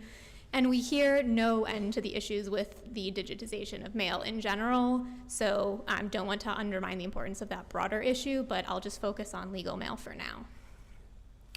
We correspond with hundreds of people in TDCJ in our work, and legal mail is essential to maintaining those relationships with our clients. We depend on legal mail to get documents, drafts, other information to clients and to witnesses, and it's especially important for them as the only way to get us information, to reach out to us with sensitive or confidential information. The mail has to remain confidential in order for us to be able to represent our clients effectively and for them to have the appropriate access to the courts that they're guaranteed. But since the switch to Securus and since the digitization of mail, we've heard countless complaints about how the system is affecting our clients and about how this switch has been bleeding into the legal mail process that it should never have any impact on. We hear many stories about the months-long delays for legal mail, which impacts people's access to the courts, and which you've heard about, but I'll just emphasize again. Mail delays can mean the difference between a successful legal challenge and getting your case tossed out entirely. People have missed deadlines in their court cases and in their parole paperwork, and that has real impact on people's lives. If someone misses a court deadline, the court doesn't care that it's because of legal mail delays. There are no second chances. We also hear regularly about legal mail being opened and the confidentiality that it's supposed to be guaranteed destroyed that way. We've heard about legal mail getting rerouted to Securus, which you heard about earlier, and Securus scanning those legal correspondences digitally and having in their hands on legal mail that they should never have access to, and that totally destroys the attorney-client privilege. We've also heard about unit staff opening legal mail and copying the legal mail and providing only the copies to their intended recipients, which again is just no way for attorney-client privileged materials to operate and no way to protect the guaranteed access to courts. So to wrap up, prompt and confidential legal mail is a basic right that people in TDCJ should be guaranteed, are guaranteed, and are entitled to. And we'd ask that you take whatever steps are necessary to ensure that this right is being protected and isn't allowed to be infringed given the general upheaval in the mail system that is just as important in general. Thank you. Thank you so much. Appreciate you being here. Our next registered speaker is Morgan Shelburne.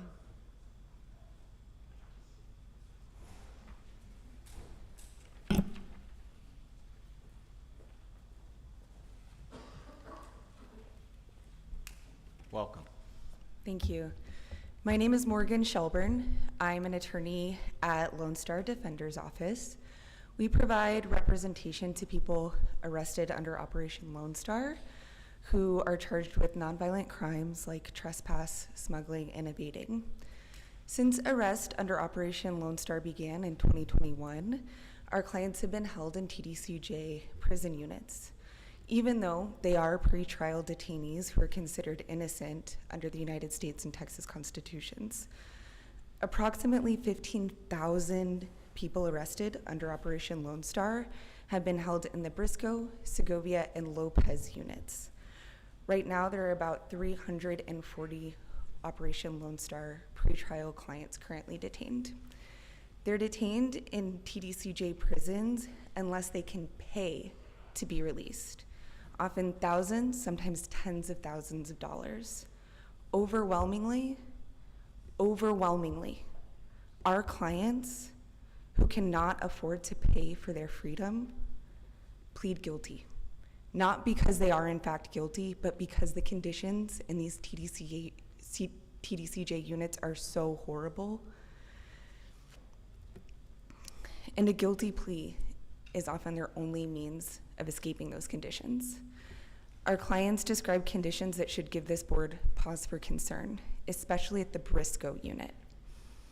Clients detained in Briscoe have reported a severe rat infestation. Rats freely enter their cells. Sometimes they describe swarming in their cells. This is their home that there are so many rats in that they can't control or do anything about. They have described a mold problem as well, that there is visible mold on the ceilings and in their showers. They have reported these things to TDCJ staff, but the conditions have not been improved, and they haven't gotten any response from TDCJ staff either. Women in the Lopez unit report being strip searched multiple times a day, sometimes 3 to 4 times a day, before and after meals and recess periods. At the Briscoe and Segovia units, clients describe abusive guards who make racist comments towards them. They describe severe delays in responses to urgent medical care requests, and they describe inedible meals, uncooked meat and beans, hard rice, moldy potatoes, that they're given less than 5 minutes to eat before their food is taken from them and thrown away. Under these conditions, our clients plead guilty to escape TDCJ, not because they are guilty. Recently, one of our attorneys advised her client not to plead guilty because she believed that if given time, she could have filed a motion showing that he was innocent, essentially, leading to the dismissal of his case. But because he had been beaten up and deprived of medical care for his HIV, he ignored her advice and pleaded guilty anyway, just to get out. This pattern, these conditions, undermine our clients' constitutional rights, and it puts the truth-telling function of the criminal courts at grave risk. Whether someone is found guilty of a crime or not should not depend on TDCJ's treatment of them. But that's what we are seeing. If you could just wrap up, that'd be great.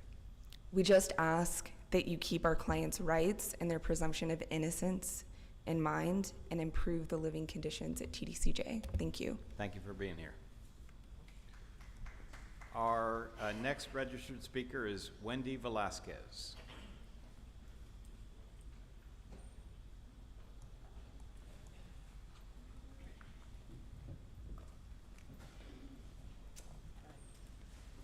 Actually, my name is Wendy Sandlin.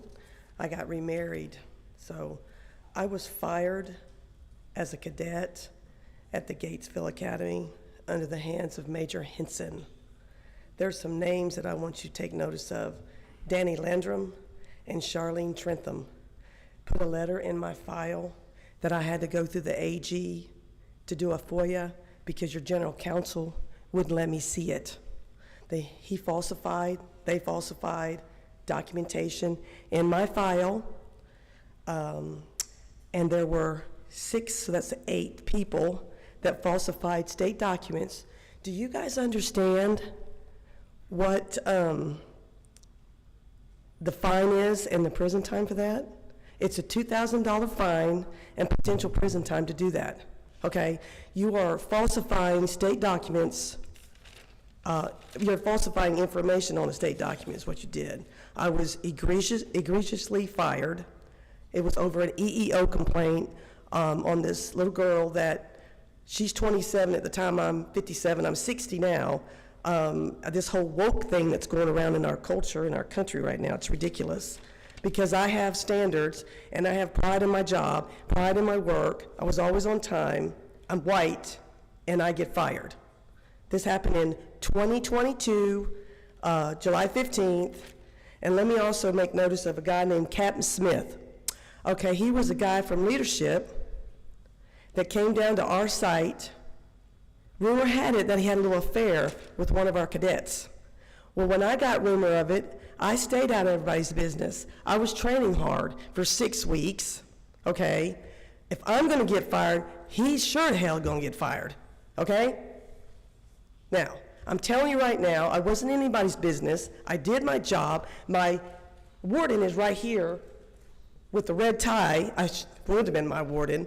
I was supposed to be working at the Travis State Jail, but at the hands of Major Henson, I got fired, okay? And I know it was egregiously done. So then they interfered again when I went to go work at a private prison off of 35. So I'm going to say to you and the board and Mr. Collier, and I'd like to know where Mr. Mendoza is at, okay? I learned a lot of people very fast. And all these OIGs up in here, I have the same kind of training, trust me. Okay, I was the expert shot in all my weaponry. I was amazing in the gas, which my brother told me I would do great, and I almost thought I was going to die. I got pepper sprayed and all that stuff at the hands of a major that decided that he was going to believe this little girl and 5 other little cadets were going to falsify state documents. I don't know about you guys, but I worked for the government for 10 years. I'm not corrupt like that. So you let 6 officers, bad officers, you hired them, and you fired one damn good one. Okay, that's what happened to me. And I sent you many emails, and I sent Mr. Mendoza emails, and yes, I raised a lot of hell. But Miss Mitchell back over here, if that's her, I'm not sure if it is, but she did a lousy job on my EEO. And I asked her nicely to come into my classroom, our classroom, and talk to every member in that classroom, every cadet, but she didn't do that. Yes, ma'am, if you could wrap up, that'd be great. You know what? I'm realizing how corrupt TDCJ is and at the levels, and all of y'all should be fired, and many, many more. And I actually thank God, because this corrections officer's parents over here, it's all in gray, and the first thing that I was taught, safety for the inmates and safety for us, and we're all in gray. We were all the same. So I don't know what the hell is going on in your units. Like, you need to do some investigating. Ma'am, thank you. Let me just call some cards for folks that I called and were not here at the time, just to make sure that someone hadn't come back in the room. Helen Gabler, Angie Akapitis, Gloria Rubach, Heike Mustanen, Joy McFadden, Danny Allen.